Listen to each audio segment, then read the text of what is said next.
or even you can raise your hand and we will continue with the question.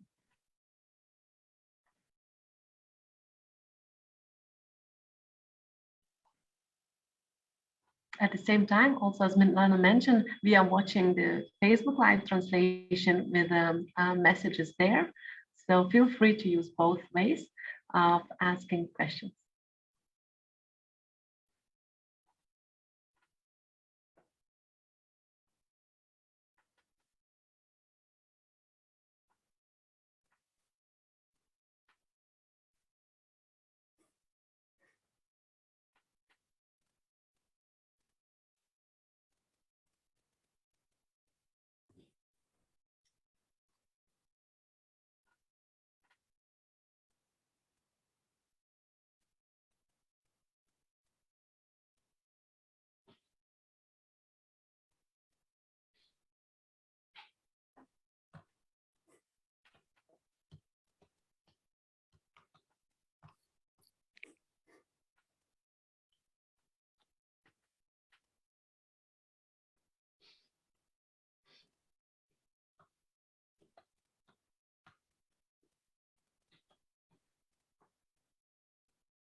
Good morning, Thomas Andriaskas as well. We see that you just joined. Good morning.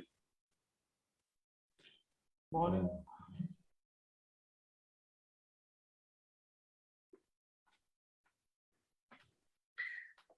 I don't see anyone joining anymore, actually.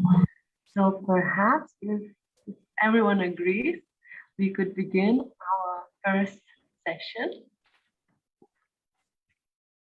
Okay, sure.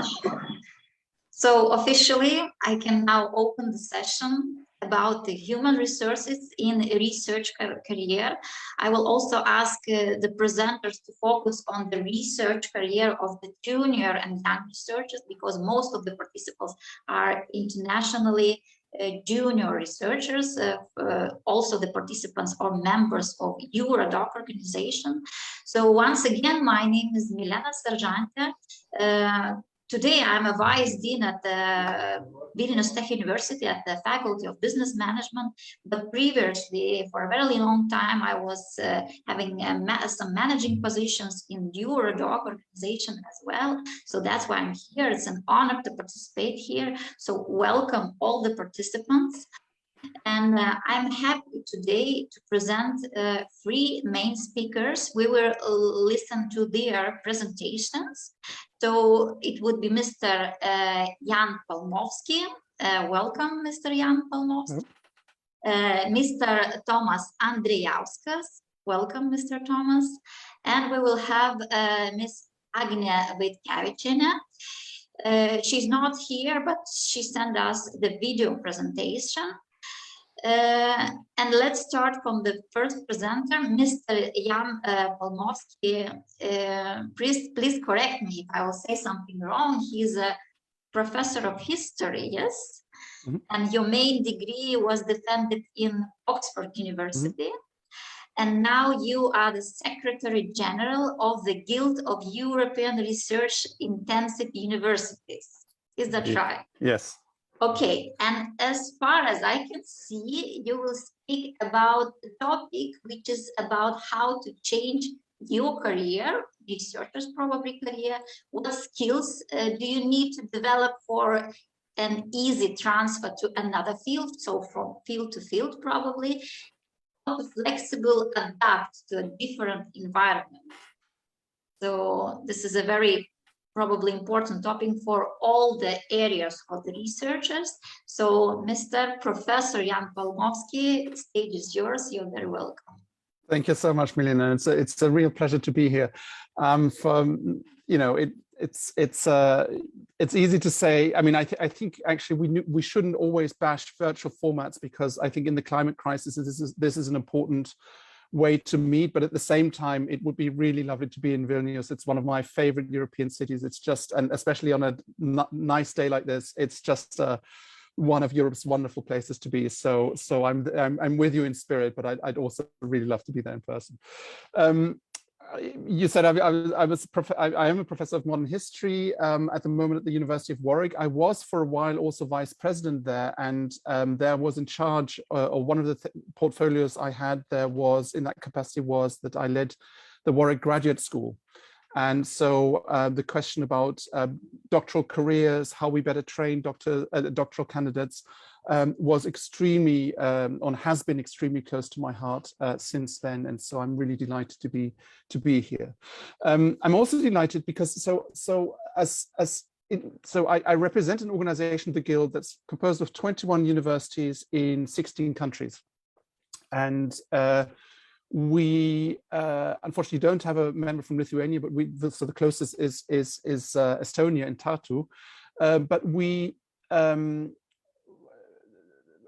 are really engaged in many of the key debates that are happening in Europe right now, in the EU. And what has happened is that the EU is funding more and more, has really grown in its role in research funding. So it's quadrupled the amount of money it spends on research over the past 25 years. Or put it differently, in this 7-year period from 2021 to 27, so the EU always thinks about 7-year periods in terms of its budget horizons, the EU expects to spend about 80 billion euros on Europe's universities. And so what has happened, therefore, is that actually the European Union has realized that it also has important leverage power on better integrating Europe's research systems and education systems. And so it becomes increasingly involved in the sort of, not just in Horizon funding and Erasmus funding, but also in many of the things that affect us every day. And so as a result of this, has now launched the process of the European Research Area. This has been a process that's been there for a while, but it's re-energized this process. And the idea is to better bring together our research systems. And there are a number of thematic areas that are going to be tackled as part of this. And there are two that are directly relevant to this discussion this morning. One is how to improve academic research careers. And the other one is how to better assess research performance, how to better evaluate research. And so this is a very long preamble to say this is a highly topical discussion that we're having right now. And it's important both to doctoral candidates, I think, throughout Europe and the world, but it's also a topic that's currently really being addressed. And one key aspect is that one key response that the EU has to the question of how we can better overcome the challenge of academic precarity is by increasing intersectoral mobility. So how can we precisely do what we're discussing now?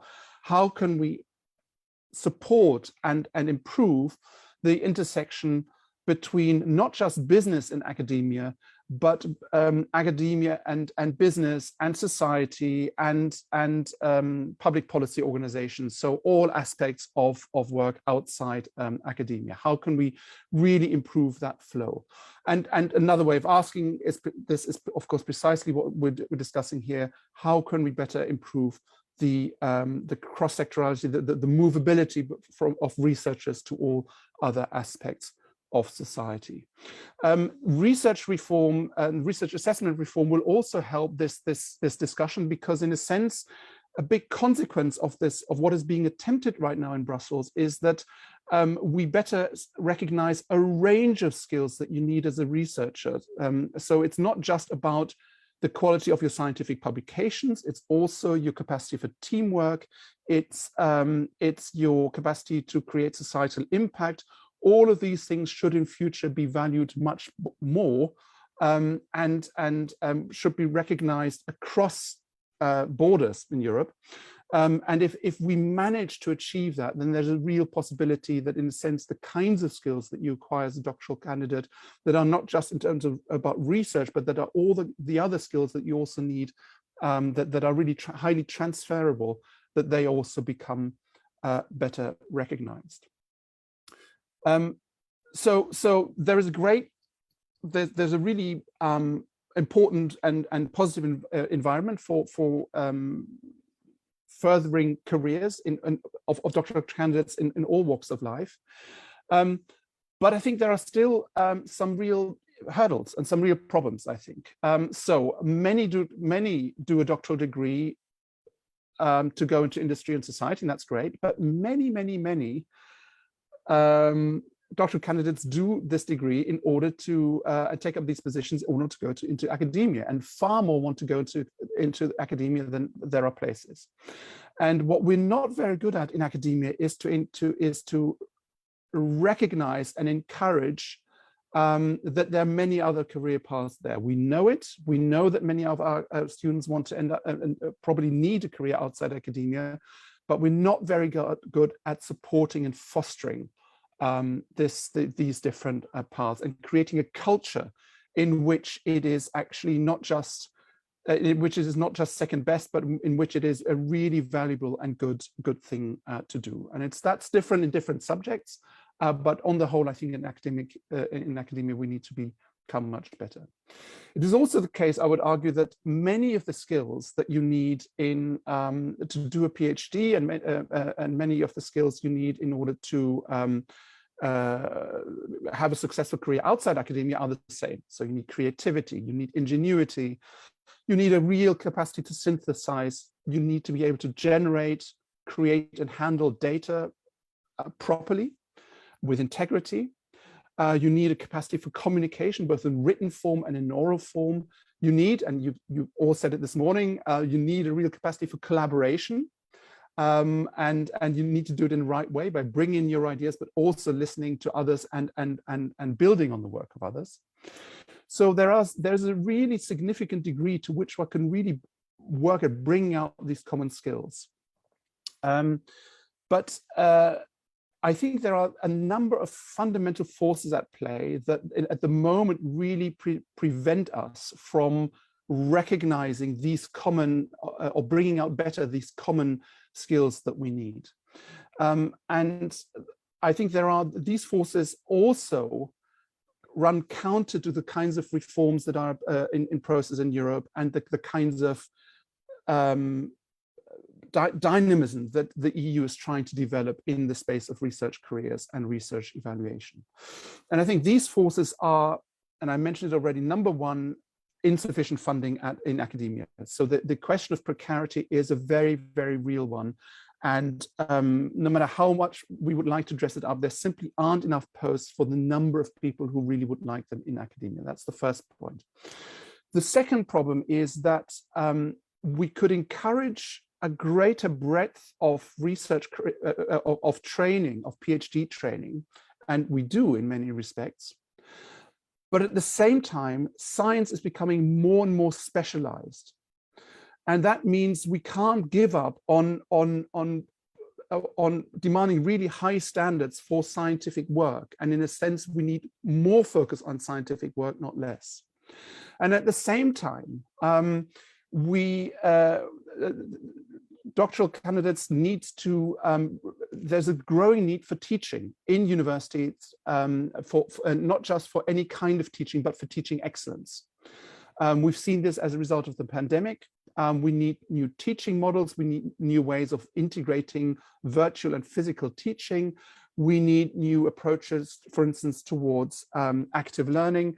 All of these approaches take time, they take effort.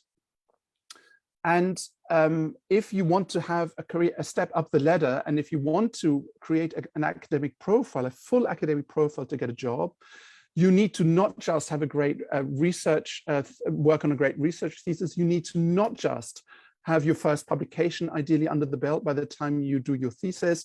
You also need to demonstrate that you're a really outstanding teacher, and you need to do all this in 3 or 4 years. And that in itself is already an impossible task. And I don't think we're looking at the question of well-being enough in these real pressures that doctoral candidates are. But at the same time, so you bring all of this together, and then you really have to, you come back to this fundamental problem: where are you going to find the space and the time to give people that training for these cross-sectoral skills? So I think there's a real danger, I think, that we simply that despite all of these well-meaning reforms, we might still not really get at the heart of the problem, that in a sense, and that there's also real danger. And I think that we might invite unintended consequences with some of these reforms that are happening at the European level. So, for instance, if I just give you one example, if we change the way in which we assess academic performance and in which we assess research quality, so we broaden out what we recognize as being valid for research and important for research. So we say it's not just about publications, it's also about impact, it's also about it's also about teamwork, team science. Will this mean that it's okay for somebody to maybe not have as many research publications, but they've already thought about impact and that's fine instead? Or will it mean that we're moving to a world where actually all of these things will be required, because we are actually implicitly saying all of this stuff is important? The intention of the reform is the former. The intention of the reform is to say there are many things that you need to do. Not everybody can do everything. And it must be okay to be good at some things and maybe not quite so good at others.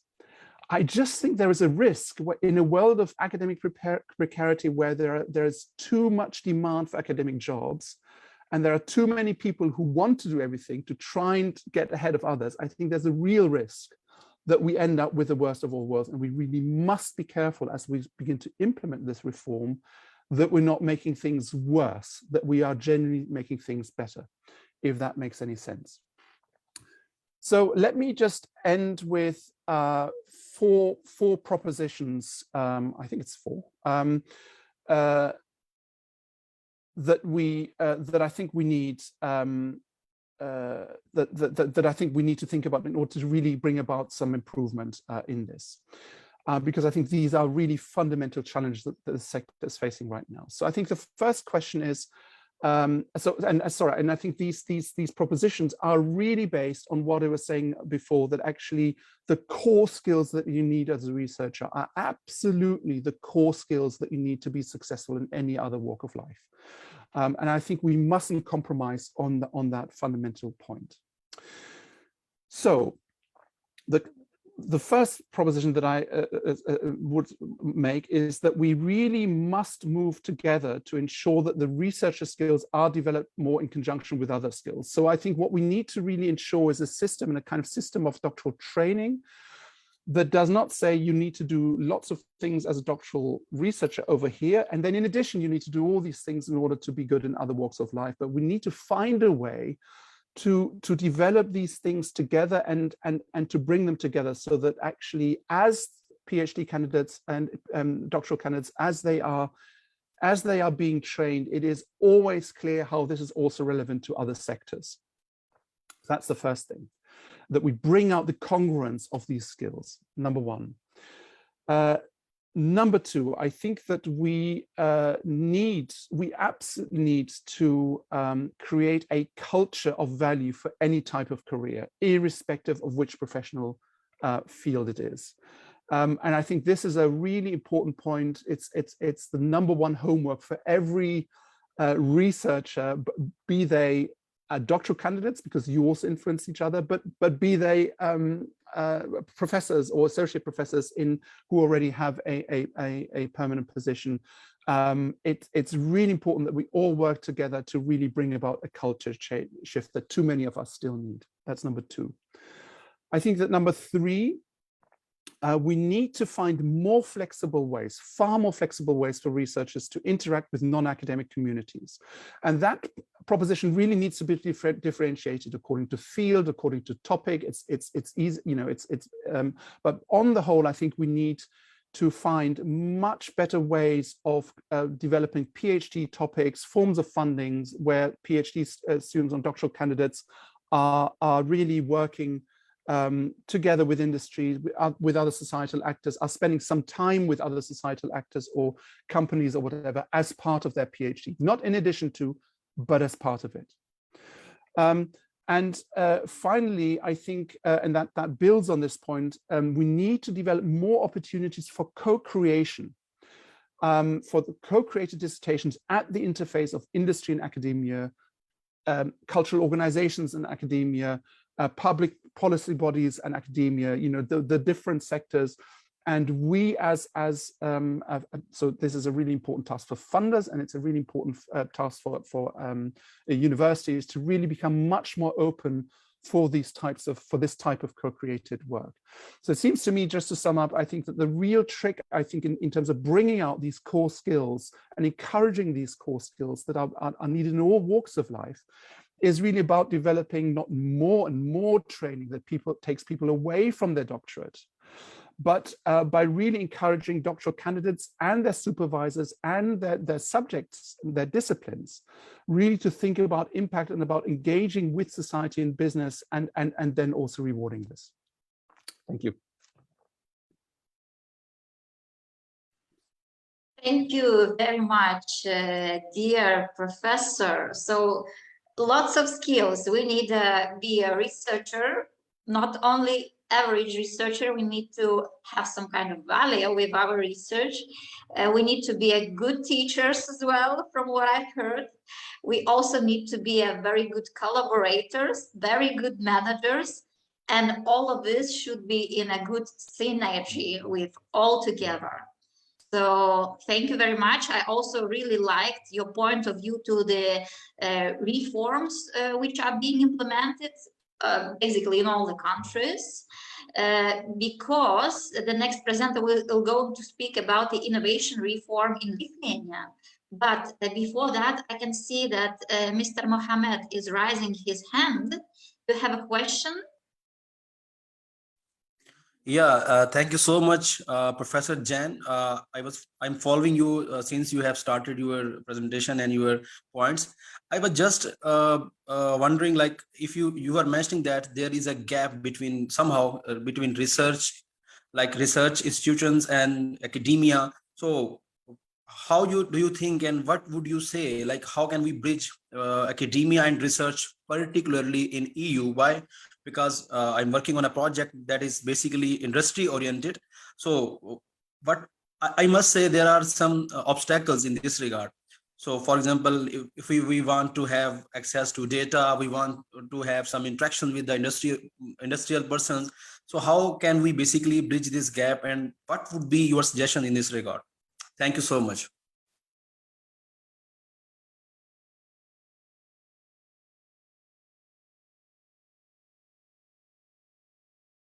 Sorry, I didn't quite understand. How can we bridge which gap? The gap between academia and research? Like we have two main elements, like a research organization. For example, we must say, like, industry, which is doing research in terms of software development, in terms of developing those tools, technologies which are very much vital for people, like governance systems, like healthcare systems, healthcare reforms, etc. But apparently we are not going to have access to those tools, or I must say data, on which we can perform some interpretations, and eventually a researcher can get results. Thank you so much. Oh, this is such a massive issue. I think that this goes right to the heart of current EU legislation. So there is the Data Services Act, for instance, which the EU is just at the point of passing, which would allow access. So we've argued very hard in the Guild that there should be that researchers should get access to information that companies hold. Because it is in the public interest to do research. When you think about all the you know, I mean, we after all work in the public interest when we're in universities, and so it you know, we perform a huge amount of work that's absolutely essential for society, and we should have access on reasonable terms to these companies.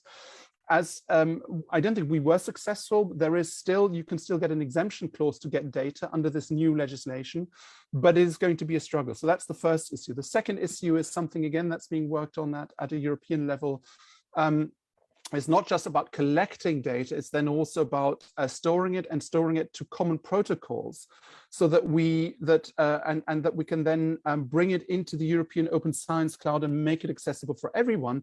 And it's then, it goes back to the research assessment reform, it's then about recognition about all the work that's entailed in not just collecting the data, but also managing it in a fair way, in a way that's interoperable and that's accessible and findable and so forth. And this is in itself also a massive task. And so there are a lot of dimensions to your questions, but you touch on some really sensitive and really important issues. And again, there's a lot of flux and a lot of change there, but that doesn't take away from the frustrations, I'm sure, that exist right now in accessing this kind of data. Thank you, dear professor. Thank you for the questions. In the end, I would just want to remind you that in the end, we're going to have a discussion part.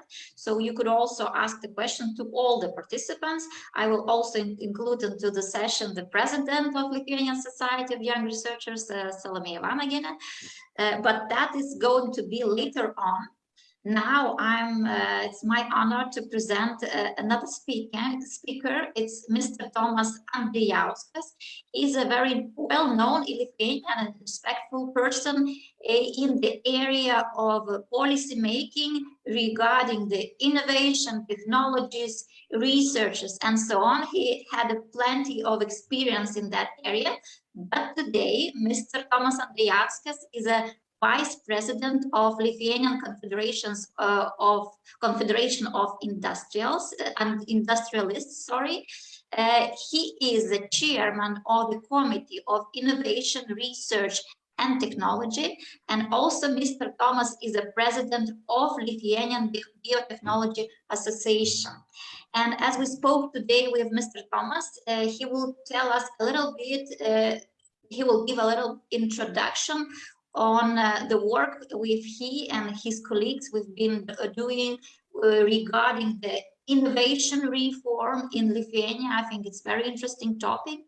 And also I have asked Mr. Tomas Andrijauskas to share his experiences in collaboration between the research and business sector. So welcome, Mr. Tomas, floor is yours.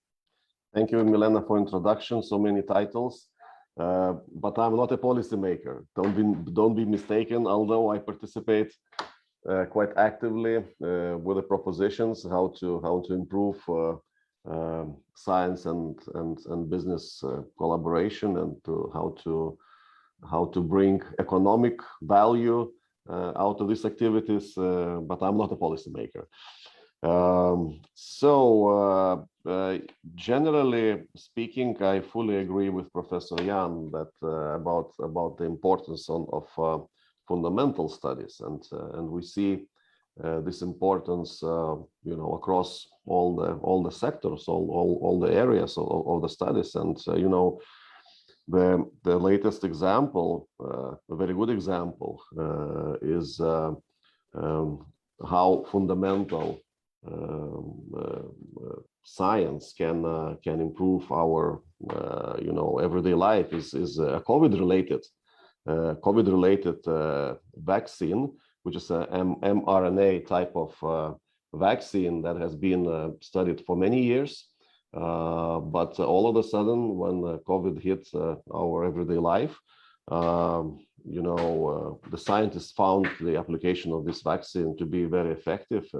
This is a new technology. For those who don't know, the traditional adenovirus type of vaccines is basically when you are vaccinated, you get infused with antibodies. mRNA is completely different, a new technology. It's a gene editing technology that basically transports the certain genetic code to your cells, and your cells produce antibodies, very specific antibodies for a specific disease. So COVID helped to basically to bring this vaccine and this technology into life. And it's very important. Fundamental studies are very important, and we are very fortunate that universities like MIT in the United States, universities in Germany, funded this research, and now we have a very good application and a very big value for the society. Not to speak only about COVID, these vaccines can be applied for different types of cancer, for diabetes, and for diseases that are really society is just struggling. So we have this debate as well in Lithuania. I will speak more about Lithuania because that's my area, that's my geography of work mainly. So we also have this debate, and all agree that the funding of fundamental science and expanding of fundamental science is of critical importance. And these latest examples just prove it. And in Lithuania, just to give you some understanding about the figures, that unfortunately we have one of the lowest investments into R&D across the Europe. We have in 2020 we had just 0.75% of GDP investments into R&D. Comparison now. Good comparison now with the debates, about this war that that NATO countries have to invest at least 2 or 2.5% to the defense. Lithuania R&D 0.75% in 2020, which is a very, very low number, and we've been fighting very hardly to bring this number up.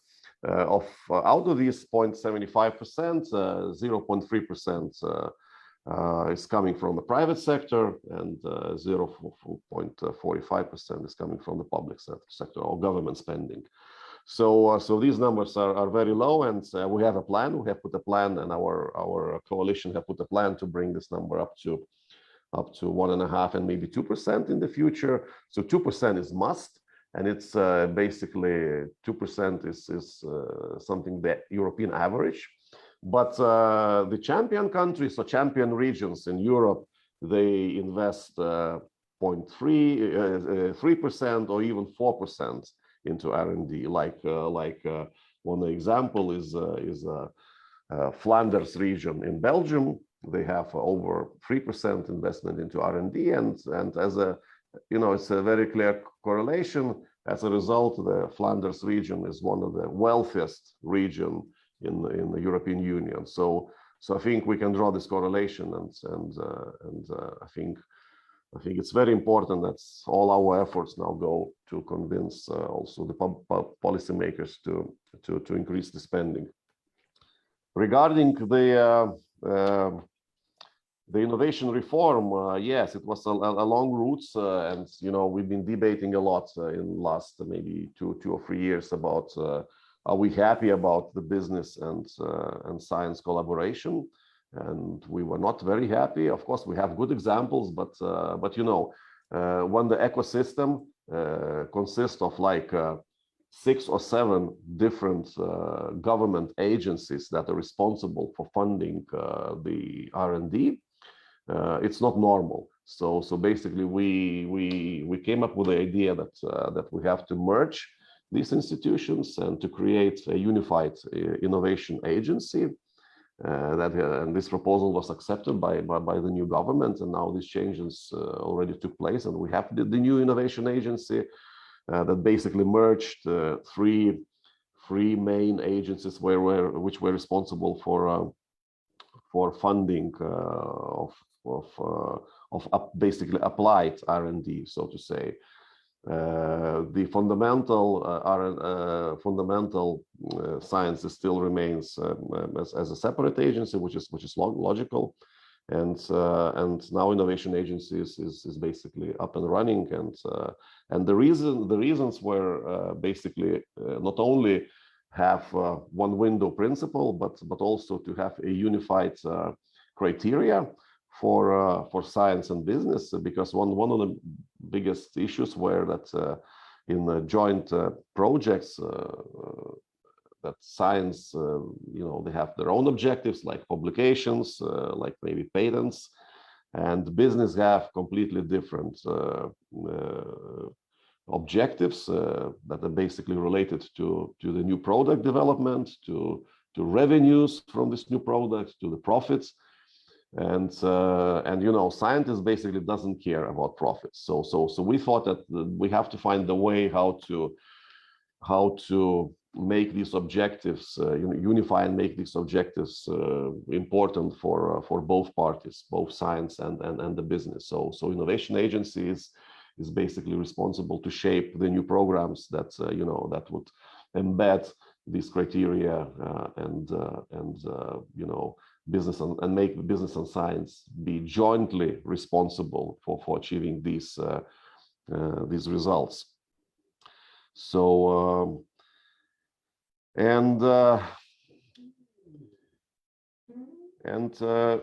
know, in Lithuania, we had a lot of previously invested into infrastructure, into research infrastructure. We have different, you know, like six or seven science valleys.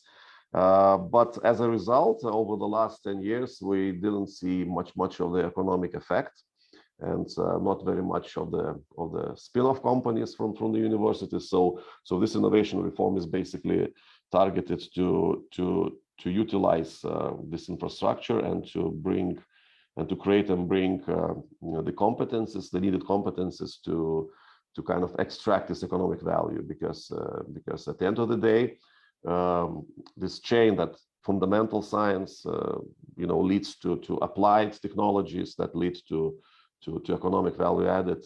That's the model we are aiming to create. And one of the new things, new in Lithuania but not very new in Europe, that we started is basically the mission-based programs, or mission-based consortiums. That the mission is kind of a long-term objective that embeds also not only the economic value but also the scientific value and also value for the society in general. So we have these mission-based programs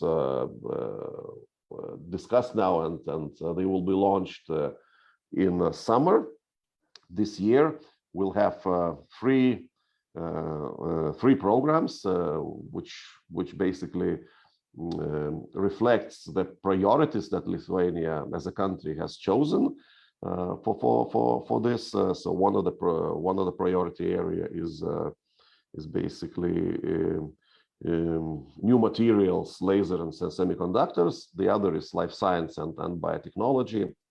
And the third one is ICT, information technologies and communication.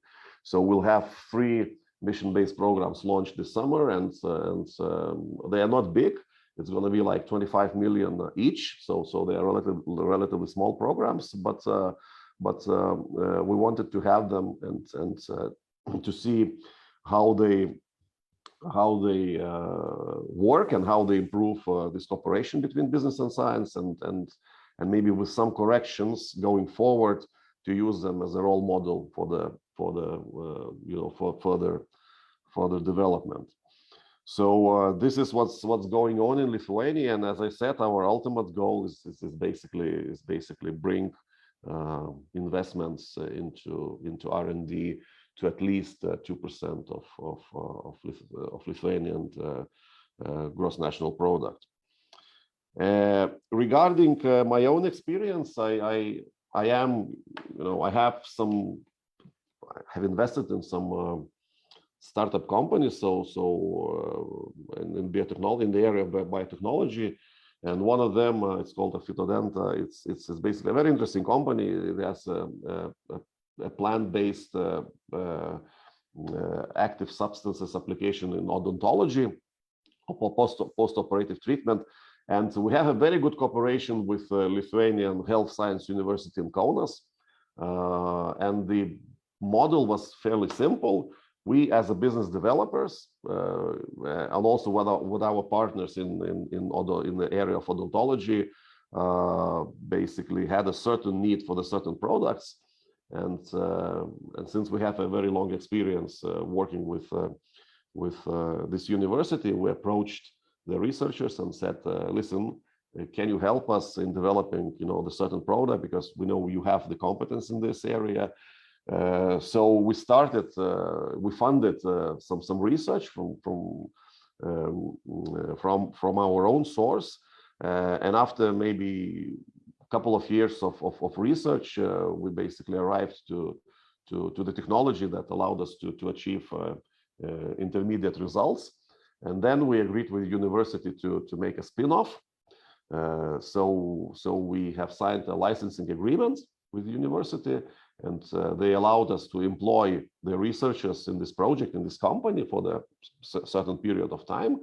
So that we did that, and you know, as a result, we developed this product, and it's now ongoing the clinical trial, and then we will do the registration and the launch to the market. So you know, all the cycle of this project is probably will be like 5 to 6 years, but it's normal, because when it comes to healthcare, you know, and clinical trials, it typically takes this amount of time. So this is like on one hand a simple example, but on the other hand, it basically shows how to utilize the certain knowledge, because we know for sure that, you know, the researchers, you know, they don't have enough competence in business, and we as a people from business, we don't have enough competence in research. So basically we need to find a way to cooperate and to find the common background, and it's, you know, this model, I truly believe in that. And you know,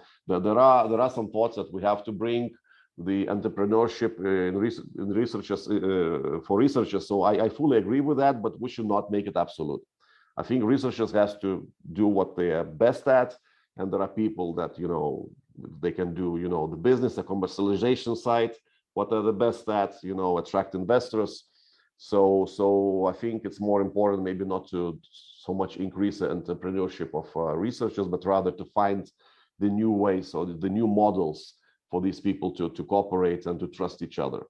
So we do have such good examples, of course not so many, but as with this innovation reform goes forward, we really expect you know, the outbreak of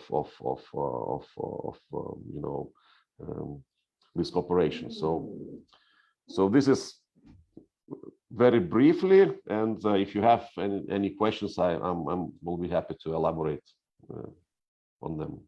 Thank you, Mr. Thank you. Thomas. I'd like to remind that you a little bit argued to what basically Mr. Jan said, because I like your position that you think that researchers have to do what they do. It's not necessary to be, you know, the your profession manager.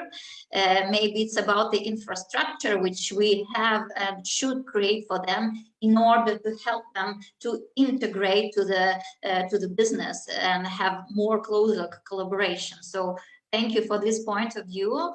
I also really liked, and even before I have met you, I saw that you have an interesting spin-off, a completely scientific spin-off. So I will also later on in the discussion session, I'll ask you for sure about your specific skills. How did you manage that? And I will ask more directly, not about the specific things related to the research, but your personal skills, because for all of us as a young researchers, is very interesting. What kind of skills do we need to develop in order to have interesting spin-offs in our research area? So thank you, Mr. Thomas. And now, by the way, in our chat, we have plenty of compliments to our presenters. So thank you, and to Mr. Jan, to Mr. Thomas. And now I would like to introduce another speaker. It's Dr. Agne Vitkevičienė. She is CEO of CureLine Baltic, and she's a vice president and executive director at Lithuanian Biotechnology Association. And we will have her presentation video. The topic is finding a suitable position for yourself. Why is a good researcher not always a good lecturer, a good director, and how to develop your research skills? So, Barbora, could you please help me with the presentation? Yes, so I will share a video just in 1 second.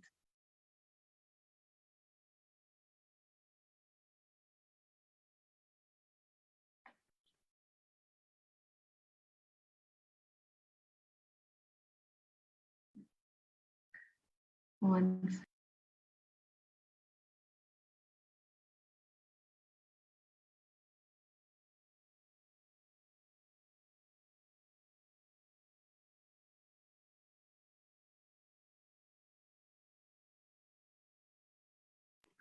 let me know if you can see my screen, because I can see your screen, but I don't hear anything, but I see that you're turning on something. Yes? No voice I hear. all right, No. I'm sorry for technical issues. Just give me 1 second.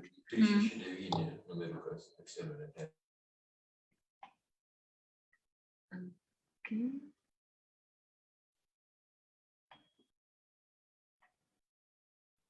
And how about now? Hello, everyone. I'm sorry It's I'm not good. here with you. However, I'm really happy that I was invited to share with you the topic of skills for success in research and businesses. I will share my screen now, my presentation. Hope all is working. So firstly, I would like to start with a short introduction of myself, as I think that it can help out maybe to guide some of you on the career path, and it might be not for applied for everyone, but early in the years of me studying in Vilnius University Life Science and Life Science faculty, I was pretty sure that I don't want to work in laboratory or be a researcher as such and continue career in a as an investigator and becoming a professor one day and so on. So it was pretty early that I understood that. However, I followed the passion that I had for research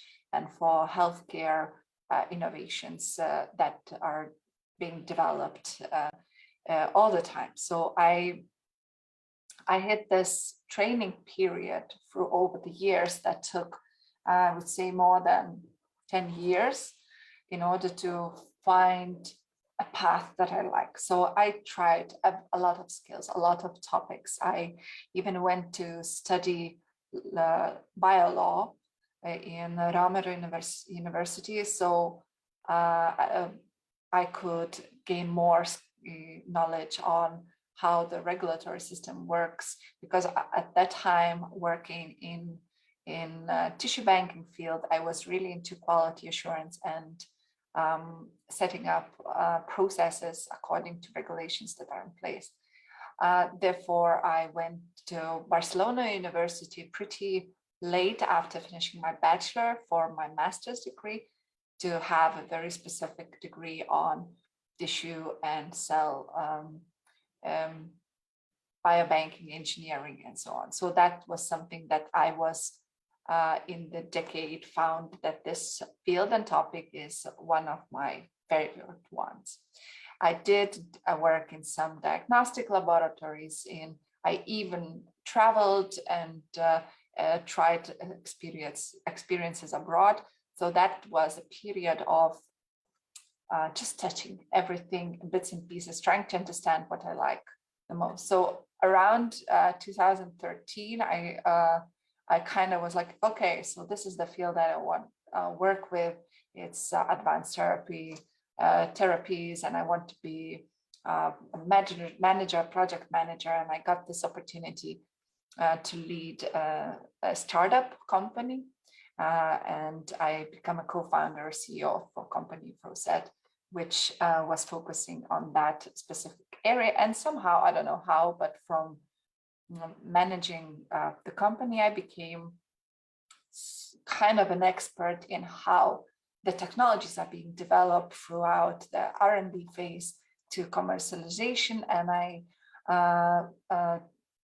gain over this another decade of my business experience, a lot of practice and knowledge on how these technologies are moving forward. And I started to consult others, and I did some expert work in European organizations, such as European Union organizations, such as in IMI and Aid Health.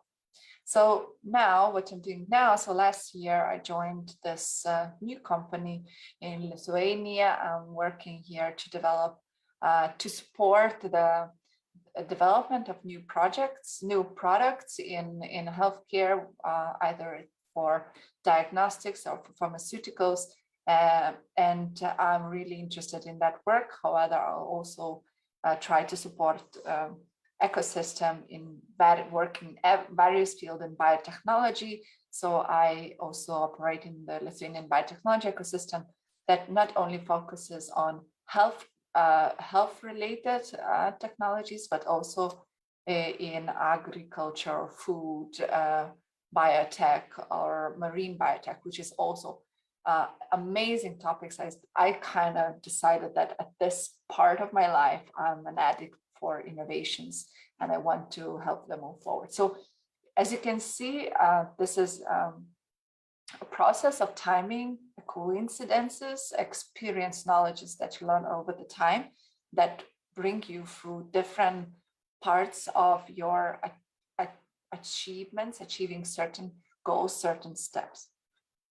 So when usually I talk to students, it doesn't matter if they're PhD students or master's students, bachelor, they really often ask, what degree do I need to reach my goal? So basically, firstly, I would go, what is your goal? Define your goal of your career, of what type of life you want to live. And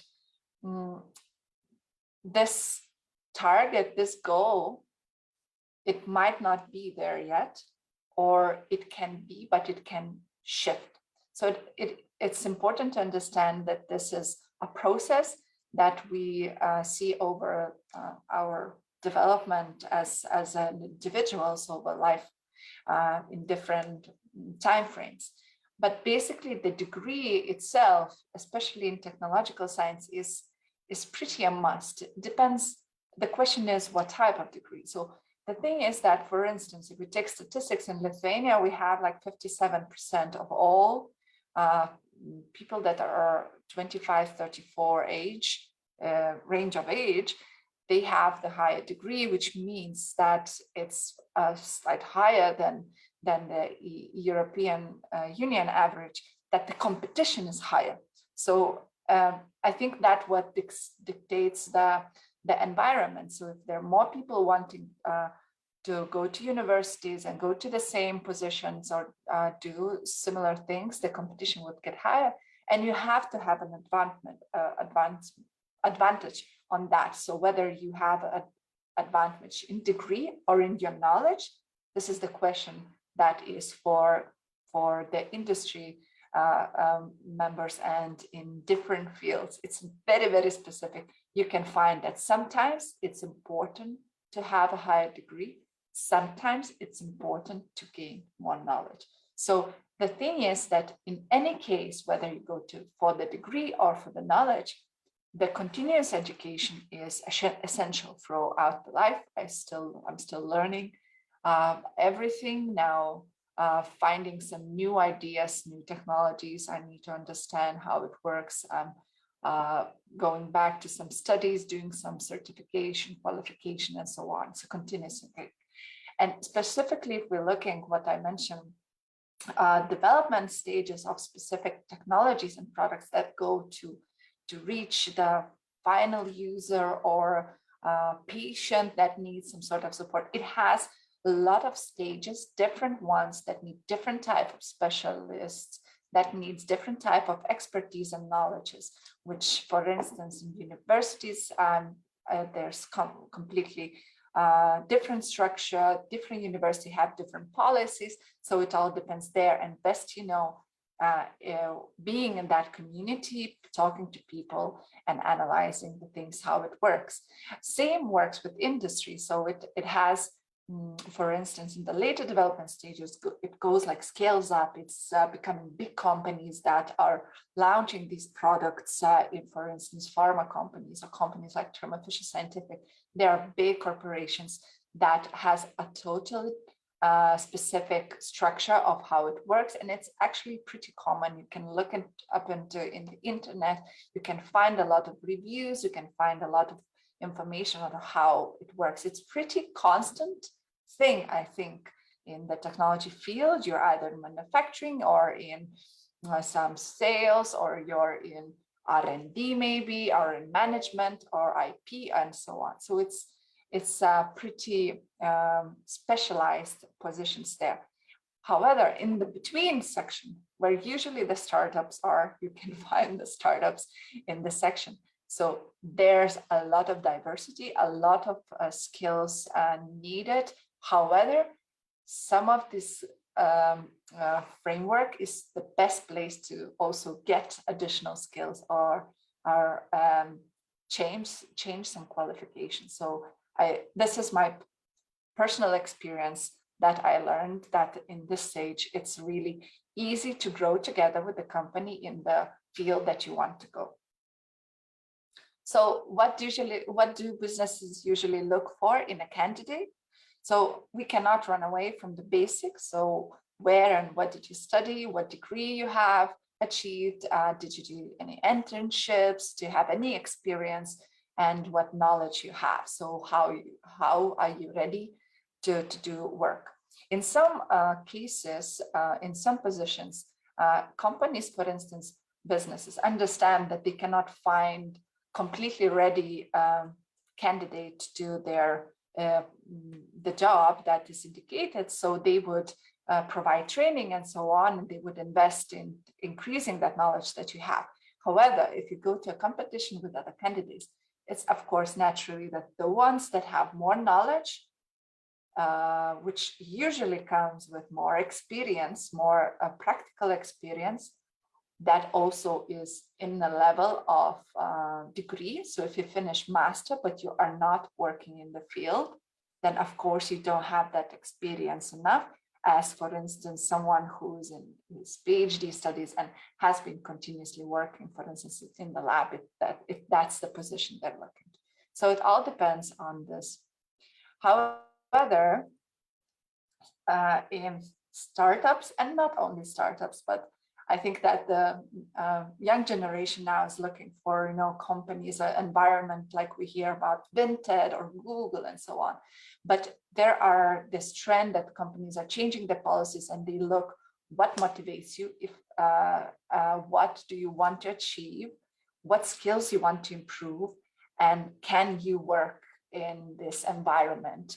Are you fitting in the vibe that this company has? So this is more common for smaller companies where as I mentioned, there's a possibility to grow as a person. So basically, what are the roles in biotech industry? So there are many. For instance, if you want to go from academia to industry and continue R&D and research as a PhD graduate, then R&D departments in the company would be, I think, the most suited if you want to stay in laboratories. So they have similar structure as in universities, where you are like a junior researcher, senior researcher, and so on, and then like a chief officer, chief R&D, chief scientific officer is the top position that you can do a career in. But that takes time. As I mentioned, it takes time. It takes being very determined on your goal. But beside that, there are a lot of roles that a basic background of technology experience and knowledge is necessary. So quality management, even administration part, going for the top manager of the company, or being a founder of a startup, marketing and development departments as well, business development departments. And there are many others like legal, IP, logistics, and mostly it could be connected to other specialities, or you can connect to, as I mentioned in my example, that I did law. studies and bio studies, so it gave me a very good knowledge of bio law field. And manufacturing is also some departments that your skills of technical work could be used widely. So who I want to be, this is the main question. I think that I'm sure that some percentage, I would say less than 10%, know what they want to be when they grow up, if you can say so. But who I want to be, it's very difficult to answer at this point. Can I be a teacher, a lecturer at the university, or do I want to work in the lab all my life? Do I want to work in diagnostics? Do I want to work in manufacturing where it's all very clear and according to protocols, or do I want to do experiments and discover something? Should I stay in academia, go to the business? Should I go to paperwork, or leave and stay in laboratory? So all of these questions that are answered when you analyze yourself. So my personal experience is that having a very good understanding of who you are, what do you want, what are your strengths, what do you like to do, what you don't like to do, is very important to decide and evaluate on your choices, what you're gonna do next. And I think that investigation, like if you do like kind of experiment on yourself, yes, analyze, do an experiment, try things, try this and that to find your final goal. But don't forget, the goals can change. So it's okay to go through that process again and find what do you want, because every person grows and they change their perspective of who they are. I was a completely different person when I was 20. So I know that, and I accept that I did change my priorities over the time, and that's okay. So basically, you can evaluate what skills are needed for specific jobs. You can analyze, you can find that. There's career centers that can help you out to understand things. Some people go to psychologists to understand better who they are. So that's also not something a bad idea if you're really, really lost on who you want to be, because they're like career advisors in a psychology field as well. So how, if you are in some place that you think that you want to change things, you don't want to be there. So if you want to change the career, for instance, so there are a few questions that or steps you have to take. Firstly, you have to ask, do you really want to change? Are you sure that where you are is not something that is not working for you? In that case, you have to identify what are the reasons you want this change. What are the main reasons? Maybe it's not the choice of career change you have to make, but the choice of location. Where are you doing this career? Maybe the environment is not motivating you enough. And this is why you want, like, I quit. I don't want to be a scientist anymore. I'm going to work in the bank. So it depends on the location. So there are maybe there's things that you can try before completely changing your career. Second is, why nothing changes now? Why you wait until this moment to change? Where there's something that was holding you up. So you have to identify and what obstacles are there for you to change now. Why didn't that happen naturally? Why didn't change naturally? And you have to force yourself into this change. Whose fault might that be? Who might be, you know, demotivating you, pushing you? Maybe you don't have enough information. Maybe there's someone in your life that doesn't support you and let you go where you want. So you have to identify the obstacles there. The third is that any change, even in the company management platform, so any change is always follows with a lot of negative emotions, a lot of struggle challenges. And in that case, you want to stop it and go back to whatever. So you have to learn a little bit more, read a little bit about change management and how can you understand the steps of how the change is going to happen to help you through that process. So it's not, I'm not gonna talk about it a lot, but as my time is running out, but you can look at this definitely online. Fourth, mentorship. It's always an advantage to get a mentor or someone who can mentorship you through this process. It doesn't matter if you're changing the career or you're on your career path. It's always good to have a mentor. Don't forget that sometimes you can overgrow the mentor, so that's fine. You can find some new, not maybe mentor. It could be a person. It could be someone from I don't know, from internet, a YouTube or whatever, is someone that you would really admire and you want to learn as much as you can. Then it's very important is finding a support system. So basically, it's also from psychological point of view that if you want to go through changes, you have to have a support system of people that will say, yeah, that's good, try, you can do this. You have to have as more the best 100% of people around you who will support you. So as less as those that are negative and will say some negative things. So it's always important in any stage of your life. And then make a plan, evaluate the risk, collect as much information as you can, and don't be afraid to move forward. You'll never know what you find there. Even if the experiment fails, you still learn a lot. So I think that's something that you should not be afraid of. So as a researcher, you know that if the experiment fails, you still get information that you need.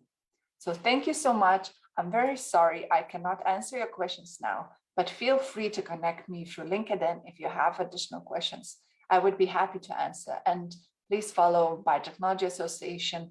We definitely share all the events, all the networking things that you can find mentors you with, or support system, or career opportunities, or understand better how the system works. So try to collect data, and I wish you good luck, and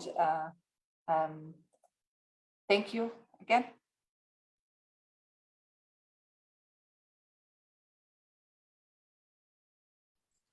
Okay, thank you very much. It was very interesting presentation, very practical, sharing the experiences of Ms. Agne, and also giving a very useful practical advices. I really like the point of view that we should start from ourselves and really stop a little bit and think what we really want, who we are and what we really want, and what really motivates us. Thank you very much to Ms. Agne for her presentation. It's really a pity that she can't participate in the discussion. But now I would like to open already the discussion. Dear Alona, I can see that you're raising your hand. I will give you the floor to ask your question a little bit later, because first of all, I would like to introduce the participant, because to our team for the discussion section will join the president of our Lithuanian Society of Young Researchers, basically those who this year organized all the events. So also Mr. Tomas Andrijauskas will participate, and the presenter Jan Palmovsky in the discussion. So all of you are very welcome to ask the question here in the Zoom platform where we're joining, and also you can ask the question in Facebook comment section. I will ask them to our participants. But as Salomea is joining our discussion, my first question will be dedicated to Salomea. So the topic is the skills, the knowledges, the competences which needs to be in order to have a successful career in the research area. So Salomea, please share us what's the situation with our young researchers at the moment. What skills do they have, and what skills do they feel that they need still to develop? What do you think? Tell us, share. I have many. Yeah, thank you, Milena, for the stage. I have many ideas in my head, and after all presentation, I can say that we have very big pressure, especially for the young research. because we need to have many, many different skills, and they are requiring for us. And sometimes we get confusing what is necessary. And the basic what was in the last presentation, I think the main goal is to have the guidance to the young research, where to go, what we need. And like Barbara made a question in the chat, who do you want to be? Yeah, this is the main question that we need to answer. And special related with the human resource is the main thing that we need, because we need to understand that humans are social person, and for us having the life.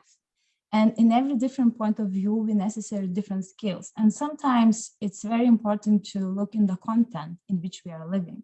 And Thomas Andrijauskas' very example shows the situation in Lithuania, yeah, because we don't have very low financial. And especially young research, they have, in some cases, they have very big opportunities, but sometimes we get confused and lost in these opportunities. And Jan Pawlowski, you mentioned about, in the international level, like we find like citizens involved, that our research should be involved as citizens. And again, everything with the human. And human is very complex research, we must say, because it's very hard to answer for ourselves what we need. And I think the main goal in human resource, it's in scientific field, to understand that nowadays we need scientific management. The person who has the foot in the business and person who has the foot in the scientist, and be the bridge between these two things. And because especially like in yesterday, we have presentation of our member Arūnas Žedelis, who mentioned about our PhD situation, how they feel that they are tired for everything and they have many problems, and we need to start to speak about this. And I'm very happy that we start to speak about and find a solution, because solutions have many and maybe we didn't mention. So yeah, I think just make the question and start discussion. This is the main thing of human resource. Okay, this is what I'm going to basically do now. I will ask one of our participants, Miss Alana. You are raising your hand, so you're welcome to ask a question. Alana, are you here? Okay, if Alana is not here, then I will ask the particular question I see that the Vice President of Eurodoc is raising your hand, so you're welcome to ask a question. If you want. Yes, ask a question. This is a discussion, so go on. Okay, so thanks. Listening to the first two speakers, so Jan Pawlowski and Thomas Andrijauskas. Okay, so sorry for misspelling it. I thought one thing that, I mean, you know, when you have one thing in your head and then you hear someone else saying, and then you focus that. So when I started my Eurodoc experience, I was a quality working group coordinator, and I was trained on the issue of women in academia, and there was a nice wording that it seems really useful for this case too. So at the beginning, when they started with policies to include women in academia, they started to fix women. So say you do not have enough skills to get to the leadership, to the top management, you need to do this better or more and that. And now they're trying to change the wording to fix the institutions. So try to spot stereotypes, bias, and everything that stop institution from valorizing women. So when you were talking, both of you, I thought that maybe it's the same with researchers. So we are trying to fix researchers while we maybe need to fix the system, the research system, because it's true that research is something different from what was in 19th century, for example, and but a few things we still do in the same way. So I read, for example, an interesting article about maybe publication system is outdated, and maybe we need to find a different way for sharing our results. So I don't know if you share this feeling now.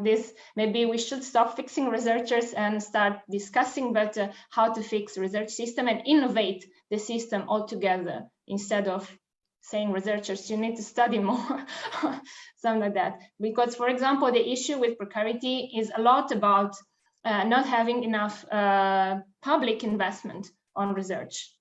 Then we can discuss if it's worth it or not, but we can't say researchers are not good enough because they're precarious. I mean, they're precarious because there is not enough money, for example. So just, do you agree? And if yes or not, why? Thanks.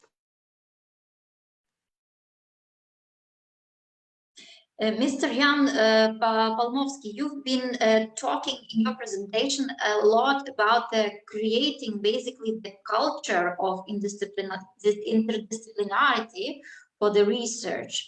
So the question is close related to that.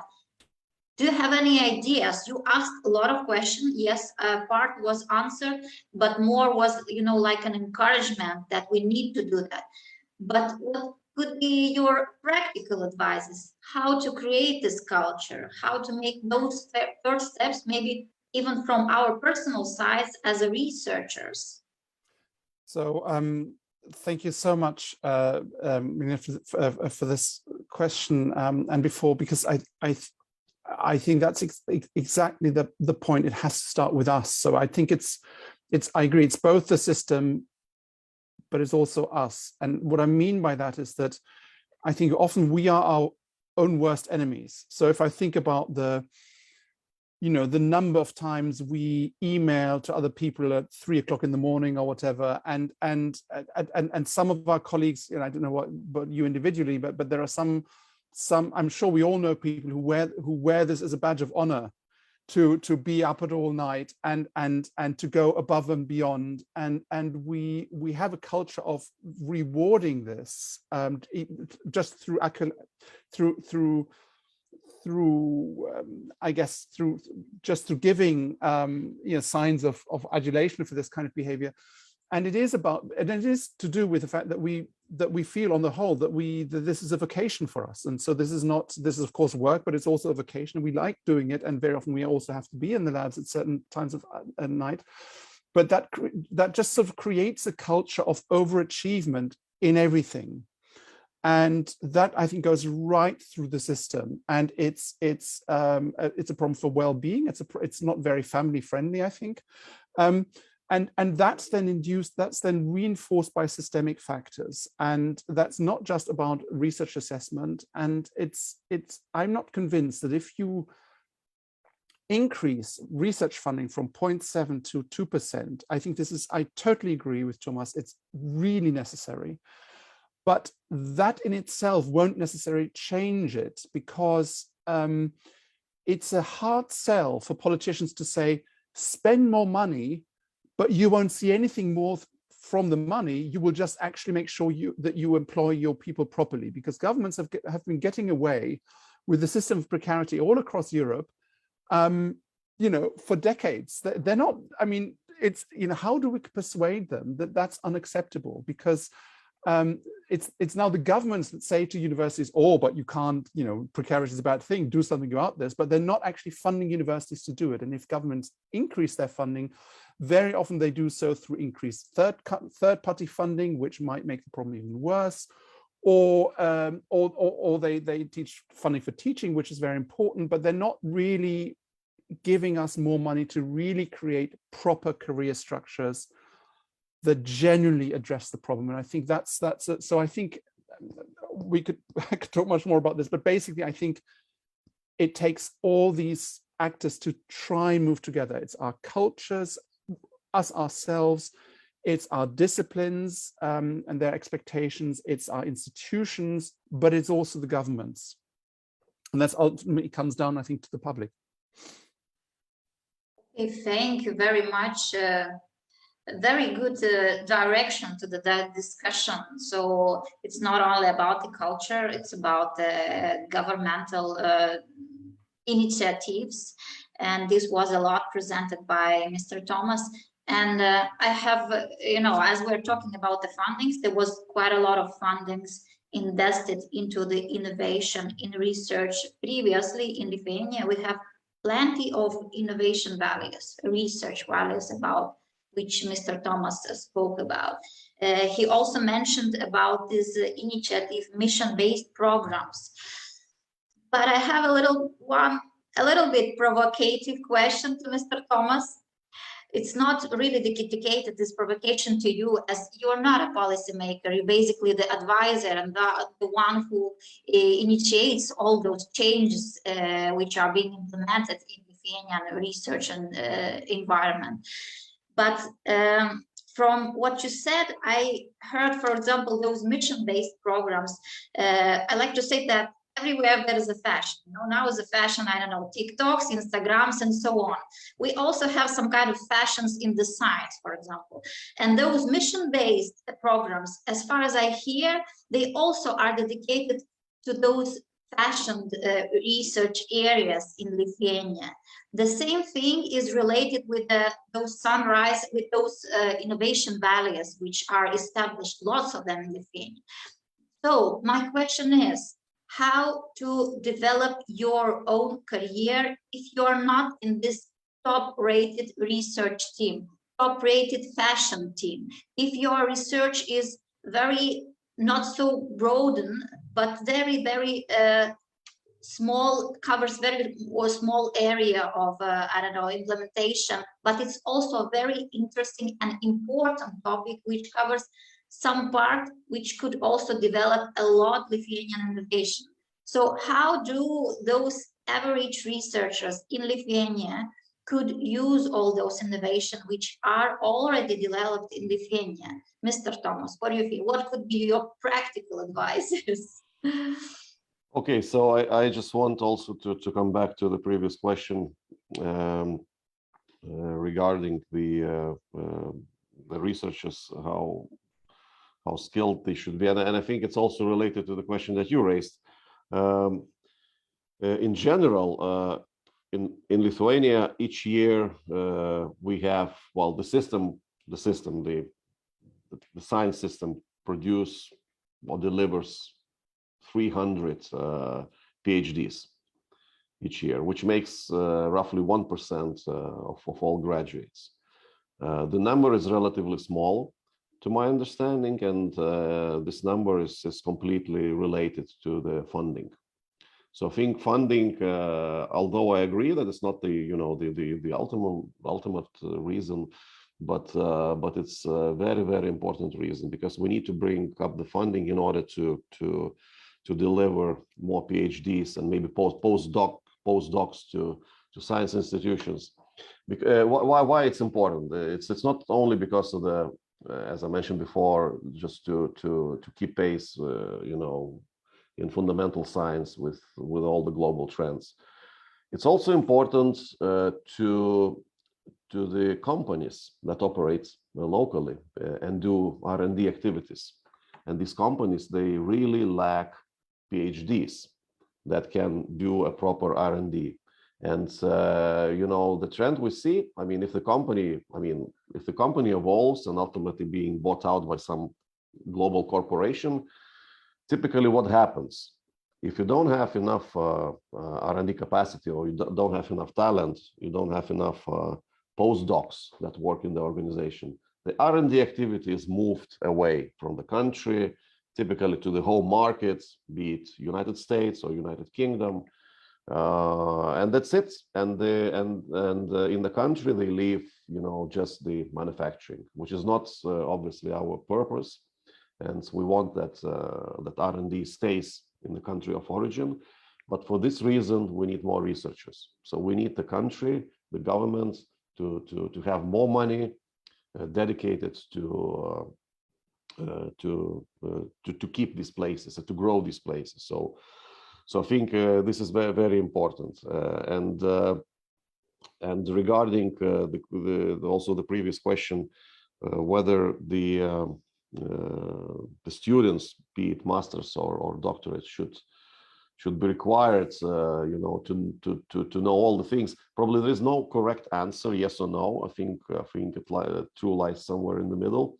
I don't think, you know, as I mentioned before, that a researcher must, you know, have all the commercialization skills. I mean, if he or she, you know, has an interest in that and has a time to develop that skills, that's very fine. Let him or her do that, because for sure in the future it will benefit. But otherwise, if there is a, you know, very study intensive subject, I think that we have to create the models that allow these researchers to cooperate with people who know how to commercialize the research.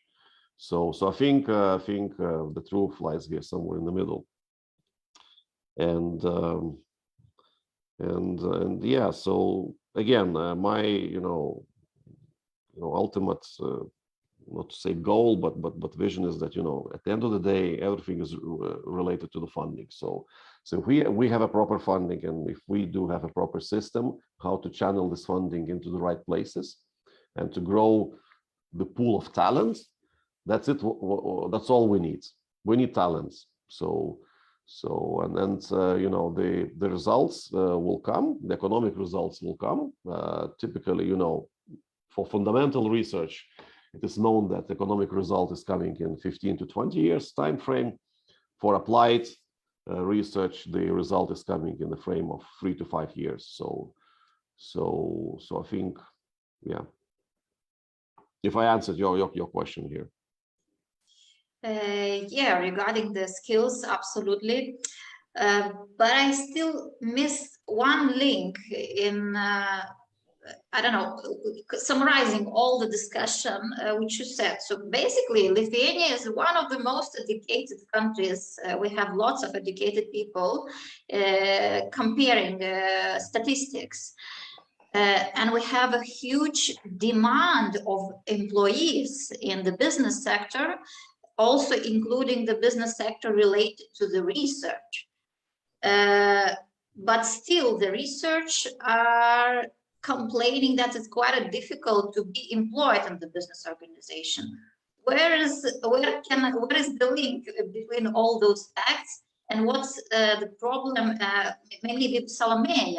Salome, is it difficult to be employed in the business sector while you have completely academic degree, for example? If you are a PhD student, but would like to link your future career after the PhD and would like to work in some kind of business organization, especially if it's not related to the academic or research career. What do you think?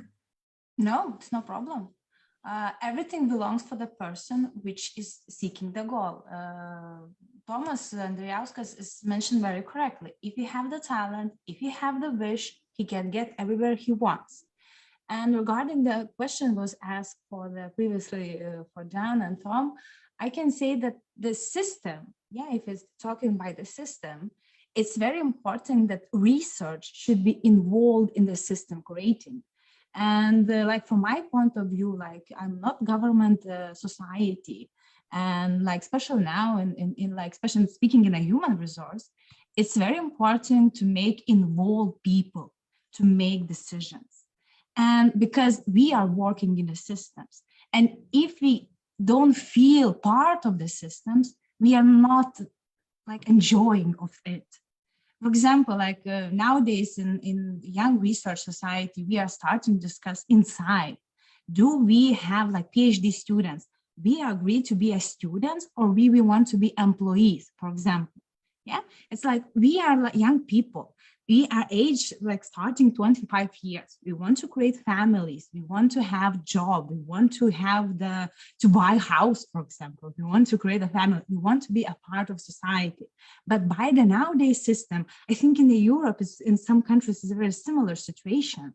And we cannot, because we are students, because we have different criteria. And I don't say this is a problem. I just want to speak about this. Yes, we need like, this is a system that we are living. But maybe someone will say, okay, I like to be a student, everything is nice. But some of them say, no, I want to have some social guarantees. I want like to have some medical issues. I want to get some money to build my house and etc. So it's very important to understand that the culture, the environment where we're living, we are the part of this. And we also we need to take responsibilities to change it. Yes, to knock in the political door, to knock to the financial door, it's very hard. And it's necessary very to be patient. And the good organization, another type of organization is the help. And when we speak to them, it's much, much better. Then to be a business or you work in the research or in the business, it's depend on you. How our not here, the presenter mentioned, like you need to answer who you want to be. And I met many PhD students because in my society, I'm the person who is working with a human resource, because every person who get in my society, I get him interviewed. And I found out the best skills, how they can approve in my society, Lithuanian research. And when they find a place that the voice of them is hearing, they achieve the best issues. And my 3 years work is like, I don't know, Barbara can say it's good or not. And this conference is also the result of people to involve them to be a part of the system. And I think it's not need to be quiet. We need to speak about the problems, and problems will exist every time. And every generation, especially of young research, they have different problems. And what works like in nowadays professors doesn't work for now situation. And yeah, this is the history, this is a growing, and the foundation like was very, very topic. Yes, the foundation, especially Lithuanians law. But I really like, we don't, in my point of view, for nowadays, I think we need to speak about not how many, but how it was good. Yeah, because sometimes it's necessary to find the system blocks, why it's not working. Yeah, it's like you're checking the list, okay, the structures, and maybe we need to work with the students, maybe have low salary, but if they motivated and say, you know, if you do this, we have achieved this, like Tom mentioned, like, okay, if it's fundamental, we need more time to get economy back. Yeah, but if it is applied, it can be faster. But also we need very clear to say what you need to do to achieve what is necessary. So yeah, again, I will finish my answering that we are working with the humans, and humans, I think, the most interesting object in research field. And this is too many questions to answer, but I think this is the most interesting because, yeah, we are the human. Thank you very much, Salome. Actually, it was a very good and honest summarization of what we spoke today. So, but there is one point of view that all of the participants today which spoke, we spoke a lot about the skills, about the talents we have, and involvement of those talents into our career. But let's not forget that the one who spoke today, you are really talented people. I don't know if you grow up those talents in you. Jan Palmovsky has finished the University of Oxford. Salomea has a brilliant career in Lithuanian Society of Young Researchers. Thomas is a very important representative of all innovation and technology in Lithuania. So you are the bright and talented people in the research area.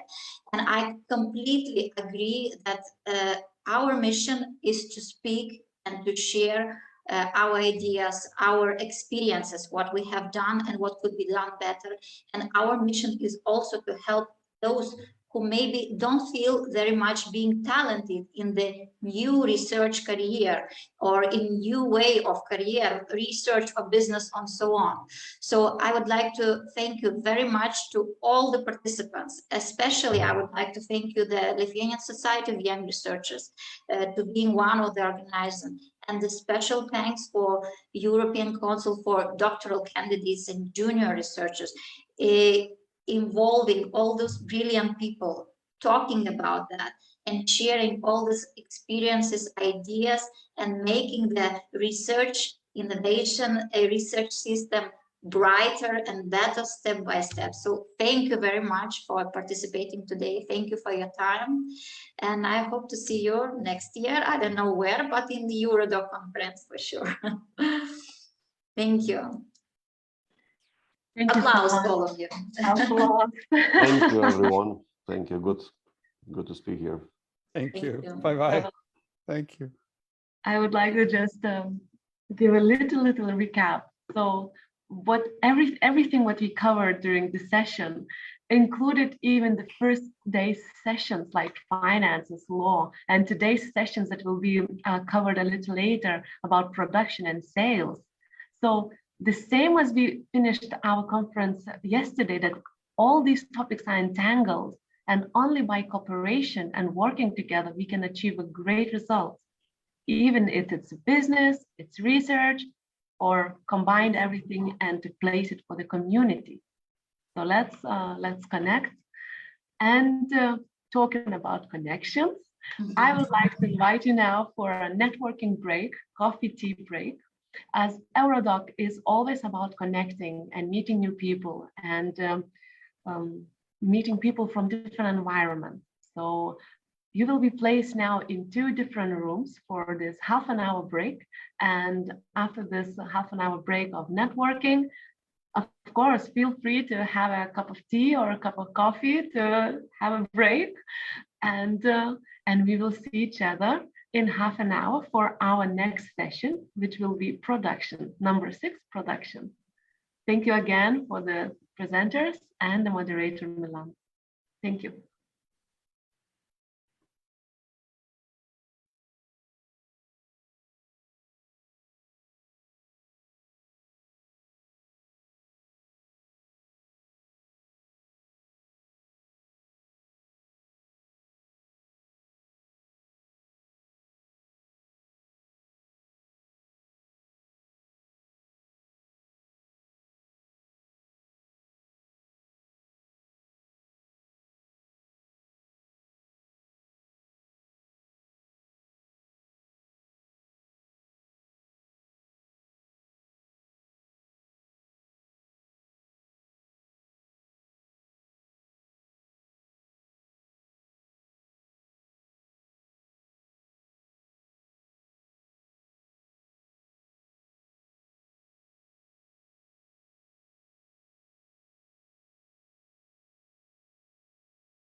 Hello and welcome back, everyone.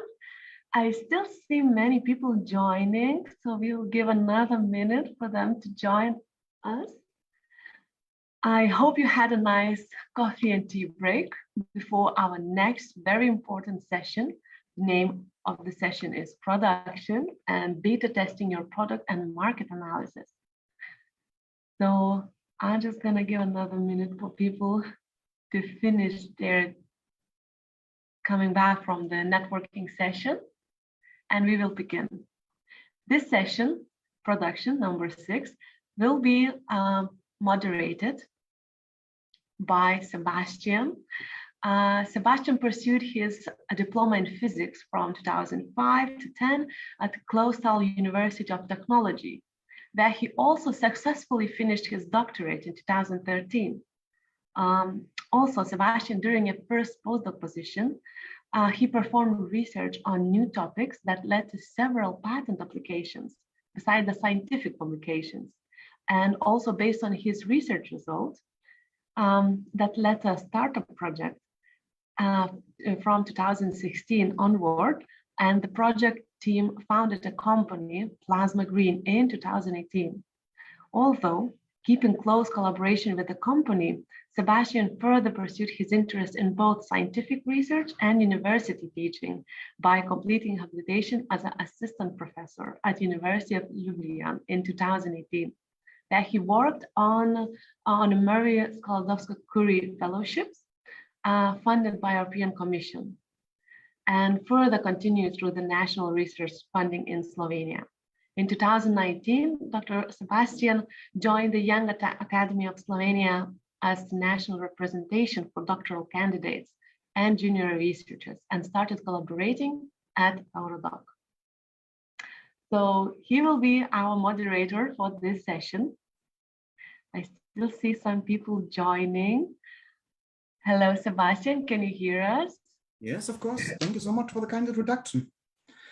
So I think with still people joining anyway, probably we can start with the first talk, and I think they will, everyone who's still joining in will catch up and probably will still be able to follow very well.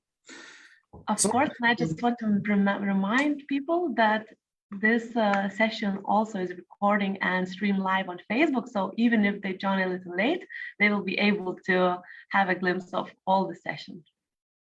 So, okay, I guess, Sebastian, floor is yours. Thank you so much. So with this introduction, I'm very happy to be chairing this session as testing the results, also bringing things to the market is something that obviously I tried to integrate in my own work. I'm very much fond of, and so I'm really very happy to be here. Yeah, and as a first speaker, we have Muriel Atane. Sorry if I'm mispronouncing the name. It's in the international sphere sometimes a bit hard to get the pronunciations right. Yeah, Muriel is the IARTO Secretary General since July 2013. She is founder and CEO of Eurodoc, a professional EU public affairs boutique consulting firm, which is based in Brussels. And so before joining IARTO and founding Eurodoc, she worked as EU affairs manager for more than 10 years for TNO, the Netherlands organization for applied scientific research. And this is the largest RTO in the Netherlands. And well, there she gained some extensive hands-on experience on EU research and on innovation policies and the funding programs. And in parallel, she also was Secretary General of IARPA, the European Association of Automotive Research and Development Organizations, for 7 years. So there's a lot of details that you can find online about her. For example, looking her up in LinkedIn. And yeah, she's gonna present us today how to convert scientific products into a production process. So how to transfer the research results into patents, licenses, and finally, a commercial product. So, Muriel, please, floor is yours. I will try to. Thanks, Sebastian, very much. I'm going to try to share my my screen, see if that works. See if you guys have it. It's still coming up, yes. Okay, yeah, it blocks a little bit, but okay, I'm not a patent expert, right? So no, an IP one. So I've been told with Barbara that we were going to tell you who are the guy I represent that do that, and with who I think you can actually hook up with. I think if some of you are in technical university and some of you are actually maybe doing their PhDs with them. So we thought, okay, give you a line of, you know, who are the experts in that field. So, and these are the guys I represent in Brussels, like you have Eurodoc. So we thought it was interesting, at least that you know, hey, we are here and we do exist. You may know the European Association of Universities. Then we have the European Association of Applied Research Institutes, and that's what EARTO is about. And I wanted to give you a little bit of info on how we work, the business model. So what do we do with scale up and what the job of those guys are, with who very often they are using a lot of the PhD students. So I wanted to give you a small overview, and please, we are not that many, so you can raise hand, shoot questions, whatever. Feel free to interrupt. So I have a little bit on EARTO. So EARTO is a large network. We have about 350 institutes, and you have to realize that some of the institutes is like Fraunhofer or Max Planck, so or CEA, and they are above the 20,000, some even at 34,000 researchers. So it's big mammoths. But I have the SMEs, Applied Research Institutes, which are maybe like 200 researchers, right? So we are a wide range of different institutes.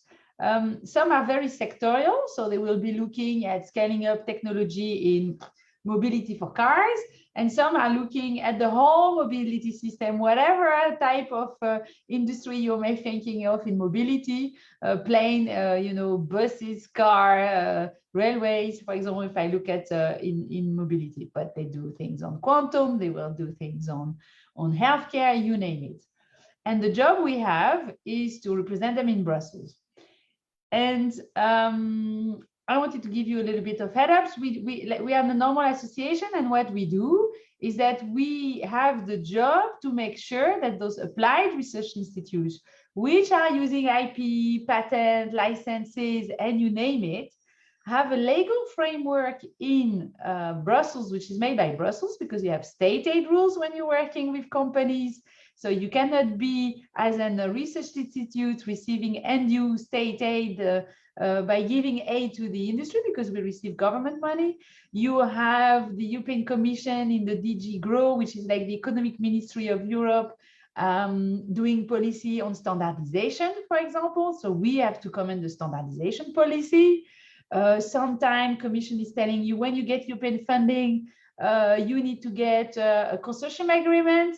And here we are saying, sometimes fighting with industry, saying, yeah, but we're creating IP and we want to use it to make a spin-off, because we have a very good PhD students that got a great idea. So here we're going to scale up and mature this idea of a techno and then create a spin-off in the future. So we need to keep the IP. So Brussels is giving a huge framework into how can you use your IP, how can you patent, how can you license, how can you do standard essential patents are working, for example. So a lot of the legal framework in which you have to think of when you're going to scale up is coming from Brussels. And here we need to kind of be able to tell them, okay, this is going to work, this is not going to work. So that's the job of EARTO. What we do is that we give policy recommendations, that's quite standard. We have working groups and we give a lot of publications. So we had publication, for example, in the new European agenda, which is coming up soon. We had something on the standard essential patents from DG GROW also last week. So quite a lot of different things, right?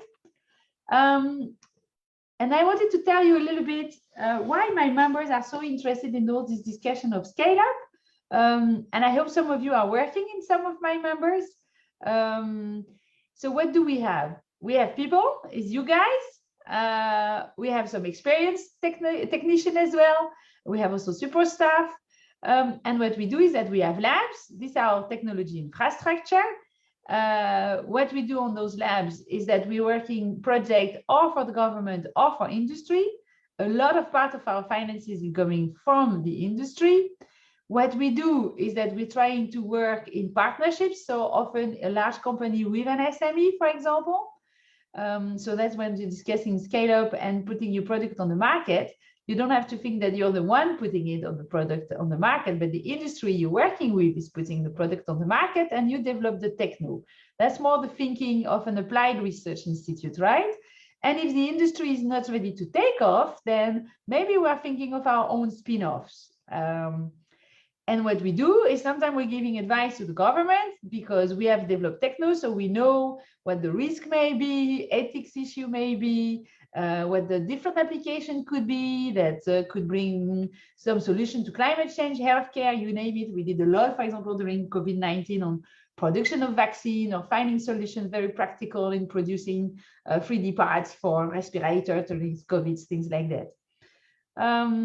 So I would say, if you are interested of the world of scaling up and product development, hook up with some of my members. Try to see if your university, especially if you work in your technical universities, have someone close by which is called an RTO, and I think there you will find a lot of knowledge and capabilities to help you if you have ideas. I think that's one of the key messages I have now. And why we do scale up and how do we do that? Applied research institutes, they have a very specific funding model compared to university, even compared to technical university. Basically, they receive a core funding by the government. It can be national government or region, depends the countries we are in. For example, in Spain, you don't have a lot of national programs, but you have a lot of regional programs, so the money is more coming from the region. With that basic funding, they are doing, normally the more lower TRL basic research, on which they're going to, linked at that moment with university close by, technical university or not, also social humanities.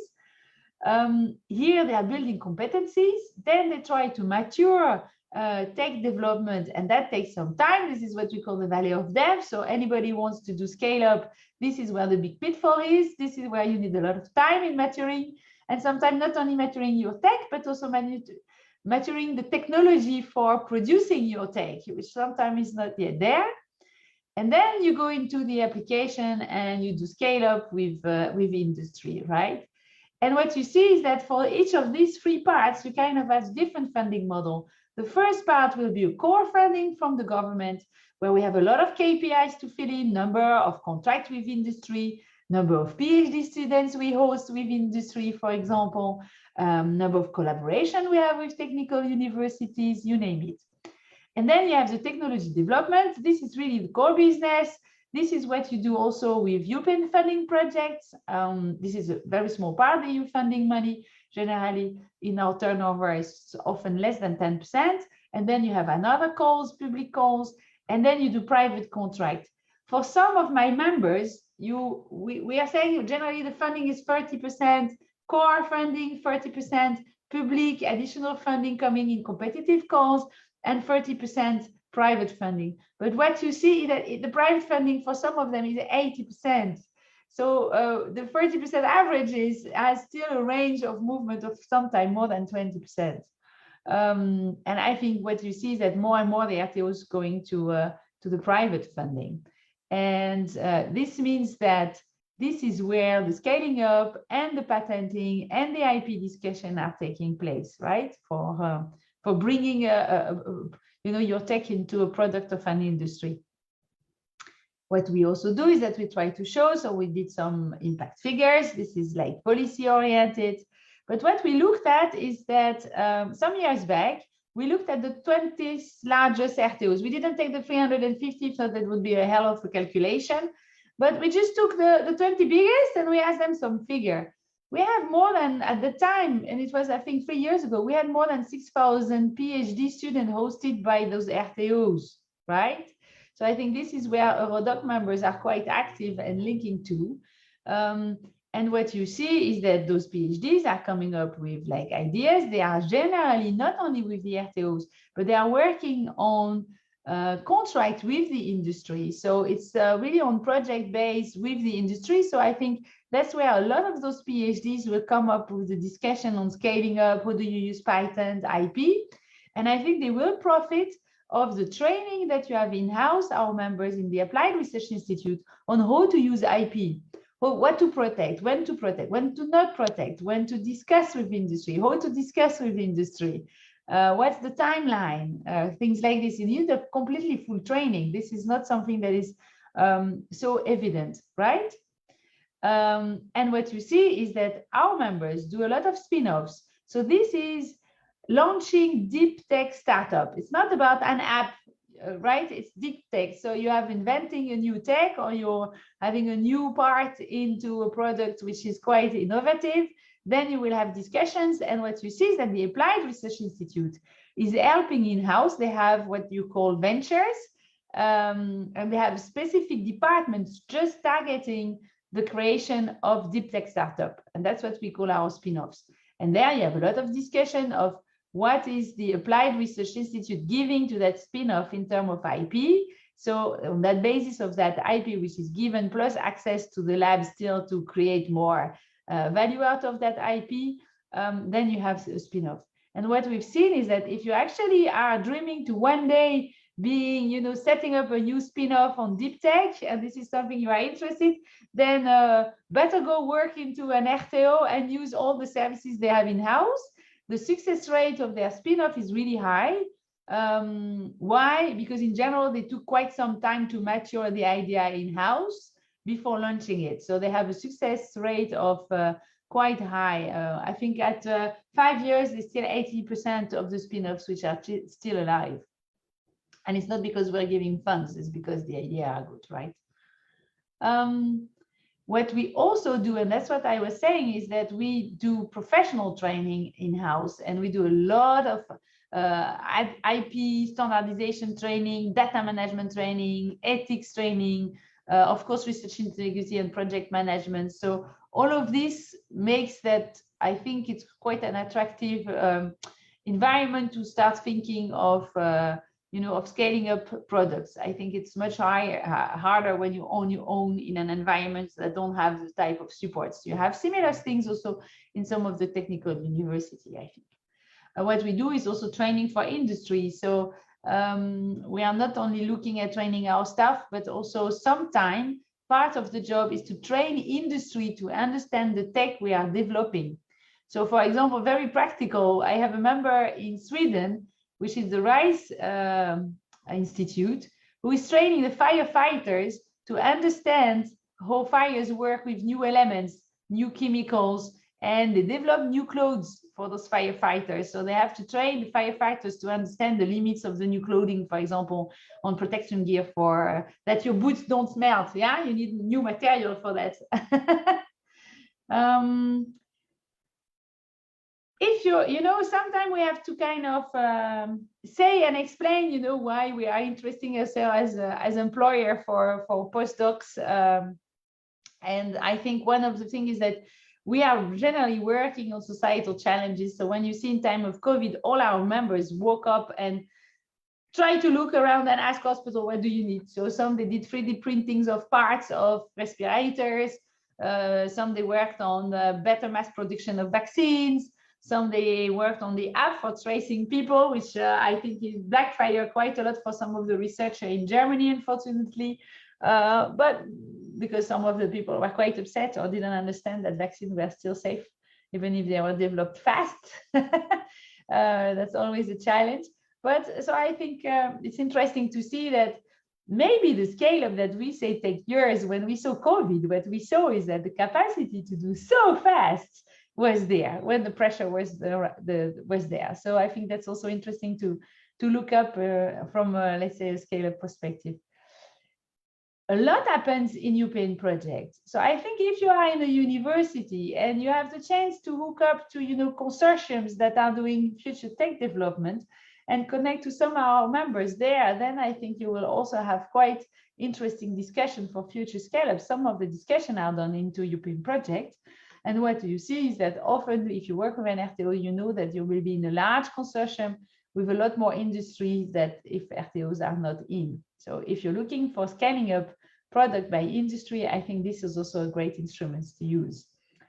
So that was in short who we are and what we do, and far from telling over IPs and standardization and scaling up work, but just giving hints that there is a great pot of knowledge And I think where they're always looking for new talents, what I see is my members also, especially for the new tech that will bring quite some new discussion, for example, quantum.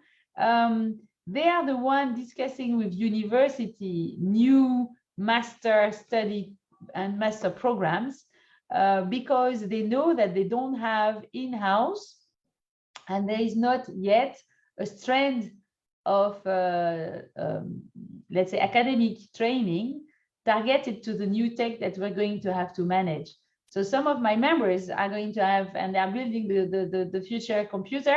They don't exist yet. And when you have a quantum PC, you need staff who understand quantum. So for example, VTT in Finland was discussing with the University of Helsinki to have a new master looking at quantum. So actually, they would train students to be able to hire PhD students on quantum, which would have done some type of training on quantum for a year before starting the PhD. And the VTT's researcher were going as part-time professor in the university to be able to actually teach the next tech and be able to hire PhD students and then postdocs on this.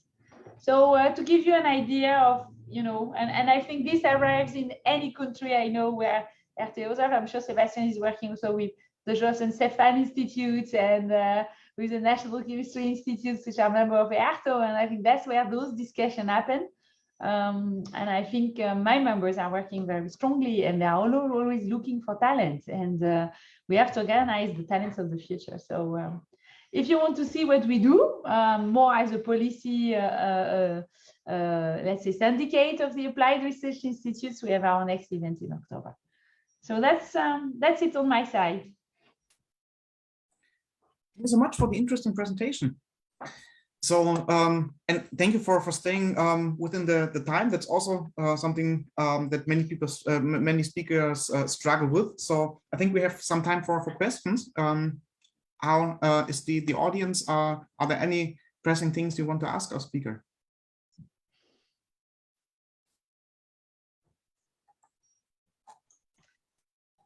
Yes, please, Natalia. Yeah, thank you very much. I want to ask you about Innovation Awards and Policy event, which will be held in Brussels. So how we can know about this event, how we will find this event, because, for example, I am excited and maybe perhaps I will visit and participate in this because it's very close to my field research interest. And thank you. You just follow us on our website, and at one point we will make registration. And if not, you drop me an email and we'll put you in our mailing list so you receive the Eurodoc. So it's easy. Okay, thank you. I will put my email in the chat, so then you can always drop an email. Oh, thank you very much. It's very kind from you.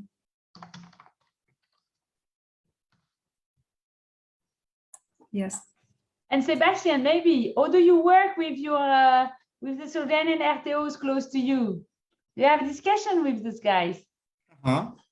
True, yeah, we're very much collaborating, and I got to say I was very happy to see in the case examples you showed both RTOs in Slovenia, where I'm now based and with whom I'm collaborating, but also RTOs from Germany, where I was previously based and where I'm also have been and am still collaborating with. So it's nice to see a lot of the partners being present there and represented. Super. Well, I hope it works well and that you get a lot of ideas together. I mean, that's the target, right? Yes, of course. Of course. I don't think people do that on their own. So sometimes I think we are promoting, you know, a bit too much the idea that you have a guy in a garage that will woo-hoo. First, we don't have the same amount of VC money in Europe that we have in the Silicon Valley. And frankly, the spin-off of Applied Research Institutes of RTOs in Europe do better. We have a better life expectancy. So, you know, if you're looking at deep tech, but they make bigger bucks. So sometimes we are doing great scaling up, but it's not the guys doing the spin-off who makes money, then it's the industry which is using our tech. I think that's the target also for RTO. Sometimes it's a bit forgotten. True, absolutely, yeah. Voilà. Cool. But thanks for the discussion. Then if there is no more question. Maybe since if there's no other questions from the audience, still you could maybe say 1 or 2 words more about how to get involved as a PhD or a young postdoc with different of these RTOs. I said for me, I'm familiar with different RTOs in Germany and Slovenia who work also quite differently and have different kinds of getting access there or getting in touch. So maybe you can say a few more general words how to get involved. Alors, I know that some of the RTOs on their websites themselves, they have all the jobs offer, also the opening for PhD students. So I think it's a question of looking around in your environment, who are there, and just hook into their website. I know that some of them are using also Access quite a bit. So I know that some of their opening also come back to Access. I also know that some are part-time professors, so they send their staff to do part-time professorship into universities. Sometimes it's like 5-6 hours or 1 day a week max of teaching.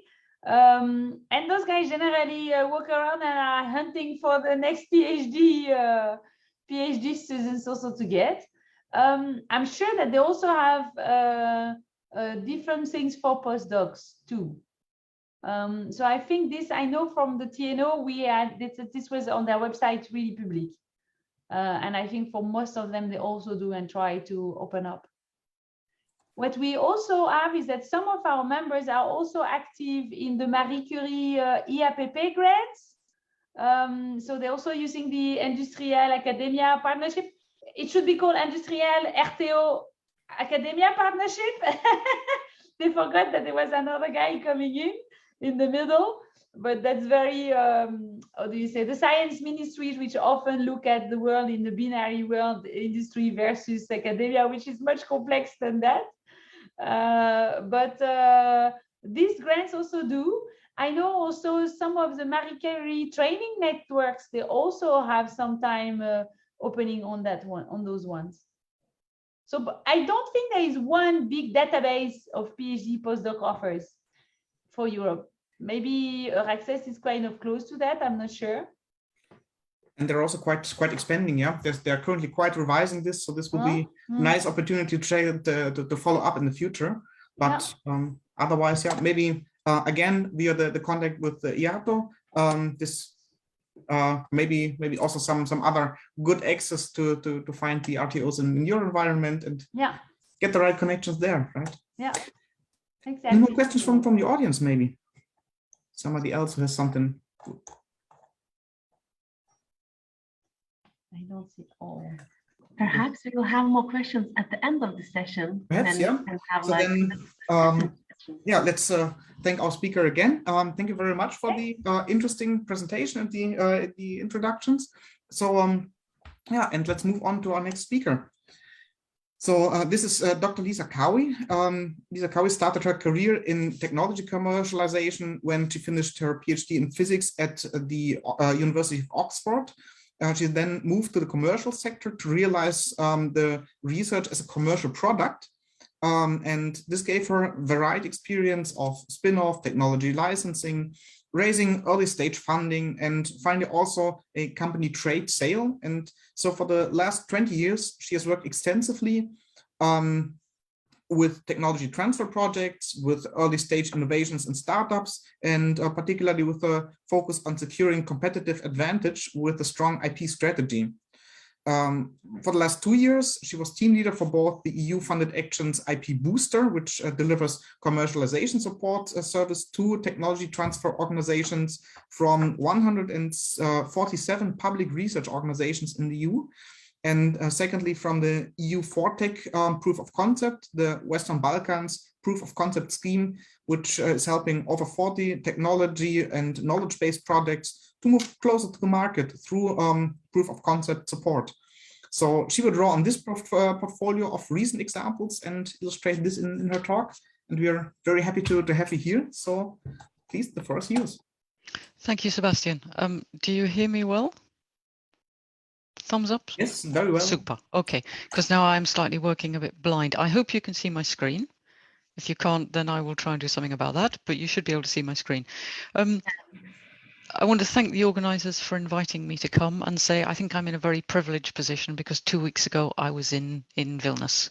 It was the first trip that I had made abroad in 2 years, and it was absolutely lovely to be back.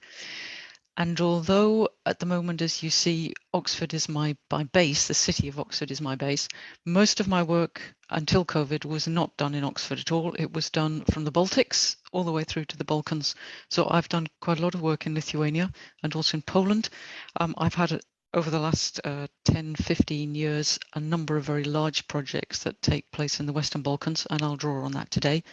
But I also do quite a lot of work that goes further east than that. So this week I have just started a new project in Moldova. At the end of last year, we finished a project to set up a new big grant scheme for the Republic of Georgia. And in fact, through the first half of lockdown, I was working on a project for Ukraine. And I'm very much hoping to be back in Kyiv in the future. I'm not very good, I think, at physically building buildings, but when the point comes where it's possible for people to come and help you rebuild through innovation and technology transfer, please reach out because you have the commitment. People will be coming back and that will include me. Let me see if I can move this forward. Do you see a second slide? Is that good? Okay, all right. So what I want to talk about a little bit today is about producing demonstrators, producing prototypes, and also using minimum viable products. And a lot of this I'm going to base on this big project called EU for Tech POC, which finished at the end of last year when we had 48 POC projects, and many of them came from public research organizations. So I hope we have some good examples for you. I want to talk a little bit about technology readiness levels. We're already using the term. We just make sure everybody understands what TRL is and what POC is, so we all start from the same base, and how we can use technology demonstrators and prototypes to get closer to the market, to test the water. And also use of minimum viable products, MVP, which is a term I've not heard so much over the last day and a half, but we'll look at those as well. And then we will look at this portfolio, if we can, of ones that came out of the Western Balkans. If we have time, I'll talk a little bit about what I would call flying under the radar, which is when you don't tell the world what you're doing until you're ready to reveal it, and how we use piloting rather than prototyping, why you use piloting. And I think this is particularly important for science-based projects and universities where they have big technology projects. And I hope we have a little bit of a time for the discussion. So innovation is often presented as being this wonderful, linear, logical process. Starts down at what we call technology readiness level 1 and 2, which is where we have our fundamental research and our applied research. And it comes all the way through to technology readiness level 9, which is the point where we are ready to go onto the market. And this starts so you can prove the feasibility of a product, a service, an idea, all the way through to technology demonstration, system development, and then out onto the market. This is the best case scenario. Actually, life doesn't tend to work quite like this, but the TRL level is something that is used extensively by people who are funding projects. So the European Research Council funds POC, proof of concept, which is seen as being around technology readiness level 3. And what you will probably know is that there are 9 levels on the TRL scale. They are defined under Horizon 2020, although originally they came, I think, from NASA. And the TRL scale varies a little bit depending on whether, for example, it's soft or whether it's your space. But the area where I'm going to focus today is this TRL level 3 experimental proof of concept and how we look at this and what we do with it. So let's think a little bit about prototyping. Because for many people, TRL level 3 is synonymous with prototyping and demonstrators. And this is an example of one that actually was built at the Oxford University. It was built in the place where I did my PhD in physics. This is what we call a racetrack magnet. It's a superconducting magnet. It should be operating down at about 4 degrees Kelvin. So there's an awful lot of cryogenics that goes around the outside of that. But this is quite small. This would sit on a typical lab bench in front of you. So you could try it out, you can test it, you get a lot of data back on it. And part of the reason that we do that is in the end, racetrack magnets for experimental purposes end up in places like CERN. So what you should now be seeing now is a full-sized CERN magnet, which has lots of racetracks in it. And obviously this is huge. And this costs an awful lot of money. So if you're trying to do something new, for example, using high temperature superconductors, rather than low temperature ones where you're only having to work at 77 degrees Kelvin, or not at 4 degrees Kelvin, you try this out in the lab first to make sure that it's going to work for you. And if it does, then you can move on to the next level. And in fact, superconducting products that were made with high temperature superconductors were in the end tested in CERN, and they are now incorporated into one of the CERN rings. But they all started out being prototypes and demonstrators inside labs. If we look at the other concept, which is often used at this point, rather than POC, people talk about MVP, which is minimum viable product. And I'm sure some of you will be very familiar with this concept. A minimum viable product is a product or a service that has just enough features that means that you could go out and test it on customers. And you will hear this expression being used, validation in the market. Does the market like it? Does the market push back and say, would like something a bit different? Or does the market say, actually, this is a good idea and we think we would run with this? And this is an example here that is often used, the donut. Minimum viable product would just be a ring of cooked dough, sugary cooked dough, whereas your final product vision might be that you would have these with lots of different colors, lots of different icings, lots of different toppings. But initially you start with this minimum viable product. And minimum viable product is a concept that actually is very closely linked to lean methodology. We talked a little bit yesterday about lean. The Thermo Fisher colleague talked about lean, but lean is also something that's linked to startup methodology. And more than anything else, it means you constantly test the market. You go out and say, this is what we've got, what do you think? And you can do this with a prototype, you can do it with a demonstrator, and on the basis of what the market tells you, you come back in and you make changes. So that's your MVP and your lean methodology. One question which I am going to try and put to you, although I'm not sure I'm going to be able to see the difference, the response. I'm interested in whether, as an audience, you think that a prototype is a minimum viable product. If you think that prototype is a minimum viable product always, can you raise your hand?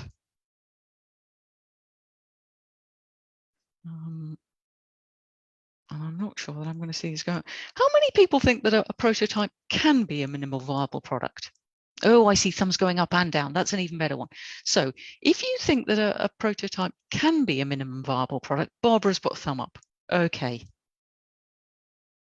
I think we have a lot of people who are okay. I see another one going up there. So some people think that it can be sometimes. All right, good. Let's have a look at when it is and when it isn't. I'm hoping you're now viewing a screen that shows you the logo for EU4Tech POC, because this is what I want to now look at here. EU4Tech POC Western Balkans was a project that ran for 2 years, and we supported 48 projects at POC level.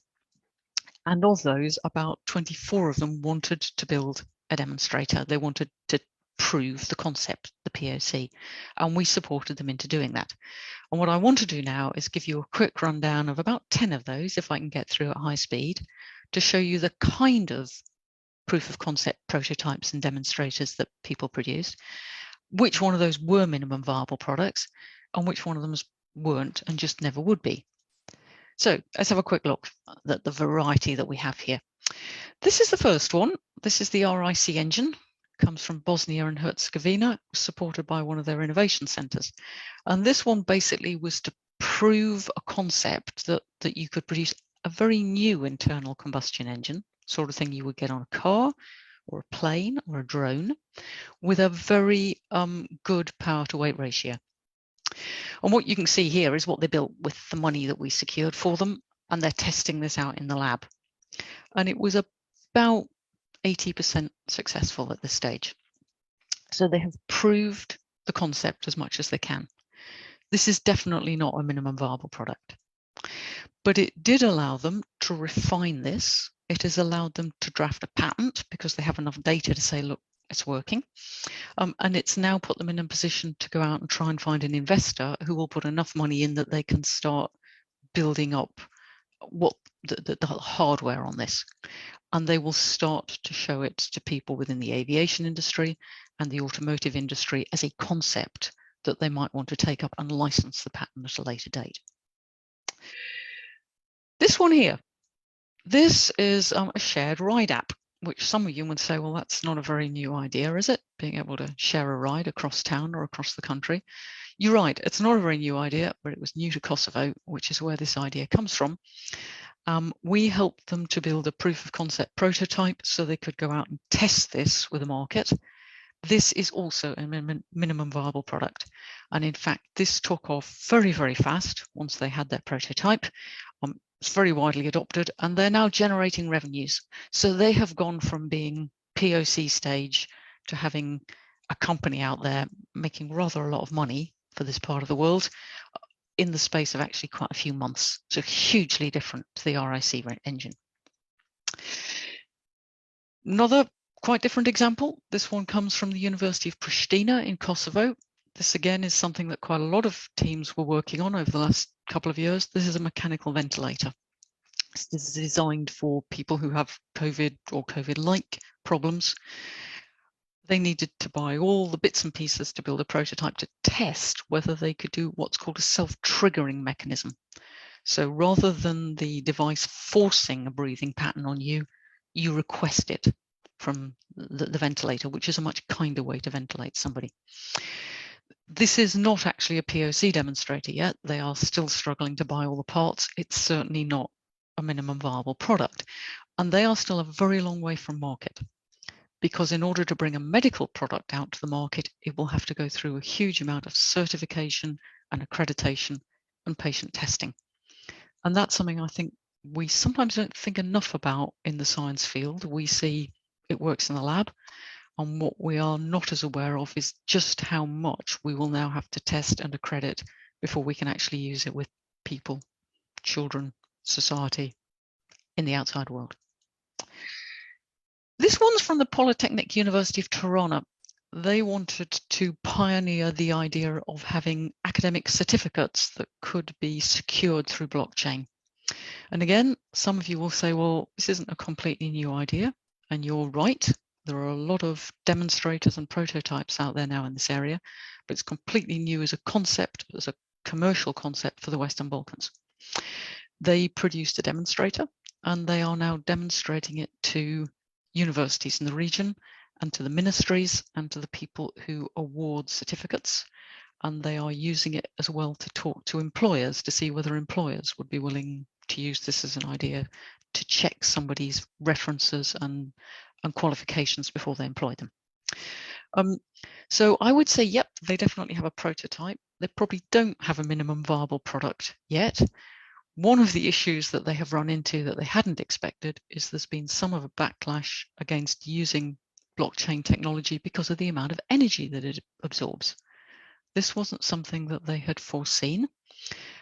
And this is something that might have come out if they'd been doing what we call pestle analysis when they'd looked at the market, but it didn't. And this is one of these unforeseen things that can possibly derail a project. It works fine, it's a sound idea, but in fact, it may not reach TRL level 9 as a result of this. This is City Smart Waste. This is a startup that came out of young people from the University of Tirana. This is one where they are able to tell if bins around Tirana in Albania need emptying because they're full. So when the bin reaches a certain point, it can tell it's got heavy, and it sends a message back to base to say, I need emptying. And then the team can send one of the pickup trucks out just to empty that bin in order to keep them constantly ready for people to put rubbish in.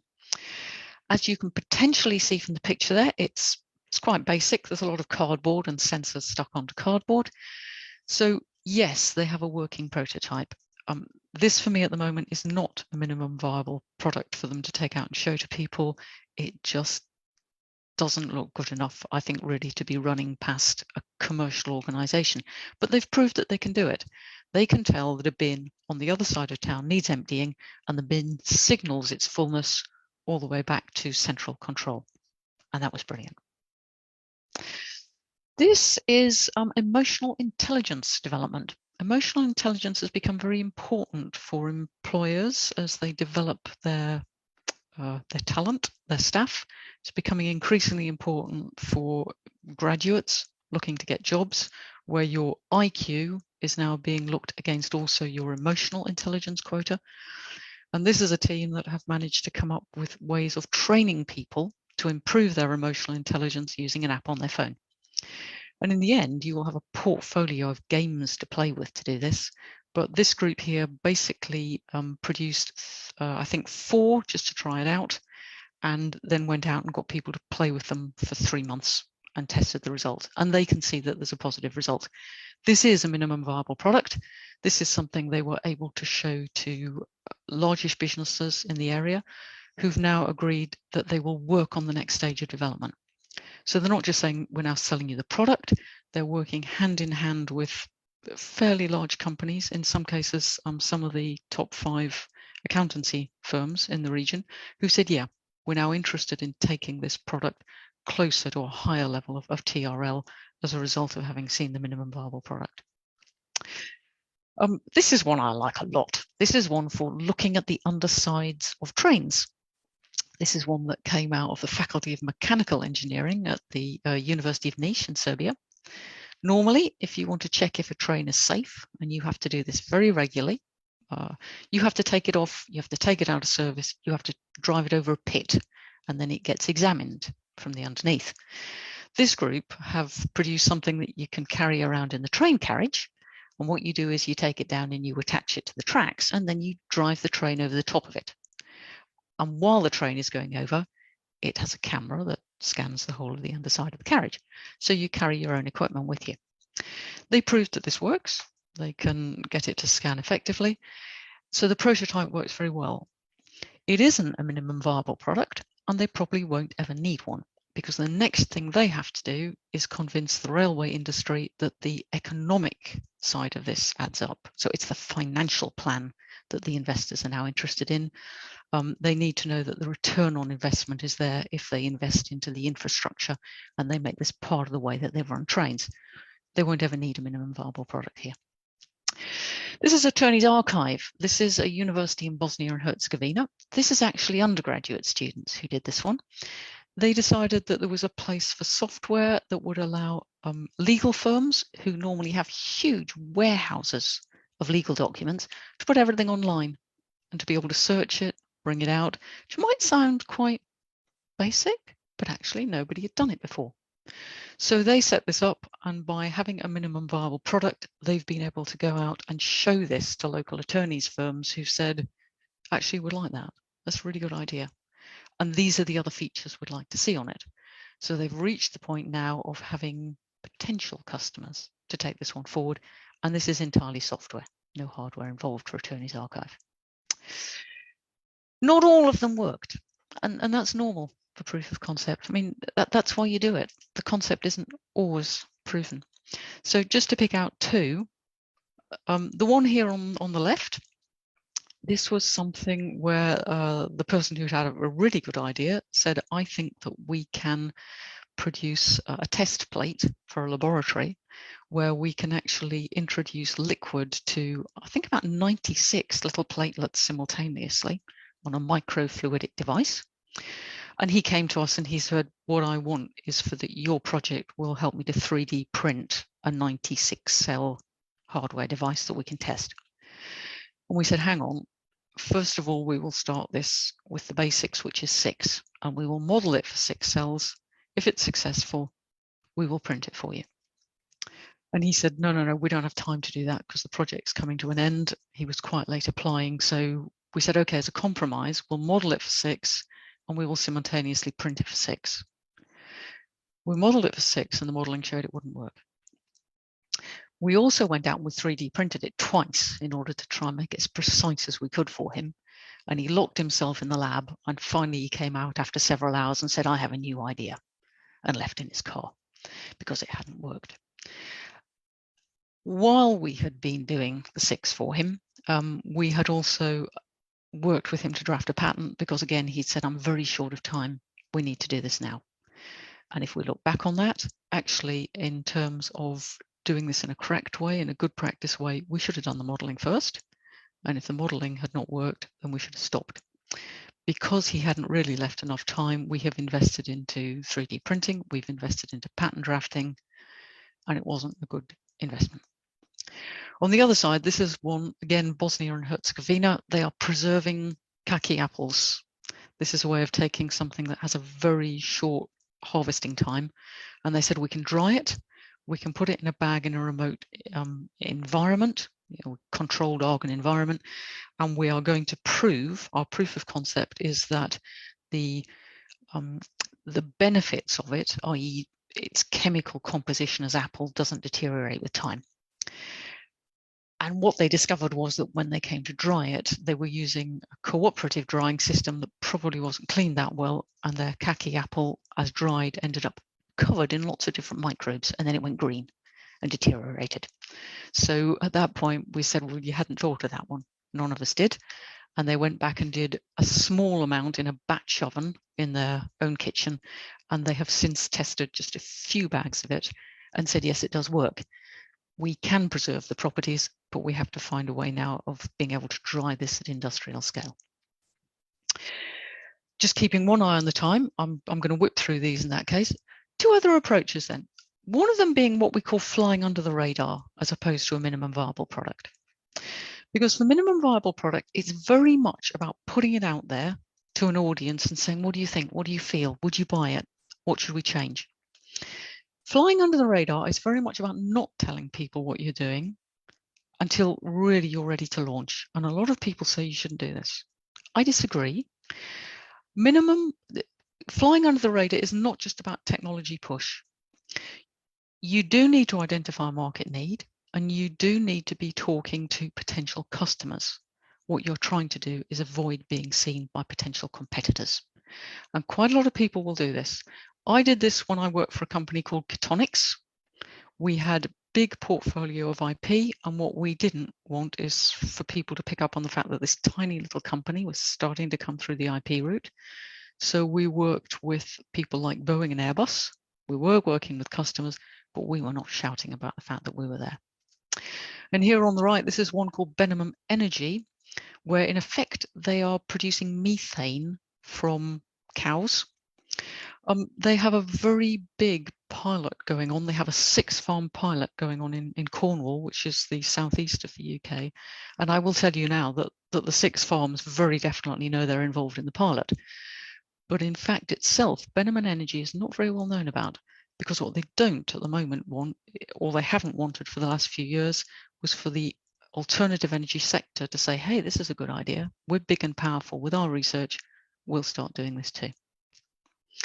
So minimum viable product works really well when it's quite small scale, when your idea is not very complexity, and often if it's business to consumer.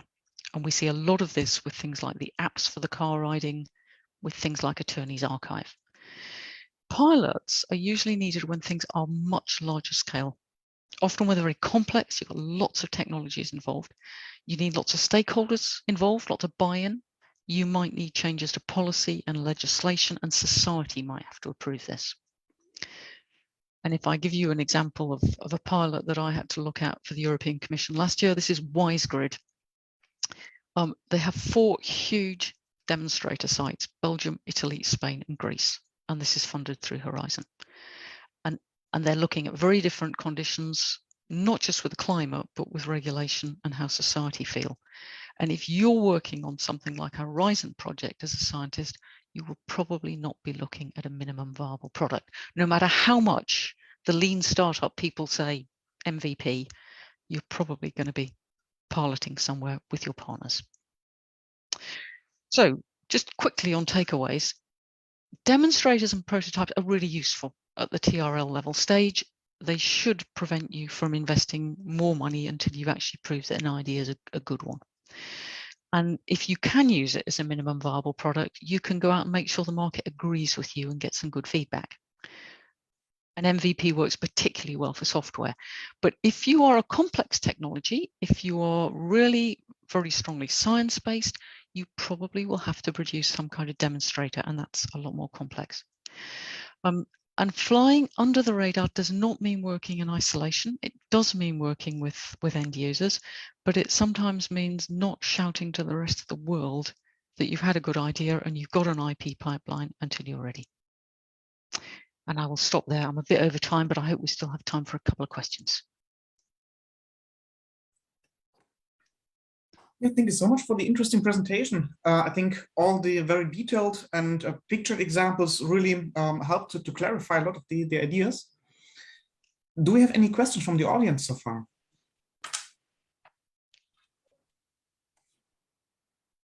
Anything that's maybe unclear, anything you want to ask our speaker?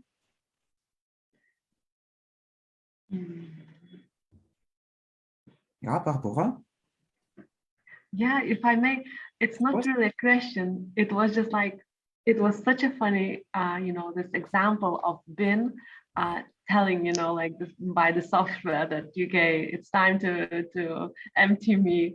I was like, wow, how insightful it is for people, to generate such ideas, so you go in everyday life and you go, okay, how can I improve this? And how can I improve that? And I think it's a brilliant idea. And again, I think often it takes much younger people who would say, oh, we can do this. This is a good idea. Whereas probably people of my generation would be a little more, we would be a lot slower about coming forward with something like this. Whereas the young team just said, of course we can do this. We can get the bins to weigh themselves and tell us when they need to be emptied. So yeah, it's an absolutely brilliant one, that one.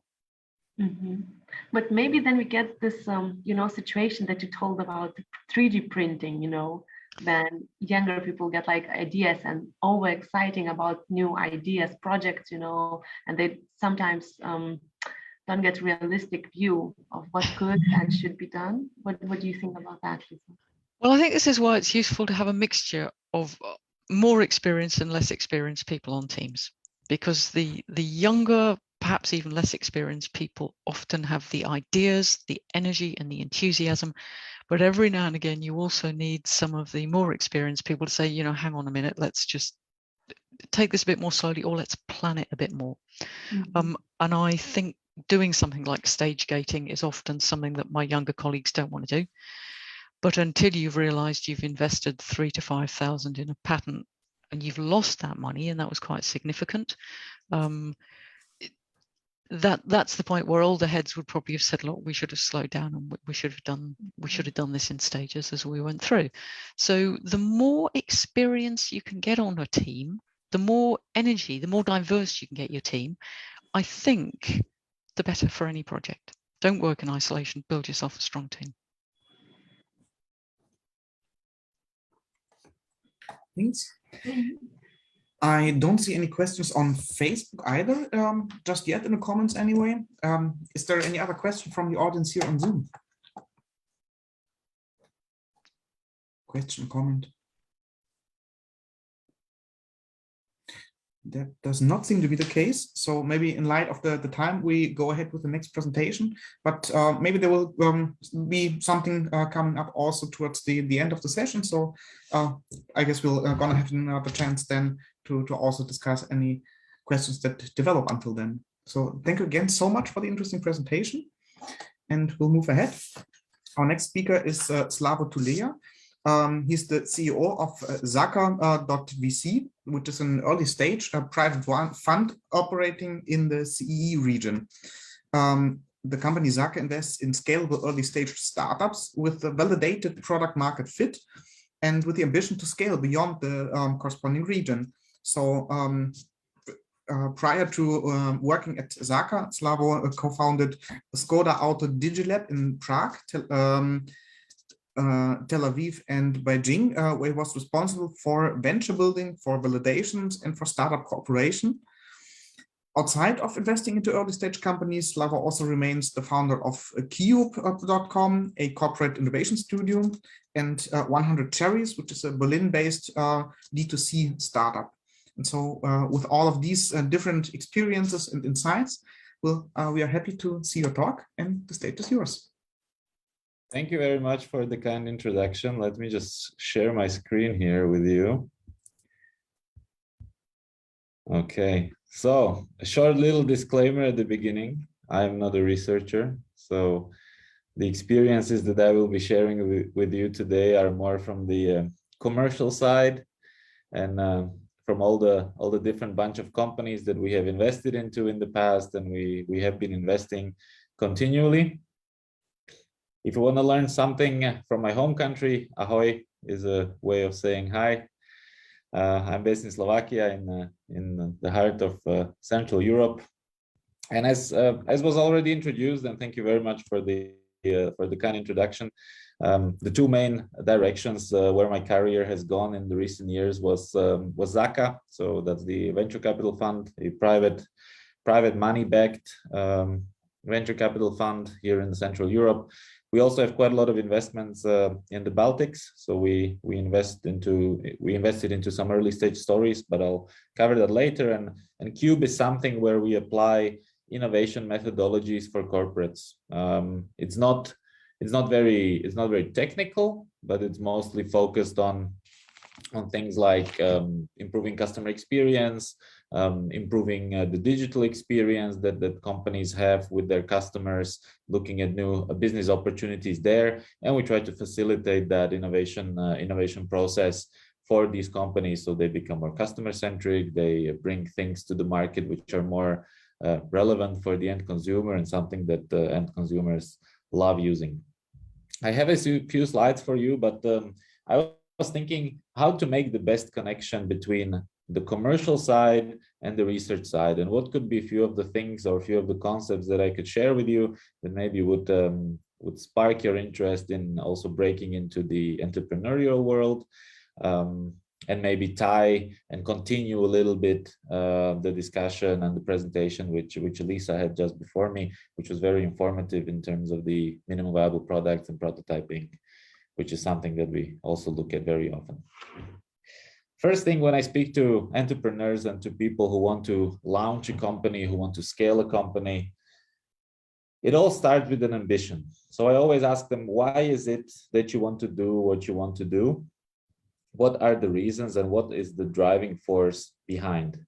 When I'm looking back at my career, back in, when was it, 2010, when I started studying university, I already knew that at some point I would like to go into the entrepreneurial journey, maybe start a company, maybe start a startup, raise some funds, scale it, and then maybe sell it sometime in the future. And that's the ambition. And this is the question that you perhaps have to ask yourself.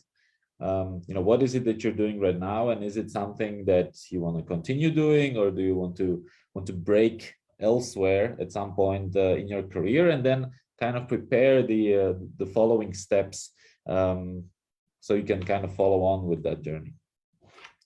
The second thing that is super important, if a person has an ambition, and if I see founders who are maybe too early for us, they come with a lot of ambition, they say that yes, we want to launch a company, we want to do it in the US, and so on and so on. The number one question that I ask them, what kind of experiments have you been running? What kind of experiments have you been running? What is it that you tried? What is it that you failed at? What is it that you proved to yourself? And what are the things that are building the base of the project which you're building right now? So this is something that I would totally recommend to you, is you do a lot of experimentation because you're researchers, but what kind of experimentation can you be doing if you want to continue on that innovation journey? Because what we see quite often is that people come with technology, they come with something that they have done in the past, but there is no connection to the consumer. There is no connection to the actual problem. And this is what experimentation leads us to. Okay, so if we are out there looking for problems and we're running experiments to see whether our solution is something that customers actually want, then we're making progress. If we just bring technology, that's not so much. That's not so much progress. When we launched Škoda Auto Digilab back in 2017, Škoda Auto Digilab was a daughter company of Škoda, the huge car maker. What they wanted to do was to be a little bit closer to customers and to actually understand whether what they're doing at that moment was right, because they are producing about 1.5 million cars a year. You sell the car and that's it. You actually don't even have a relationship to the end consumer. And this is what they wanted to change with Škoda Auto Digilab. So do a little bit customer research, maybe understand what the mobility needs are. So we're not only pushing the vehicle as such. They had, I don't know, eight or 7 models at that time, and they left it up to the customer to decide which one is best for them. But they slowly started realizing that there is quite a big group of young customers living in huge cities, which didn't really want to buy a car. There was, it was not something that appealed to them much. It was a bit expensive. It was difficult to park. And this is where experimentation got us. So we started speaking to these people and starting to understand what their mobility needs were. And in the end, we ended up with running of about 5, maybe 7 different projects, which were focused purely on urban mobility, where Škoda wasn't active at that time. And we only discovered this by experimentation. We wanted to find out what is it that people are doing, how are they moving, what are their biggest pain points, and we then designed the solution having this in mind. When I see founders or when I speak at conferences, I see 3 types of people. We usually meet the perfectionists who are not ready to raise funds because the solution is not perfect yet. Then the second half of perfectionists are people who actually raise funds, but they never launch. So they never launch a product into the market because they're still afraid that it's not perfect yet. And this is actually quite a big problem with corporations. They usually, when they develop something new, they want to keep it inside and develop it for such a long time that by the time that they actually launch it to the market has gone probably a totally different direction, or that's the first time that they find out that the solution which they made is not relevant for the market. So there are no customers willing to open their wallets for this. Then the second type, of course, is the procrastinator, and we all know this. Whenever you have to, I remember this back at the university. Every time I had to write a paper, my inner procrastinator showed up and told me that tomorrow is also a good day to start it, and a week later and a week later. And then we have someone in the middle. Okay, so the iterator. So that's someone who has the energy to go and do something, and they usually are governed by the idea of done is better than perfect, which I totally urge you to adopt if you want to be an entrepreneur. So whatever you can do now and whatever you can do faster is better because it's slowly moving you along the way. And we all know that the way of starting a startup, starting a company, or bringing your innovation to the market, it's never a straight line. Okay, so it's always something bumpy.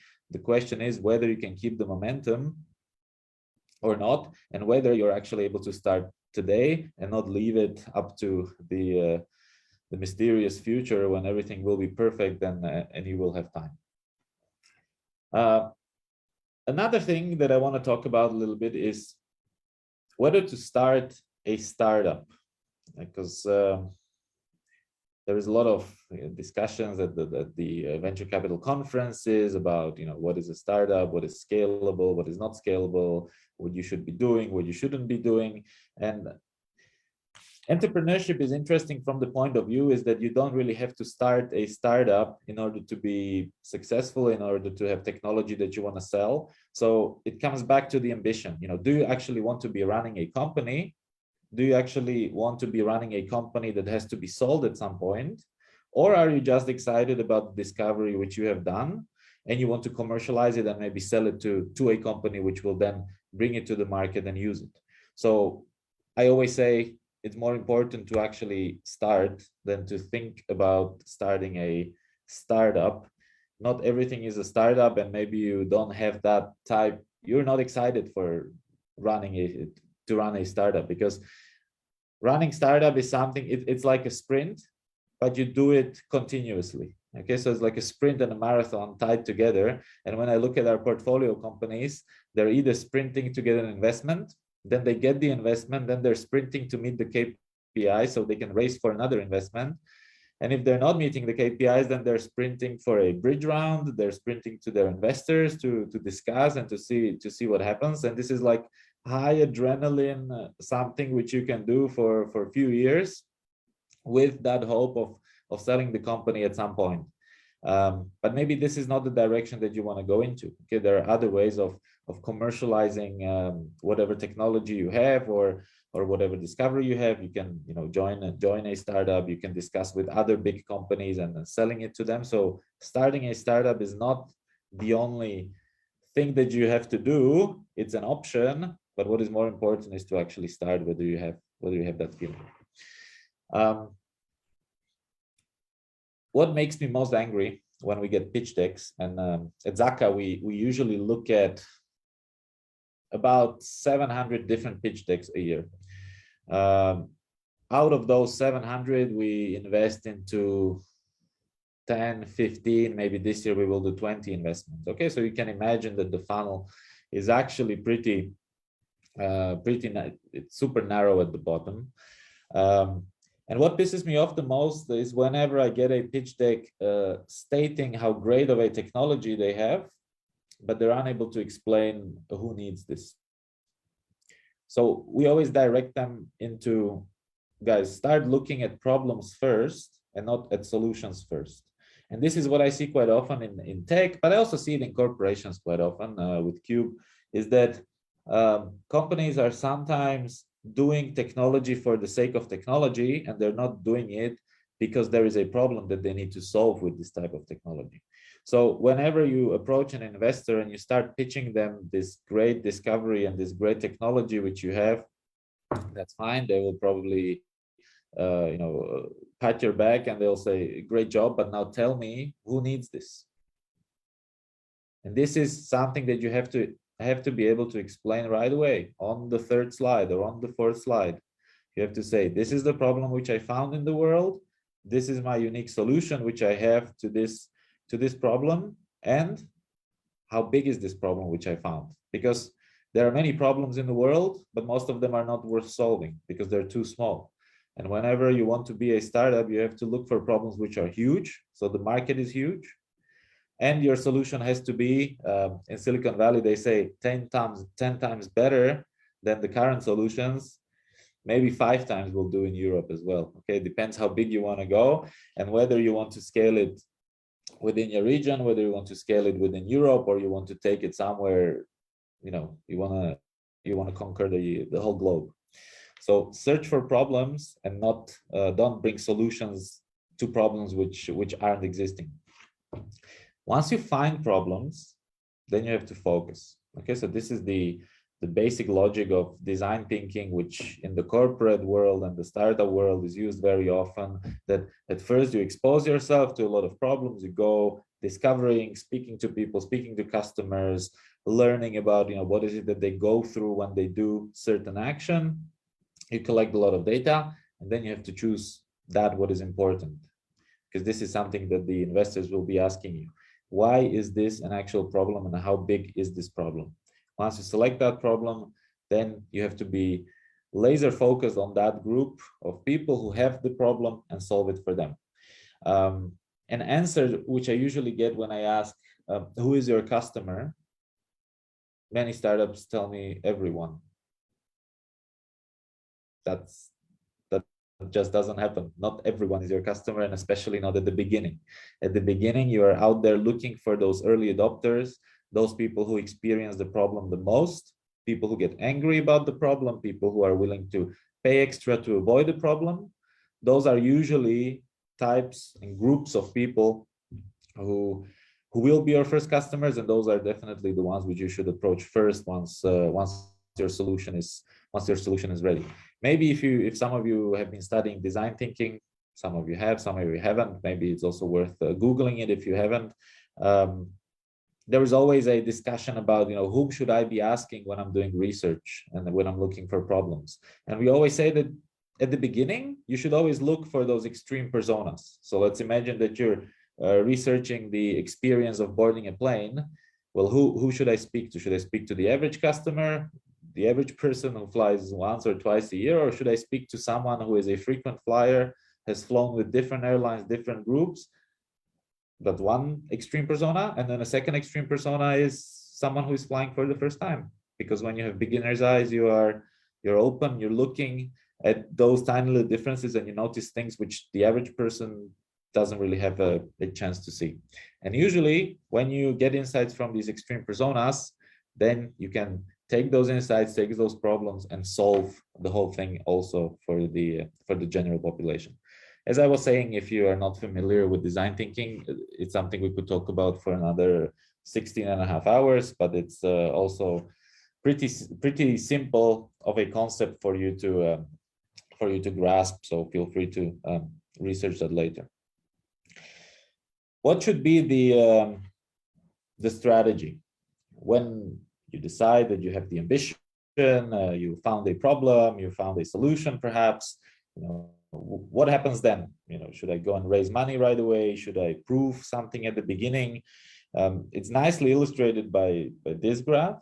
Okay, so the strategy should be that over a long term, the trend line is trending positive. You're not winning every day when you're running a startup, but just try to make sure that you're winning on most of the days. And if you're winning on most of the days, then statistics will be on your side and the line will be trending up.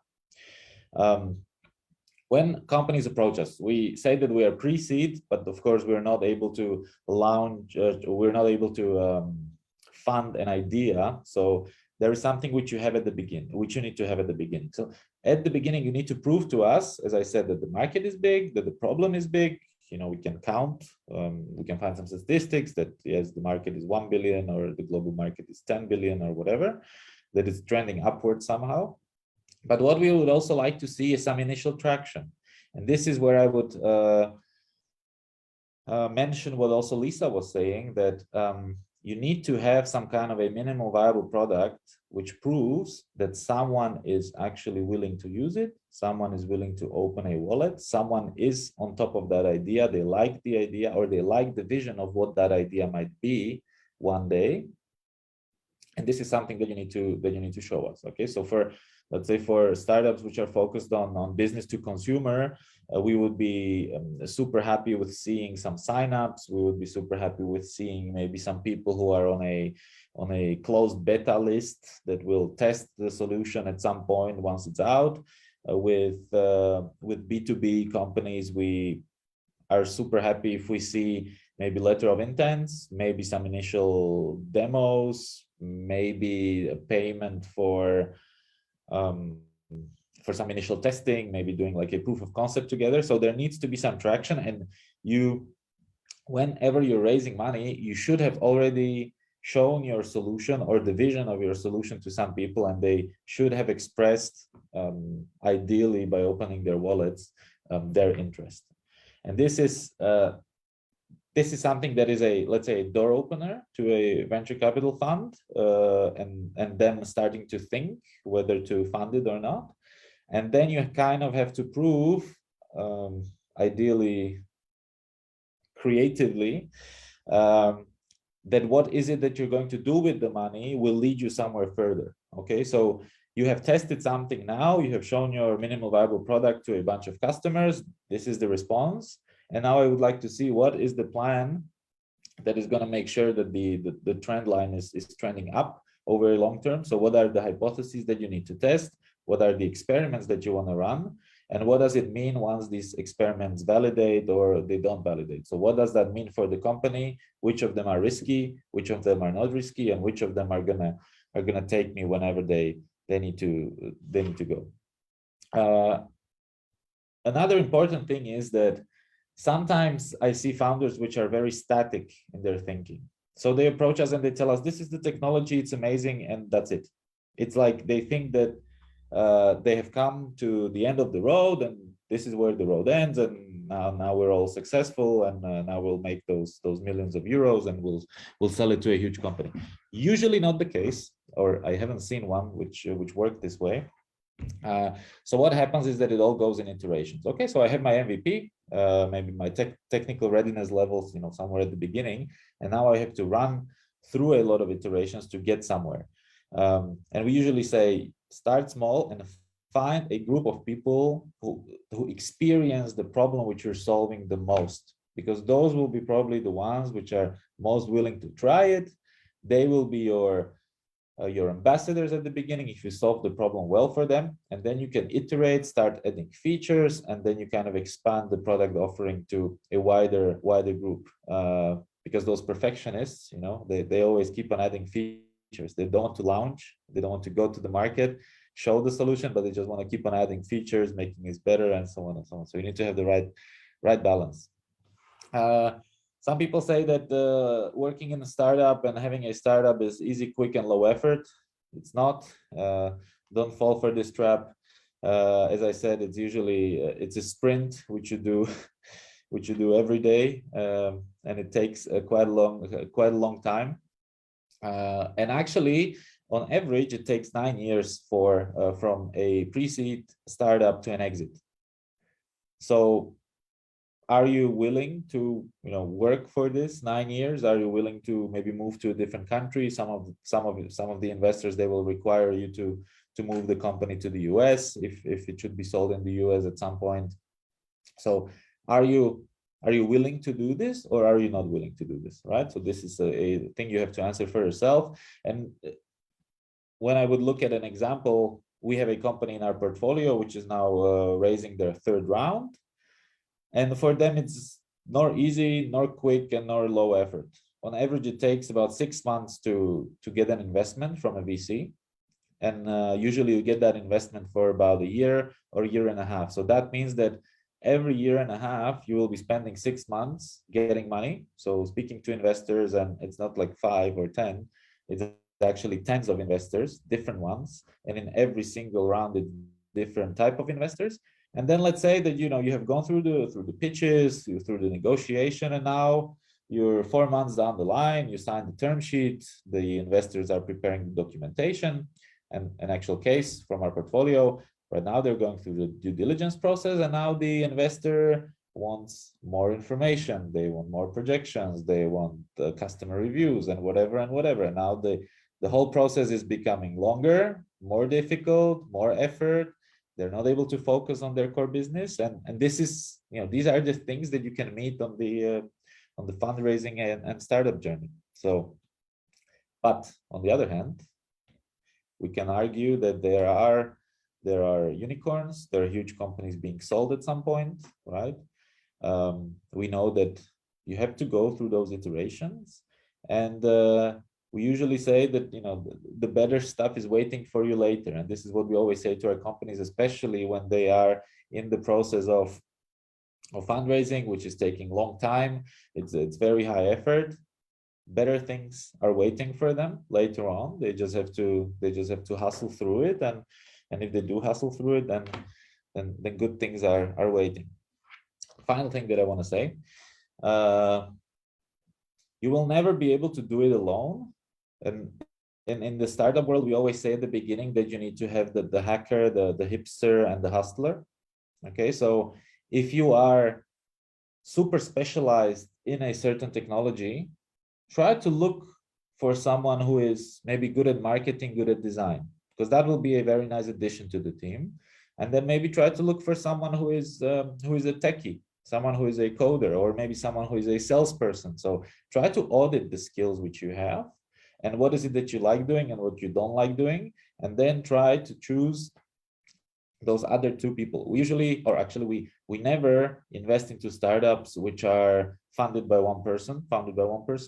You always want to have a team, and you want to have balance of skills. Okay, it might happen that in the future this balance will be lost, and usually in the third or fourth year in the successful companies, some of the team members or the original founders start struggling, so they need to be replaced. But at the beginning, you have to start as a team. Now, before I finish, I would like to come back to something which I told you at the beginning, and I showed you with the graph of the perfectionist and the other person. Whenever you want to start something and you want to start a company, you want to start a startup or any type of business, I think for most of us, it's very easy to say, hey, this is what I'm going to do tomorrow. This is what I'm going to do next week. These are the steps that need to be taken. And we craft these steps super nicely. You know, they're pretty complicated activities and so on. And then I always try to think to myself, how would I do it if I only had 1 hour? Because this is pushing me into action and into iterations. I was thinking recently about we had to do research for a tech company. And we started mapping, you know, what are the different people that we could speak to, who could be the respondents, and, you know, that we have to arrange them for next week and blah, blah, blah, blah, blah. And then I thought of this, how would we do it if I only had 1 hour? And that ended up me being, you know, looking at the phone, picking up the phone, dialing 2 numbers, and I was getting feedback instantly. So, you know, you can take the action, but we usually decide not to take the action and we decide to plan it. Okay, so whenever you're launching a company or thinking whether you should post something, post it. Whether you should launch your website with your minimum viable product, you should launch it right away so everybody sees it. And you kind of get that momentum, and then the nice things can happen. Thank you for the attention. Feel free to connect with me on whatever social network you prefer, Twitter, Instagram, LinkedIn. And the visuals were not mine, they're from Visualize Value. I totally suggest that you follow this account. Thank you. Thank you so much for the interesting presentation. I think there were a lot of very specific advices that can be really helpful to many of us. So are there any questions from the audience or any comments?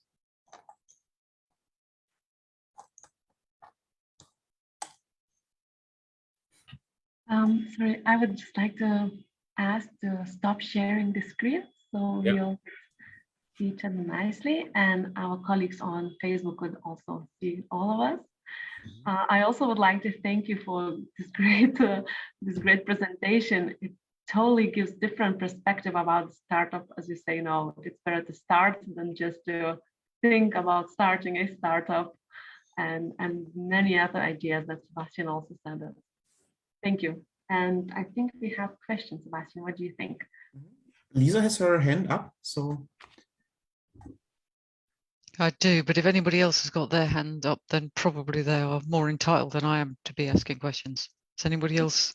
No? At the moment not, so please go ahead. Okay, then maybe I start. I'm interested in particular in what you said about it being sort of a series of sprints within a marathon, which I think is really true, and a lot of people enjoy sprinting. Do you think there's a case for thinking about succession planning quite early, in terms of saying at some point we will actually need to hand over to another team who are going to run a long marathon, rather than and sending the sprinters back probably to work on another project, another startup? How do you deal with that? So this is something which I see quite often in corporations. So whenever they launch an innovation lab, you usually have 2 teams. So you have the ideation team, and then you have the business design or the venture builders or whatever we might call them. And I have actually some mixed success with this, because sometimes it's difficult for those long-term people to pick up the energy that was at the beginning. And for those people who are in the ideation phase, you know, it's their baby, so they also don't want to let it go. So actually, in some companies which I advise, they do it in this way, that there is some kind of a handover process, and in other companies they have people who are in this long term, right from the beginning. What I think is important is to check at the beginning, what type of people do we have in the team, because some people are idea makers. You know, they make the sprint at the beginning and then they would love someone else to take over. And then there is the second persona of operators. And this is very applicable in traditional companies. So you have, we recently actually invested into an accounting firm, which we want to digitize and make it cool. And they were made up of people who were operators So they were good at running things daily. The business was running nicely, but they were not able to kind of stick their head up from the operative task which they have and look for a new goal and maybe look for a new direction. So yeah, the best I can say is actually to check who is a idea starter and who is an operator, and then mix and match accordingly.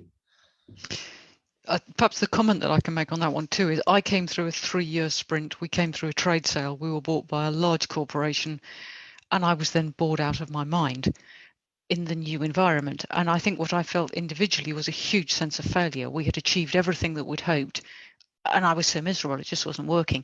And what I probably needed at that point was for somebody to be able to say to me, pull out, go and get another one. Don't feel a sense of failure, feel a sense of achievement, but now change what you're doing and go back to another start out and take it forward. And perhaps that's something that it would help if more people said to founders, don't feel failure, achieve, go back. Yeah, that's nice. Nice. Another couple of really good advices. Any other comments or questions from the audience? So far doesn't seem the case. Maybe as the closure before the lunch, I can pose to the both of you a little bit of a maybe challenging question, or somewhat, let's say, out of the comfort zone of the presentations. A lot of the examples that we saw were really specific technical applications, some hardware, some software, these kind of things, and the good advice how to handle this, how to get into this. Now, what we see is that at many universities, they're changing technology transfer offices to general knowledge transfer offices, or even more abstract terminology. And so, since also for our audience, we are having today with us a lot of technicians, a lot of people from STEAM fields. But that's not all that are in our audiences, right? And so I would be curious to hear how you see this being transferred into social sciences, humanities, and in other fields, how this applies, how this can be maybe abstracted to be used with there, all that you presented. So as a starting point. I'll try to react to this. I think we all see the push towards STEM subjects, so that we want people who are scientifically sound, technologically, engineering, and so on. But this is not enough in entrepreneurship. Okay, so we still need people with that maybe softer side, so social science side. What I believe in is that we need to be, or universities need to be efficient at making mixed teams, because you need someone with the technical experience, someone with the business experience, and ideally you need a bunch of T people. So not only specialists in one field, but people who have gone through. So maybe I'm good at front-end development, but I also did a bit of graphics design. So I'm already a generalist. And this is the same for let's say business people. Okay, so somebody is maybe good at accounting or general business operations, but they're also good at strategy or graphic design. And in a startup, considering you cannot hire 10 people right away at the beginning, you need to have people with multiple roles. And if universities maybe taught this and showed these early startup teams ways how to find a co-founder, because this is the tricky part, right? If I'm a scientist, then my network usually consists of people who are similar to me. And how am I going to break out of this bubble into another bubble of people who are just business majors? Because business majors are usually pretty useless, since they only know stuff about business, but they don't know actually, what is the business going to be doing. So you need to figure out a way how to mix and match these groups, and then maybe higher performing teams can happen. That's a good advice, really. Yeah. So, Lisa, any more insights, any thoughts that you wanted to add before the lunch break? Nothing more to add. So then let's thank both speakers again. Really very nice insights, a lot of takeaway messages. So thank you so much for the presentations and the discussions. And yeah, Barbara, are we gonna continue with the lunch break and afterwards?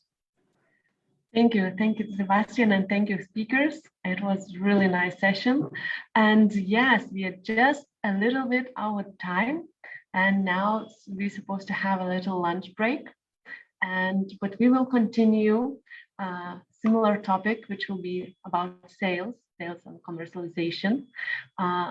We will have great speakers, and we're also going to have a discussion. We will have more time for discussion.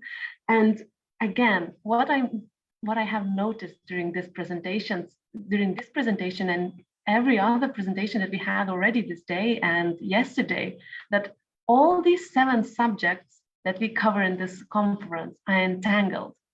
Now, even during the production session, we entangled human resources, how to be the bridging person, between business and research, how to manage finances and attract it, and many other, topics.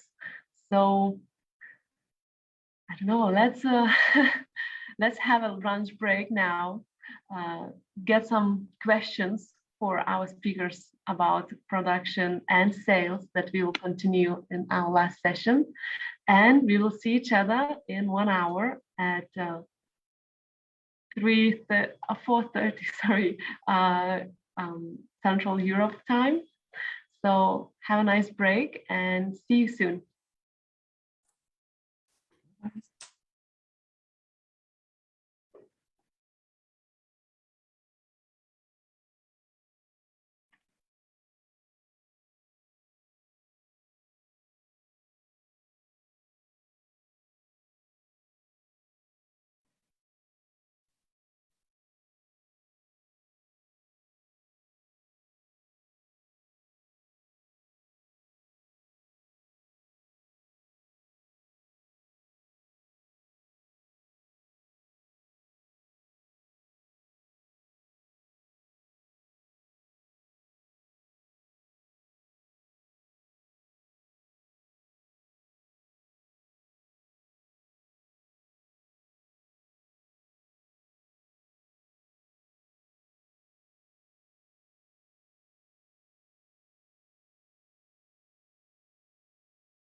Hello, everyone, and welcome back.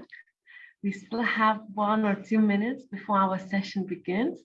So for people who just join us for now, for this session, I would like to remind that our session, our conference is streamed on live on Facebook and is also recorded.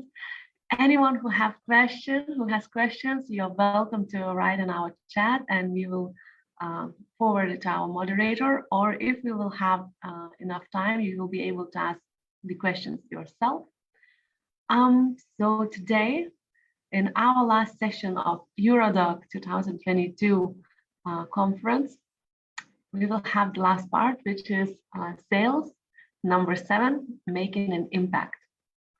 I see that we still have some people joining, so we'll give another minute, and I guess in the meantime, I will introduce our moderator of this session, and it is Pil.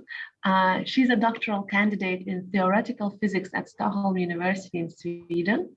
She does research in the field of condensed matter physics, where she studies systems of ultra-cold atoms in optical lattices. These systems are interesting because they can provide a method for realizing quantum simulators. Besides her research, she's interested in how research and science are communicated to reach a broader audience, and how the research in higher education sector influences and are influenced by society and its culture. Of course, besides of that, she's a chair of the National Doctoral Candidate in Sweden and a general board member in Eurodoc. So, Pil, thank you so much for being here, and the stage is yours. Thank you, Barbara. It's a pleasure to be here. So I have the honor of moderating the last session of Eurodoc's conference 2022, which focus on sales and making an impact. And we will have first 3 different presenters, and then we will end with a discussion where Lisa Caro from the last session will also join. But first, I would like to introduce Jolanta Krupa, who holds a master's degree in engineering and is currently the vice president of the board of the Polish Association of Doctoral Candidates. Jolanta is a PhD candidate at the HGH University of Science and Technology in Krakow, where her scientific research focused on tribology or material wear. And in particular, she is interested in the material wear of composite coatings that extend the life of technical optics. She is a member of the, and here comes an acronym, but she's a member of the PhD Candidates Council and a member of the university strategy team. And in her private life, she is interested in Formula One, which led to her becoming a member of HGH University of Science and Technology racing team. Jolanta, the floor is yours. Thank you very much for the warm welcome. Let me make the presentation visible. Okay.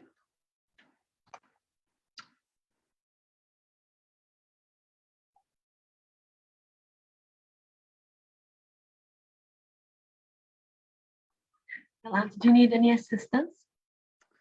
I've got my PowerPoint, which wants to show me 2 screens with the presentation. And okay, maybe I'll try to do it only by focusing on the presentation at the screen, because I see that it doesn't want to cooperate with me. And how should I share the screen? Could you tell me where? Here. Okay, the green one. Okay, so I hope it's visible now.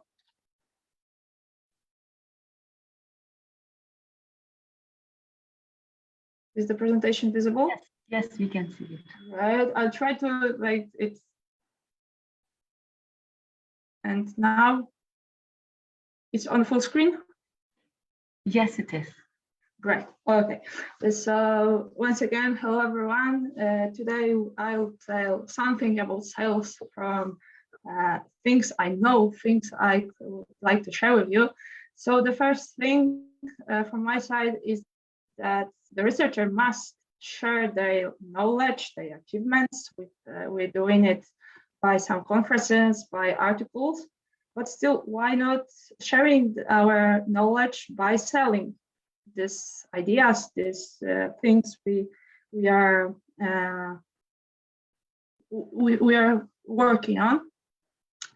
And as my university has got great traditions as the technical university, I can imagine myself not working for subjects which are related with the socioeconomic environment, and where to find possibilities for such things. The first step, it's not really the university. It depends, of course, of the subjects you are working on or the subject the university is focusing on. But still, there is some kind of technology centers or units which are responsible for the knowledge transfer to the, as I said, socioeconomic environment. At my university, there's a technology transfer center, it's CTT, IGH, and it has got some kind of project one, which is called IGH. It's basically a company which has its own funds to become, for example, a shareholder for the new startups, the startups from the students, from the PhD candidates or the employees of the university. What is more, they're providing us visitations, some meetings where they are giving us the information how to start, basically, how to start with the idea, how to extend the idea to some big project.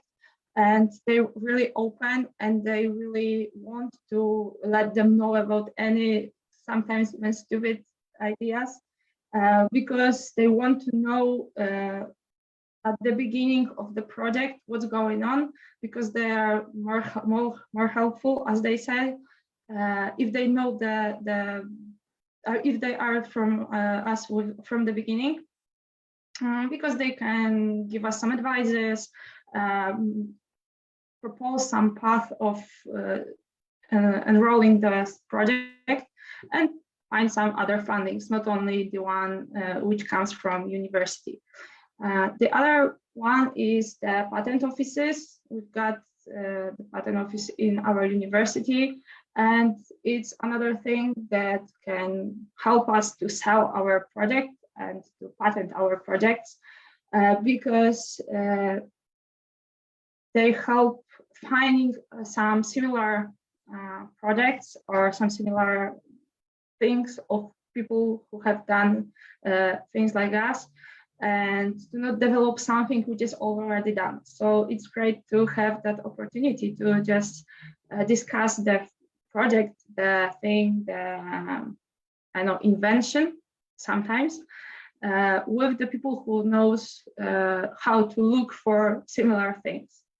The other possibility is technology parks, which are outside our universities. They are more commercial ones.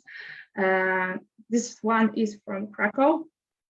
They are like the place where some shareholders, some innovators come together and discuss their projects, or they're looking for the fundings, because there are some people who want to just invest their money in some new ideas, and this is mainly the place where they gather together. And the special programs, they're quite similar to the programs which are on my university. So there are some innovation hubs, some accelerators where people advise how to start with the project at the beginning or at the developed prototype, or with the the project which is already ready to sell it. So on different stage, there are different programs, the different project, the different people. I'm sorry, Yolanda, to interrupt, but we have a question. Is your slide supposed to change? Because we still have the view of the first slide with the names. Oh yeah, yeah, it has changed a lot. Only the first slide. Okay, so I'll do it by. Widzimy Okay. tylko pierwszy slajd, tylko widzimy. Okay, and now the second. Now we see a slide called musts of researchers, and then a big picture. Yeah. Yeah. Okay. So once again, I've got problem with the Zoom. Last time of the conference, it was quite the same, but they have seen my notes, but the note presentation. So sorry for this. Okay. So as I said, the mass of researchers is to share the knowledge. You have heard it. This is the main building of my university. So this is the place where, firstly, we are looking for the possibilities to sell our project, to have someone who would help us. This is the logo type of my technology transfer center and the InnoIGH, that company which I have told her about, the patent office. And this one is the technology park in Krakow. So it's quite new building. It's developing inside, let's say, because they've got some offices for people who want to work on their projects. They are free by register. They've got also some places for startups. They are you have to pay, but not that much that you would pay in the normal office. So they're giving some discounts. And as I said, that special programs, which are many of them, and they're in different technology hubs. I've seen a lot of them. Partly they are for some regions, partly they are for some depend on development of the project, of the invention, and there are many in this. So I really I can assure you that by looking for money for your project, which is even on the first step, like some idea, you would find some money to develop it, or for example, looking for some additional events or programs which help to develop to the first stage. Like the main idea is to help to develop that inventions. Okay, and above all, I would like to ask you to be brave, to look for some fundings, to check your idea with some people who knows what to do next, and do what's best for you, to share the knowledge, share your achievements, and of course, sell them, because it should be useful for other people. Thank you very much. And thank you for an interesting presentation. Is there any quick questions to Yolanda? I have a question. Yes. Okay. Can you start by saying your name? My name is Sergiusz Kasyan from Ukraine. What do you think about importance of marketing of startup projects in modern science? Co Pani myśli o marketingu startup projektów we współczesnej nauce? Dziękuję bardzo. Dziękuję bardzo za pytanie. Thank you very much for the question. Of course, it's important. The marketing is really useful, but it's, I think, most important, because without marketing, you won't sell your product because nobody would know about it.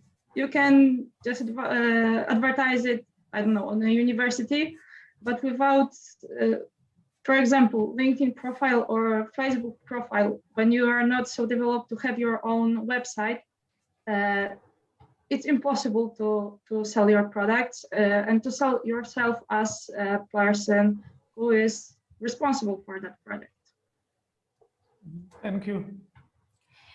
Are there any other questions? No. Then I will wrap up and move on to the next presenter.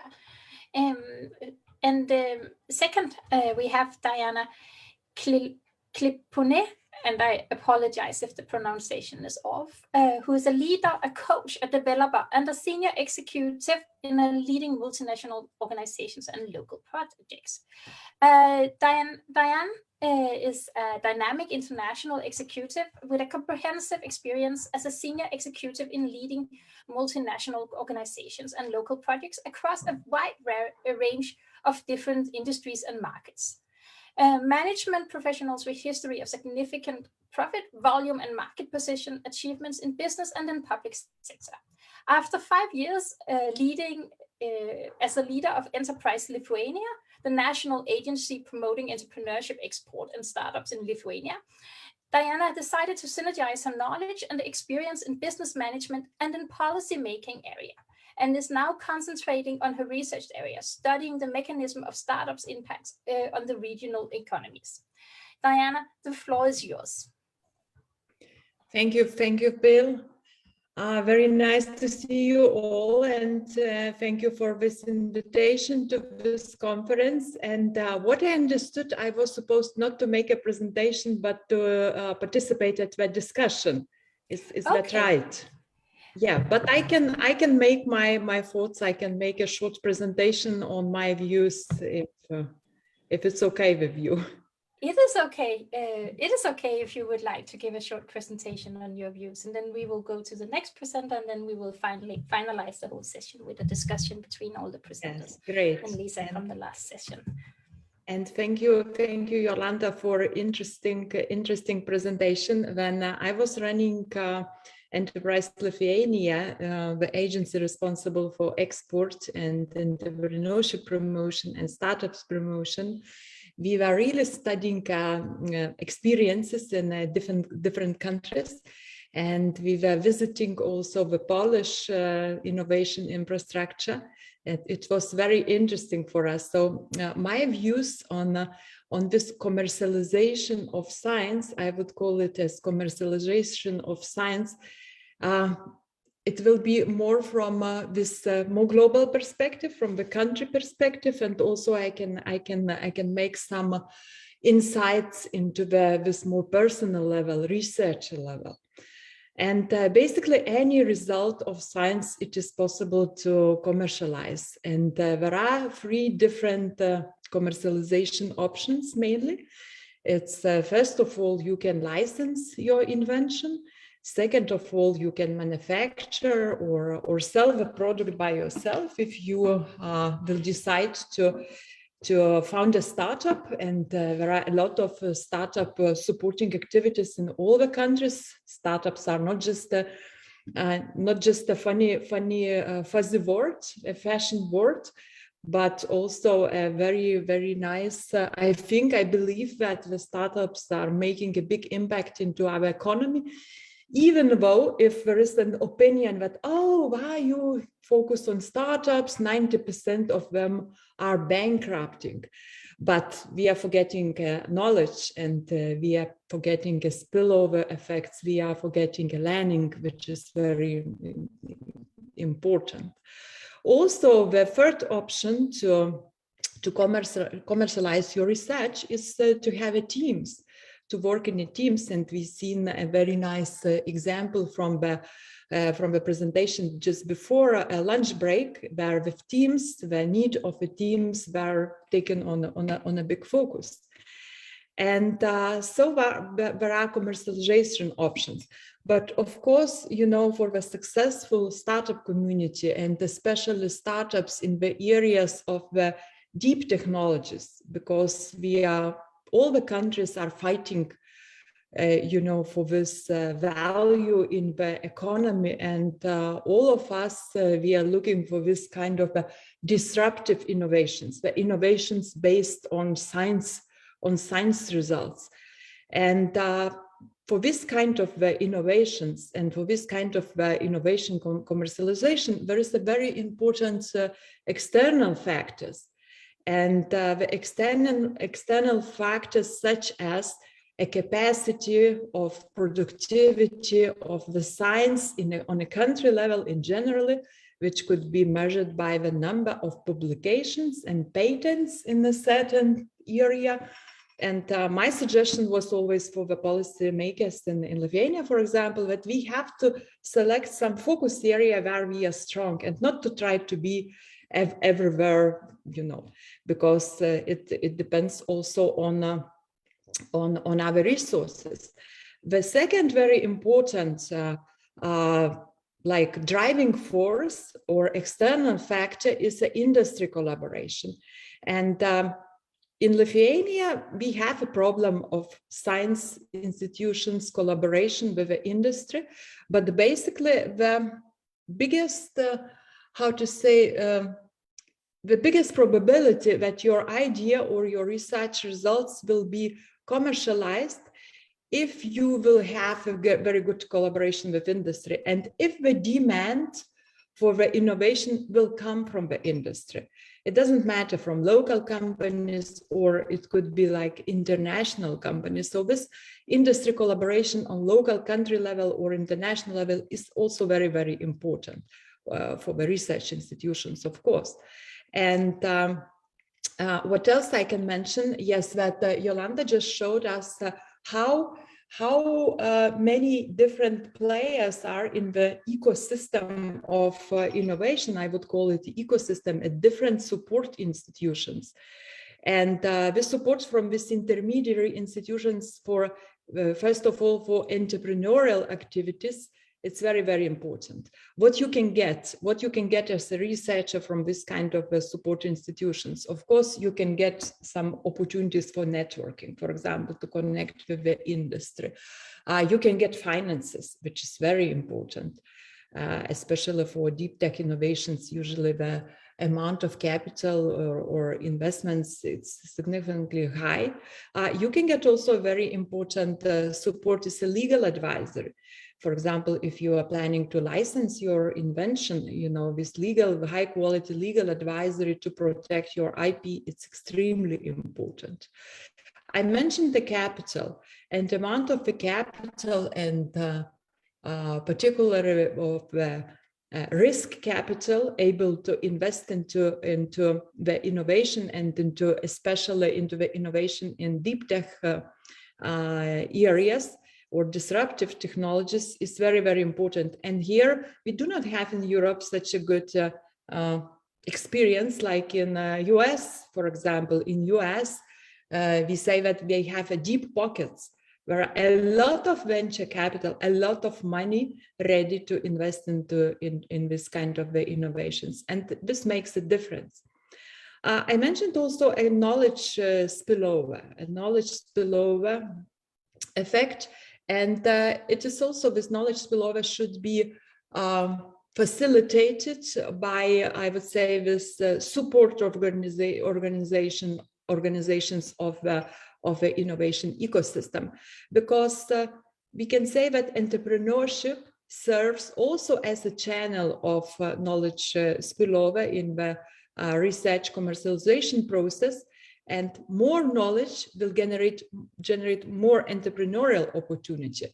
But this knowledge does not spill over automatically. You need to put some work and to have some system into it.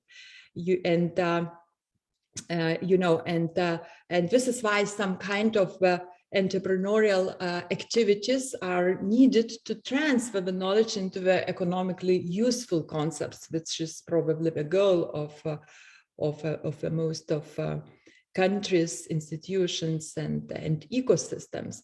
And of course, I should mention the level of public funding. The public funding level into the advanced research, and in Lithuania we are not very happy with this level, so it should be increased. Of course, we have to invest into the science first of all. And talking about, so these are, I tried to summarize kind of external factors or driving forces, and talking about the level of the institution of science institutions where the researchers are working for. I think that the science institutions should first again increase their level of cooperation with industry first of all, and it's much more likely, as I repeat myself, that the results of applied science will be commercialized as more, there is an engagement with this industry. And to have this, institution should invest into science and technology awareness, to know what is going on in a market in certain fields, and on international level as well. And also, mission-driven approach. Mission-driven approach is also very important. And I like, the works of Mariana Mazzucato, the famous economist, which is kind of the author of European Union, this mission-driven policy, that first of all, if we need a good commercial results in the science, we have to have a good appetite. The state has to have an appetite for the innovations. We should know what we have, what we want to achieve. We should know where we want to go. And then, all the system will start to work. And I was thinking also about some advices for individual researchers, because of course, external factors are very important, but we have also very internal factors, I could call. This is a researcher. So first of all, I could emphasize the intention and motivation of the researcher. The intention to commercialize your product when you are starting some research. It's very good to think about some practical applications. It's very good to check the market, what could be a possible market, what could be a possible supporters for you. Also, what is important, it is of course entrepreneurial capabilities, because there is no possibility to commercialize your product without any entrepreneurial skills of individual scientists or a team. But here, there could be different solutions. And I liked a lot the saying of Mr. Todd Abrahams from Temple University. Maybe Barbara remembers him. He was several times here in Lithuania, sharing his experience from Temple University from US about how we created Accelerator and how we are working with the spin-offs there. And he said that basically, or you are a scientist or you are an entrepreneur, because basic logic of working of the scientist entrepreneur, they are different. For the scientist, it is always, the scientist always would like to go deeper, to elaborate more on the product, on the concept. And this is different from an entrepreneur, because entrepreneur looks how to maximize the value as soon as possible and what to get from the results now. And here is kind of a contradiction, but it can be solved with the mixed teams. And what Mr. Abrams said when the phrase I remember, he said that when we are working, and they are working with life science startups, and life science startups, they are yes, it's deep tech area, and they are really very dependent on science, and a lot of clinical trials, a lot of capital, and so on. And he said that as long as the researcher done his work, take him out from the making the main decisions in this spin-off, for example. And that is very important to have a mixed team, and it is very important to to involve the entrepreneurs at the very early stage. So don't afraid of that. Don't afraid of that. And what he said then, that look, you shouldn't be afraid of that, because you should know that you will not commercialize without this entrepreneurial results. So if you want to commercialize, you have to work in a team. You have to have a trust. And of course, this trust is also a tricky thing in Lithuania. Thank you. I have to interrupt here. Okay, sorry.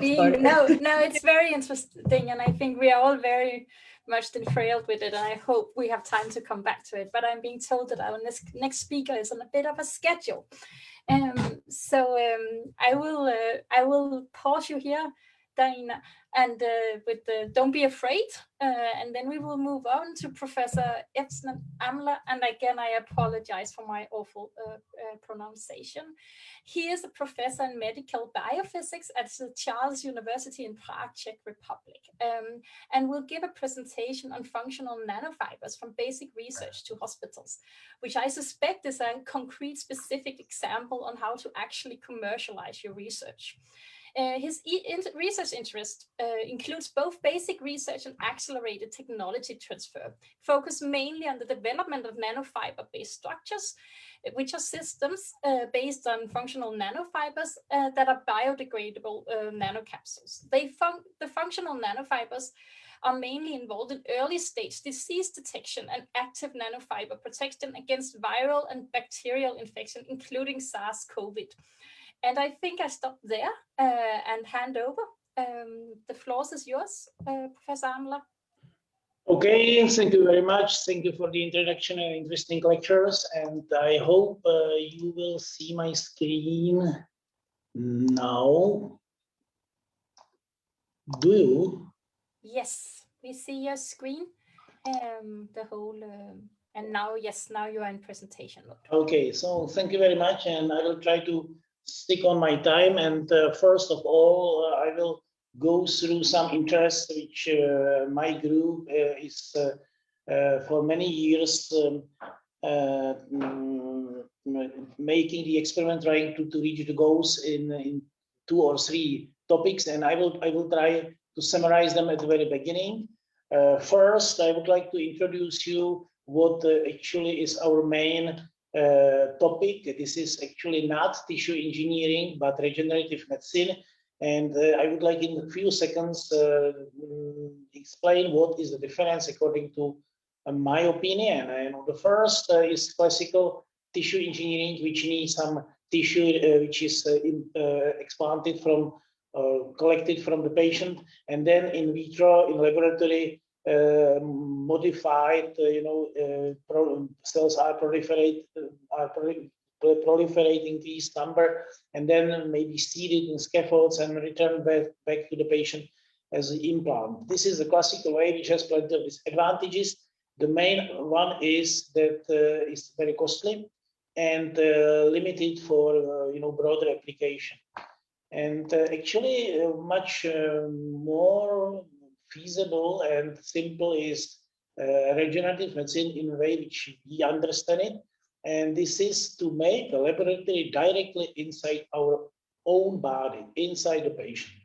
And we have concentrated our attention just this way and on stimulation of the internal endogenous sources of the patient towards the regeneration and towards activities which otherwise would be impossible to achieve by classical drugs. If you want to do so, then you have to think about nanotechnology, not nanotechnology because it is modern way or modern term, but because simply it is like everything in our body. If we want to target some disease, we would like, we have to target proteins which are, on a nanometers size. So it means definitely system which is in nanometers is a nanotechnological system, and then we need also to apply some technology which allows us to act or to address directly proteins on cells.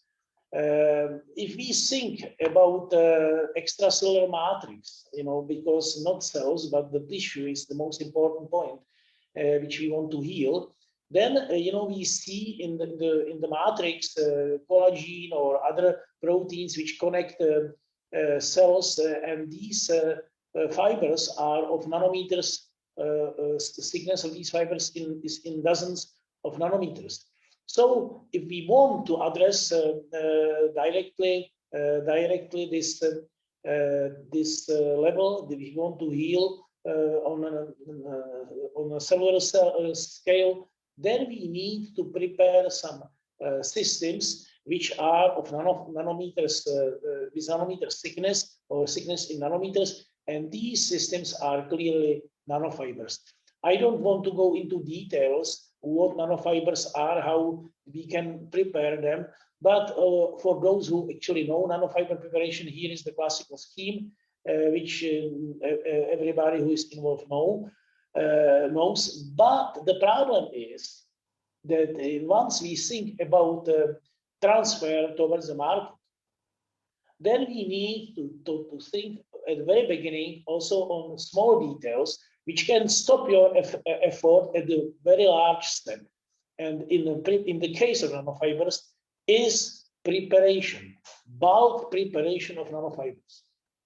Almost virtually all equipment nowadays available on the market are, let's say, good for laboratory scale, but not for bulk scale, for upscaling of production. So I would like to turn attention also the audience towards this. So even if your invention is excellent and you can prepare it on laboratory scale, then it could stop, and you could be disappointed when you don't think about the application when you approach the market. So from very beginning we had to start to think about, let's say, mass production of nanofibers, and these actually systems are based on not DC current, which is currently used, but AC current. And again, I don't want to go into details. What I only want to stress once again is start to think from very beginning about details which could stop your effort at the very end. What actually came up from our basic research are so-called functionalized nanofibers. What it is?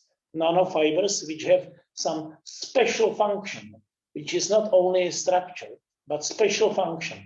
So therefore, we are talking about theranostics rather than application of nanofibers, because our nanofibers are able not only to heal, but also are targeted, and they can go and can be distributed directly at the targeted tissue, like, for example, cancer tissue.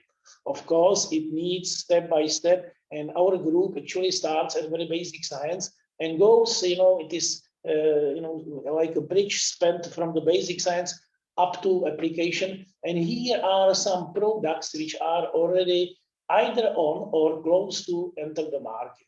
So we are talking about nanogauze, like skin covers, and different tampons or meshes for application, which I will show you shortly in a few seconds, about injectable gels, which goes especially for targeted distribution of some substances like cytostatics.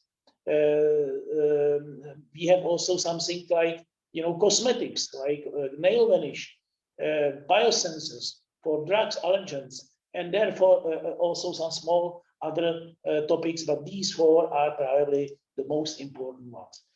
I will shortly show you what actually I meant and what actually we started with, and then at the very end I will describe or share with you my feeling about difficulties which you have to face and we have to face as well when you start from basic science and go to the market. About the responsibilities or about the problems which scientists could actually avoid, I was talking. So I talked about details which you think about in advance, but still, even if you are a very good scientist, as was mentioned here in the last presentation by by Diana, I think that we need something more, good luck to find out somebody who is able and willing to finance, the final step. So to overcome the gap between basic research and application, and to be lucky that these guys who will do it will not steal you everything. These guys will be willing to share their money with you, and you will be willing to share your knowledge with them, simply to create some symbiosis in which you have only the chance to succeed and beat the market. So let's start with something which is like incisional hernia. So internal application of nanofibers. You see here what actually it is going on. It is, for example, system which allows better connection of tissues. So, for example, for hernia, you can use nanofibers for stitching, and the system, actually, this is the net. You can see here how it looks like. So it is the net, the macro net, on which are nanofibers, and these nanofibers are important for creation of bridges for attraction of fibroblasts, which migrate over nanofibers and create over the border between fascia and the net some very flexible bridge, which enables to prolong, life of the patient. So it means number of reoperations decreases.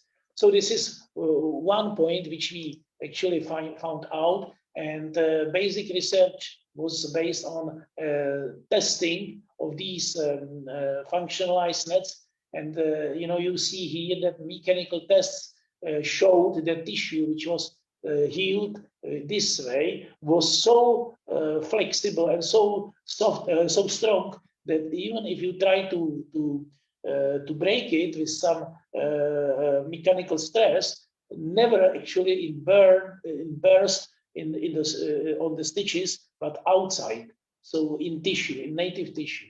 It was because the tissue was very well healed due to the migration, natural migration of fibroblasts over the bridge, which is at the edge of the net. Okay, skin covers. This is another story with the same tune. So you can do skin covers to facilitate and accelerate healing, and moreover, you can add on the surface or in the core of nanofibers some material which stimulates and promotes regeneration of tissue. Again, I could go to details. Again, it is not necessary in this short time right now, but it is another way. And the experience is that the first case I showed you, it is quite far from the application. Why? Because you need a relatively costly clinical study. Here, if you think from the very beginning that maybe it is better to start with something more simple like this one, then you can get on the market much more. It is much more faster way to the market. And it was exactly our case. And we are with this product already on the market, and I can talk about this later on. Inside of nanofibers, you can actually add something which actually maybe you can see it better here, delivers what you want to deliver.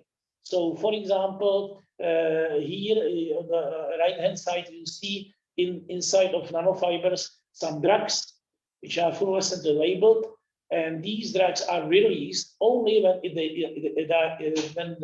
nanofibers are broken, degraded, and the target is actually given by antibody which is on the surface. So this is exactly theranostics, which is in our hands, and which we would like to go on the market. And of course, we are eager and open to cooperation with all of you who are listening to us, and of course others as well. So this is something like, for theranostics and targeting drug delivery, because we can target or bring towards, for example, malignant tissues, some systems like nanodiamonds, and all nanodiamonds are encapsulated, nanodiamonds are attached some drugs like microRNA or could be cytostatics. And nanodiamonds, after degradation at the target, are penetrating into the cytoplasm and change, either if we are talking, for example, the delivering of microRNA, they will change the way of or the amount of proteins which are produced in the cell, and the target is, or the final result is that, for example, if we have some prostatic cancer, in 48 hours, you have about 15% decrease of number of cells. And if you do it repeatedly, 2 days after 2 days is only one injection, then you can decrease, 15%, another. And this is actually the way we would like to go. This is the last point which I would like to share with you as from our systems. Biosensors for detection of fluids and gases. So again, the advantage of the system, nanofiber system, is very small pores, which in fact on microscopic scale are quite invisible. So you see something like this, and inside is this structure. So you can have a very huge surface on which you can adhere specifically or unspecifically whatever you want. For example, low concentration of markers like cancer markers or other serious diseases, which you can detect from body fluids and so on. And this is another product which we already have on the market. And finally, you can see, the color which that gives you the information about whether the marker is there or not. Okay, so I am getting to the end of my story. So actually, I will probably end my presentation with a couple of words, which is like, to take home message. The most important point we have worked with was to find out a good partner, industrial partner, which is large enough to finance the final step, certification, clinical study, and everything like this. And, still is willing to give you the freedom. Freedom because, as I know, and you said it, in my previous speakers told this or noticed this, that actually scientists are a little bit jealous on their results. They exaggerate a little bit of their results because they think if they found out something, then everything is like a smooth way forward. It is not, because investors have to invest a lot of money, and they have to believe you, and they have to believe to the product, and they have to minimize their risks. And to find out these investors is very difficult. And I think that we have managed it because we several times failed. And finally, we found a way how we can manage it with guys, but most of the work and most of money was again coming from our own pockets. So this is our experience. Maybe somebody has better experience and is more lucky, but we are trying to rely only on our forces. And my time is over. So thank you very much for your attention, and I am open to answer questions if there are any. Thank you once again. And thank you for an interesting and inspirational presentation. I know you are on a schedule and have to leave us at 3:30, so you will not participate in the discussion afterwards. So I will start by asking if there's anyone who has questions for the last presentation.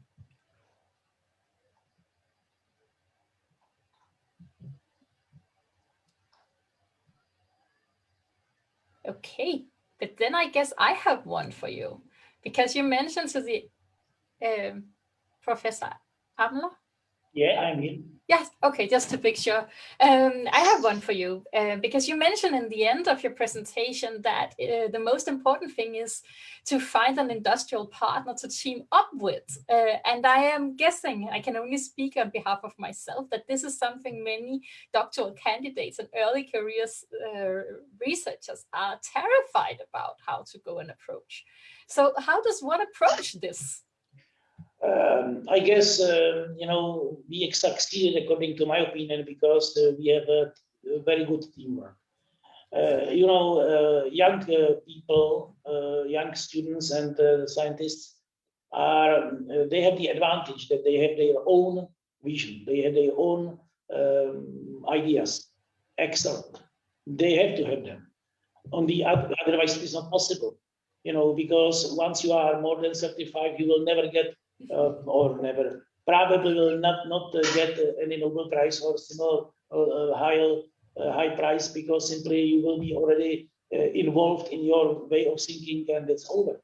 So young generation has to have the idea. On the other hand, you need to have somebody who is trying to distinguish in between, let's say, excellent ideas or highly promising ideas, and between something or among something which is probably with a low probability for success.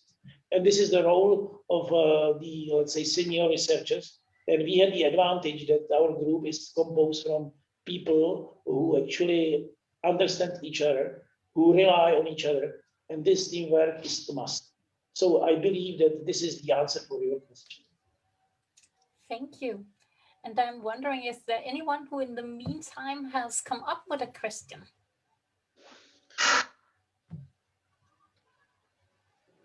Okay, thank you very much.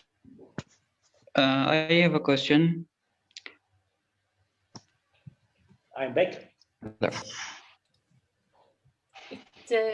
Go ahead. Yeah, Professor talked about nanofiber fabrication. My research is also related to the nanofibers, but for the wastewater treatment. So I was wondering about Professor talk about to improve the nanofibers. He injected some nanodrugs inside the fibers. So I want to know what method he used for the injection or for immobilization of those nanoparticles. It's an excellent question. Thank you. First of all, when you started to talk, I saw that you would be talking about the possibility of cooperation. I would like to say, first of all, yes, everything is open and we are willing to accept people from other laboratories. First. Second, about your, to answer your question, the advantage of the system is that it is small enough just to fractionalize nanofibers. I mean, the diameter of nanofibers is small enough that we can fractionalize nanofibers, the layer of nanofibers, which is normal product of from the nanofiber producing machines, and we can fractionalize it in micro scale, on a micro scale, for the segments on micro scale, like 20 microns or something like this. So think about these scales. So you have 20, 40 microns large segments, but inside is substructure from nanofibers. And these 20 microns large segments are small enough to create dispersion, which could be injected.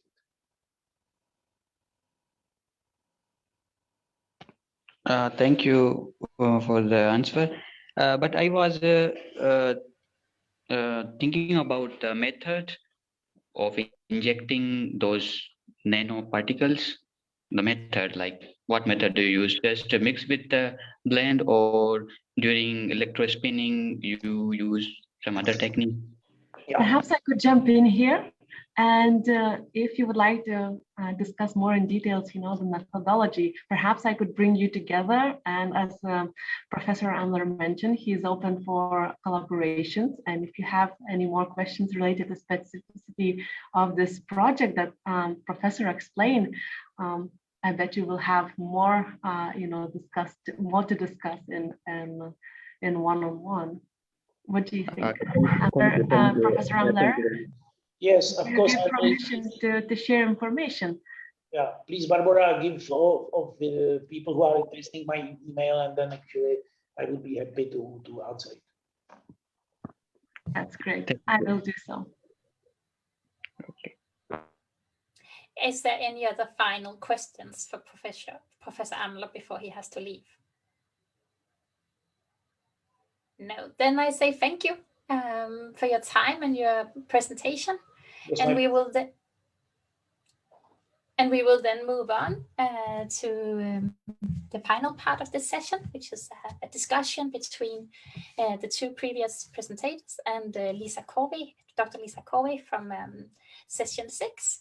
And in case we have newcomers, then I will introduce Dr. Lisa Corby once more. She is a team leader in Intellectual Property Booster, I suspect IP stands for, and EU for Tech POC projects. And she started her career in technology commercialization when she finished her PhD in physics at the University of Oxford and moved to the commercial sector to realize her research as a commercial product. This gave her various experience of spin-off, technology licensing, raising early stage funding, and finally a company trade sale. For the past 20 years, she has worked extensively with technology transfer projects and early stage innovations in startups, and with a particularly focus on securing competitive advantages with a strong intellectual property strategy. For the last 2 years, Lisa has been the team leader for both the EU-funded actions in Intellectual Property Booster, delivering the commercialization support service to TTOs for 147 public research organizations in the EU, and for EU for Tech POC, the Western Balkans Proof of Concept Scheme, helping over 40 technology knowledge-based projects to move closer to market through the POC support. And she will draw on this portfolio of recent examples to illustrate that. I think I should not. I apologize. But Lisa, I will start by giving you the opportunity to comment on the 3 previous presentations, if there's something you would like to highlight or reflect upon. I thought they were really interesting. So I commend all the speakers. I think the thing that perhaps struck me, which is perhaps because I've spent a lot of time working in business, working on the commerce side, is when I'm thinking about sales, I'm actually very much thinking about selling things to customers, selling things to companies, which can happen through a licensing deal or a trade sale, but very much thinking, how do we go out and secure customers? How do we see revenues starting to flow? And one of the things I would probably encourage researchers to think about, or not to think about, one of them being who their customer is. Because I work with a lot of young researchers who very much think about the end user. So when they're thinking about their opportunity, they think, who finally uses this? And in fact, that's not the person that they would be selling to. They need to work back down the supply chain and think about who they would actually be transferring to. I think that's really important. And hand in hand with that, how you can start to pave the way for a sale. Because again, I think we have this idea that you have a fully formed product and you go out and you sell it to the end user who begins to use it. And in fact, an awful lot of what we're doing when we're commercializing technology is finding partners. And I'm sorry, I've just been joined by something that's shouting down at ground level. I apologize for that. So if you're going out and selling to the next part of the supply chain, and you're actually quite early stage, as we saw in the POC session, you need to find a way of getting the next person down to work with you in order to secure that sale. And that could be even down to getting them to help you do the accreditation and the certification side and getting the product ready. So don't just think about this final sale over the counter for cash to the end user. Think very much about how you are setting up the sale to your partner, to your customer, who very often is not very visible to you. When we look at supply chains, it's very visible who the final person is who sells and who the final person is who buys. And if you're working in a technology chain, and it's business to business, the person that you're actually selling to can be very different. So think about them and think about how you can work with them in order to secure a sale to the next person down the line. And I will leave it there. Thank you. Dana, I think I will pass back to you and give you, give you the opportunity to follow up from Don't Be Afraid, where I cut you off, but also maybe comment on what Lisa just said. Yes, it's okay. Don't worry about that. Yes, and I agree 100% with Lisa that it is very important to know how your supply chain looks like, because in principle the results of applied research or even an idea can be sold at any stage of their development, at any stage, but the selling results, when they are ready to be used in the industry, it will be much more profitable. This is why it is very important to know the supply chain, to predict it, to know who are the main actors in this, to have a good networking, good connections with industry. And basically an institute that it's able to sell the final product of its scientific activity, goods, for example, produced by its own plant or partner plant, using their technology, can obtain the highest possible profit and the highest possible result. I remember when I met the researchers from our life science center in Vilnius, and they showed me a graph of the commercial, because they are working with the anti-cancer drugs, with the cancer therapies and cancer drug. And they showed me, this graph about the stages of commercialization of a cancer drug. And there are different stages. And my colleague, actually, my first background is in biochemistry, and I was learning together with him, but when I moved to business, and he said to me, Dinah, look, at this early stage, this is what we can do in Lithuania. But the final commercialization, we will not be able to do in Lithuania, because to commercialize fully the anti-cancer drug, it's about $2 billion. We do not have such a money in Lithuania. But what we can do, we can just not sell a formula. The most less, cheapest way is just to sell a formula. But what we can do, not just to sell a formula, but to sell, for example, a first stage clinical trial after clinical trials. And he showed me, what is a capital request in the different stages and what is the expected income from sale in the different stages. And it was a very, very impressive. But it was also very impressive that we made this research before. That we made this research, that we knew, what the other outcomes and possible capital resources at any stage. And it was a good example. So I agree 100%.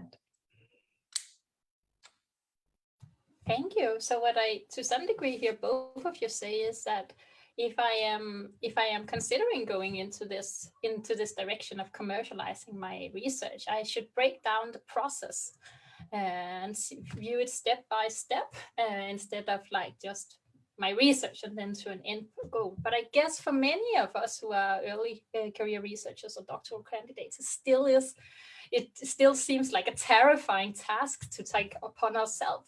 So I'm wondering, Yolanda, if you would like to re-enter the discussion here and give your comments or reflections upon what is needed to get more early career researchers and doctoral candidates to take the chance and commercialize their research findings. Okay, thank you. I think that if you want to start an early stage, we should look for some help, because if we are in that scientific part, maybe we don't focus that much on what is going to be sold, or even thinking about our research as a work which can make us money.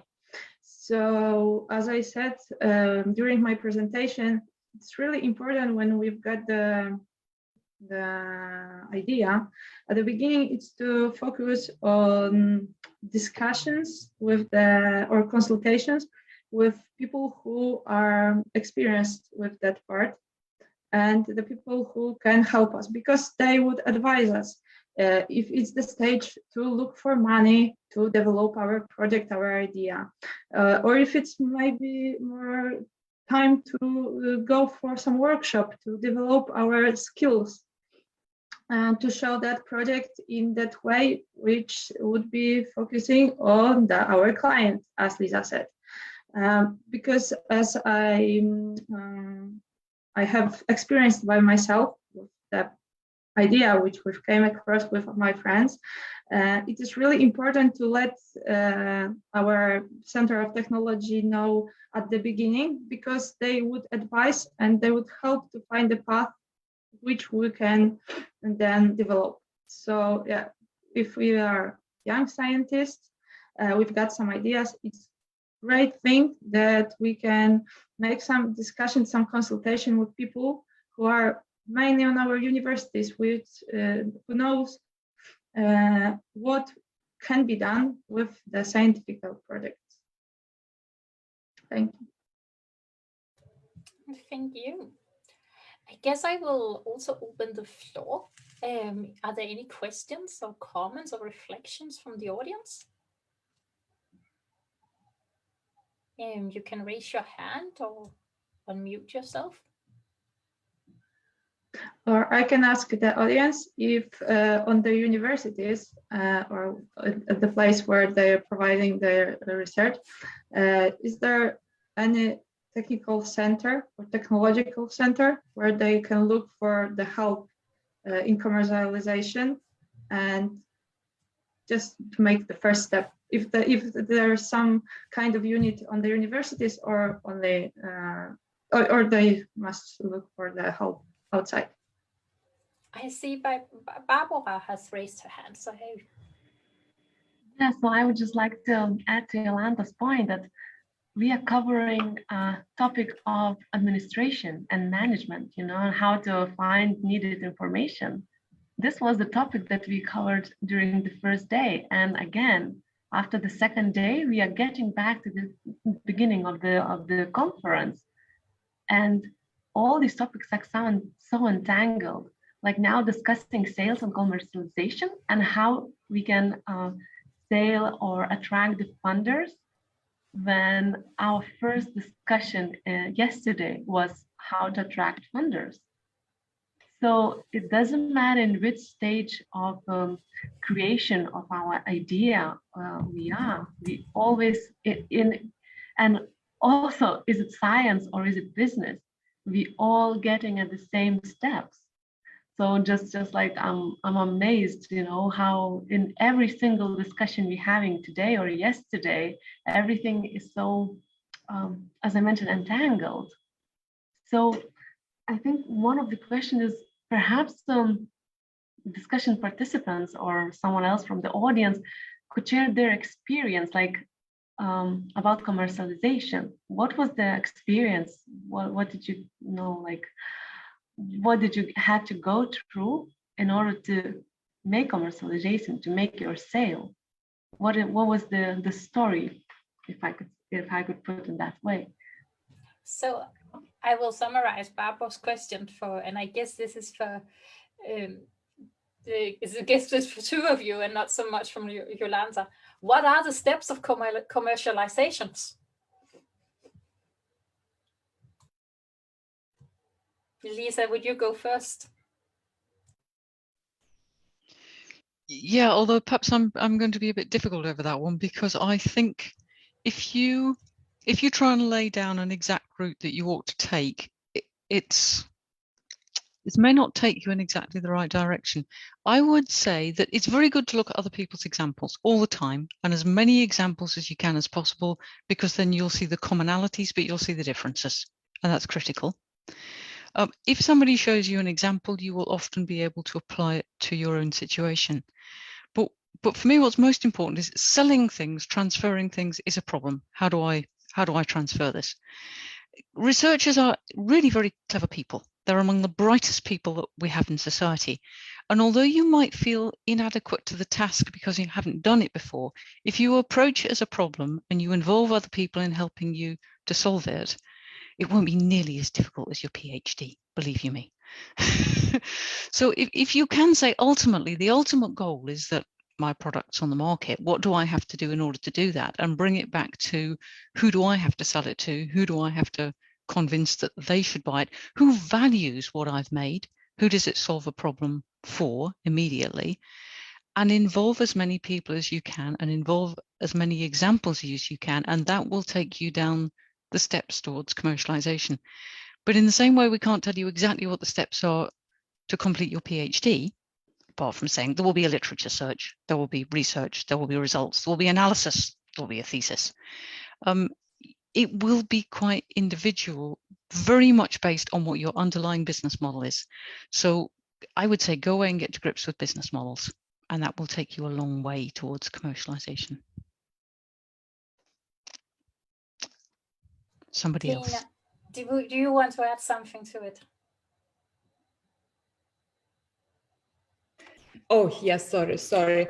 Yes, I was thinking, there is this classical scheme of commercialization and how to work with your idea, that there is a first stage of ideating, then a second stage of validating, and then, looking, founding a company, then looking for funding, then developing your pilot, validating your pilot in some, maybe in one market or some in a closed environment, then raising a capital, first stage, second stage, third stage. But I don't know if if our aim is to go to such a technical details.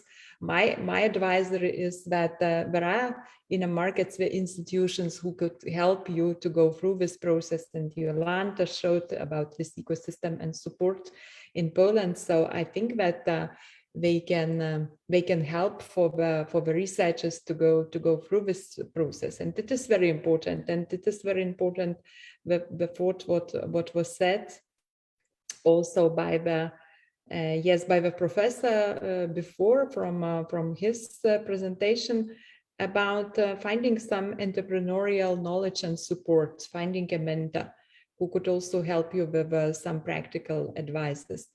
And I believe that both in my market, in other markets, you can find such institutions.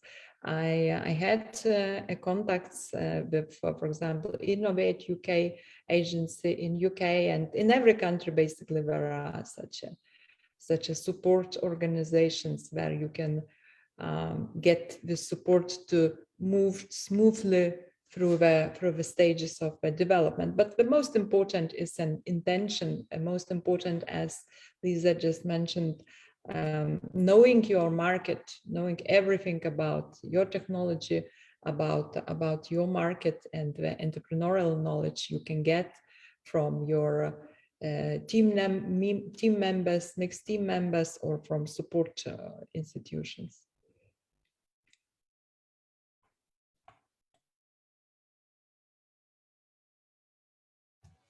Thank you. And Lisa, I'm a little bit unsure if I cut you off short. No, okay. If it was the case, I apologize. I see Sarah has raised her name, and raised her hand. Yeah. Thanks. No, I would like just to share a bit of experience, because during the networking session this morning, I was sharing some ideas on. Okay, so I'm trying to move out of the research career, so I'm trying to sell something, but in some way I'm a humanist, so it's more difficult for people working with the knowledge of this maybe more soft skills. We don't really have a product that we can test or sell, but maybe I try to find a way where what I can do as a person that experienced training in research for society, for example. So I try to liaise with, for example, public administration for doing this type of helping them to get in touch with academic community in a better way, but they weren't really interested on it. But then I found a really good cooperation with the NGOs, for example, that really lack this type of experience. So they work really on the field with common citizens, and they would like to help the local communities, for example, to get broader view, greater experience of big challenges from a research perspective, but they don't know how to do that. And so in the end, I found a way for linking between academic community and NGOs, and then NGOs link research with local communities. And this, for example, can be a different way of selling something, even if we're not talking about prototypes or products. But yes, that was all those phases. So I tried the system with a local team, and then it worked very well. So we try to expand that. So maybe it's a different perspective, but the same type of experience in some way. I don't know. Yeah, it's very, very interesting example. And sometimes, yes, and it's also to reflect what Lisa said, you know, knowing your supply chain is very important. And sometimes you can find out unexpected possible partners or channels that you can utilize your. And I guess with that comment, it's a good time to ask the audience if there's anyone who has looked into commercializing their research one way or another, either as the more traditional version where you have a physical product, but also something more similar to Sarah's story. Is there anyone who is interested in sharing their reflections upon this from the audience? It's a bit of a gamble to ask so broadly.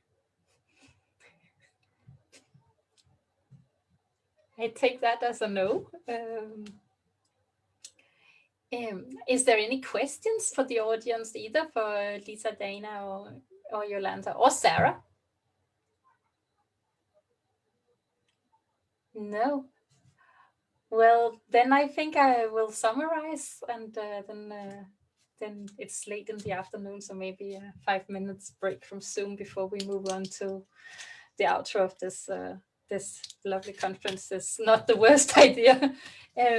So what I take with me is that I should start by searching the field for what I can get of help from my university, team up with others, both external partners, but also like take the chance, be brave, and bounce my idea on my friends, my colleagues. And then I should involve as many people as possible, I guess. And finally, I should know, and now I will quote you, Lisa, that it is not going to be nearly as difficult as doing my PhD, which I guess is what all of us wanted to hear someone say today, that that whatever comes after this will not be as difficult. I should say I'm in the final stages of my PhD right now and find it very challenging. So I will end there unless someone interrupts me. No one interrupts me. So thank you for this interesting session, and I will hand the word back to Barbro. Thank you. Thank you everyone for participating, and also for participants of this great session. And I guess, as Peel said, you know, we're getting to the end of this conference, and I would like to just share my screen and go quickly through what we have done during all this conference from yesterday and today. Just 1 second. Right here. Just confirm that you can see my screen. We can see it. Yes. Okay. Thank you so much, Dina. So This conference and all Eurodoc is always about connecting people and ideas and different fields. This year, we focused on building a bridge between research and business. And we tried to do as best as we could, at least to get an ideas and different perspective from sides that we covered. Also, again, I would like to mention our partners and organizers. And those 7 topics that we covered during the first and today, the second day, were finances, law, administration, supply, human resources, production, and sales. And what I have noticed during this conference is that all these 7 sessions, all these 7 fields combines, you may say, in a circle, that after the sales, you are more able to attract more funders. And again, the circle goes back. So I guess my main message from this conference that I will take further in life is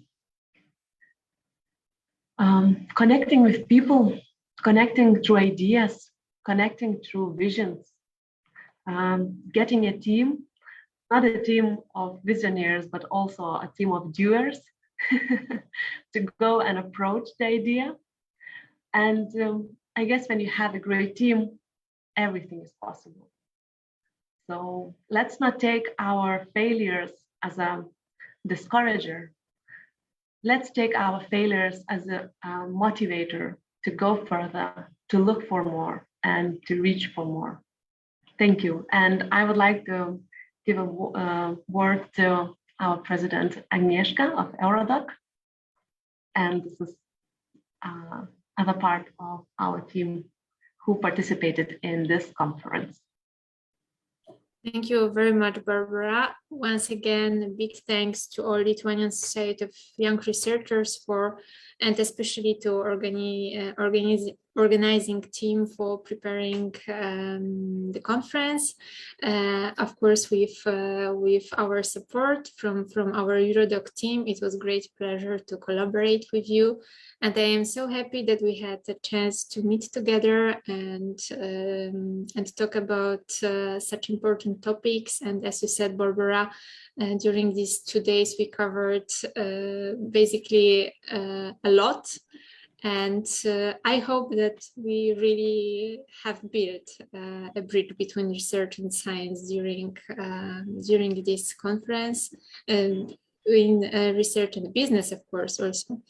And once again, I would like to thank all the moderators from yesterday and from today, and all the speakers who agreed to take part in our event. That was great. And we are honored that you were here with us. So I hope to meet with all of you at Eurodoc conference next year, and hope that we will touch other topic, but also really, really important. Thank you once again. Thank you. Thank you so much. And I guess I call, if someone else have I don't know, something to share, please do that now, because we will close the conference in very soon. So thank you very much. Yes, thank you. Thank you. Thank you, everybody. That's been a really good 2 days. Thank you. Thank you. Thank you. Bye-bye, everyone. Bye. Thank you and bye.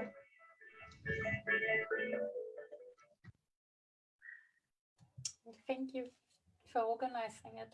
And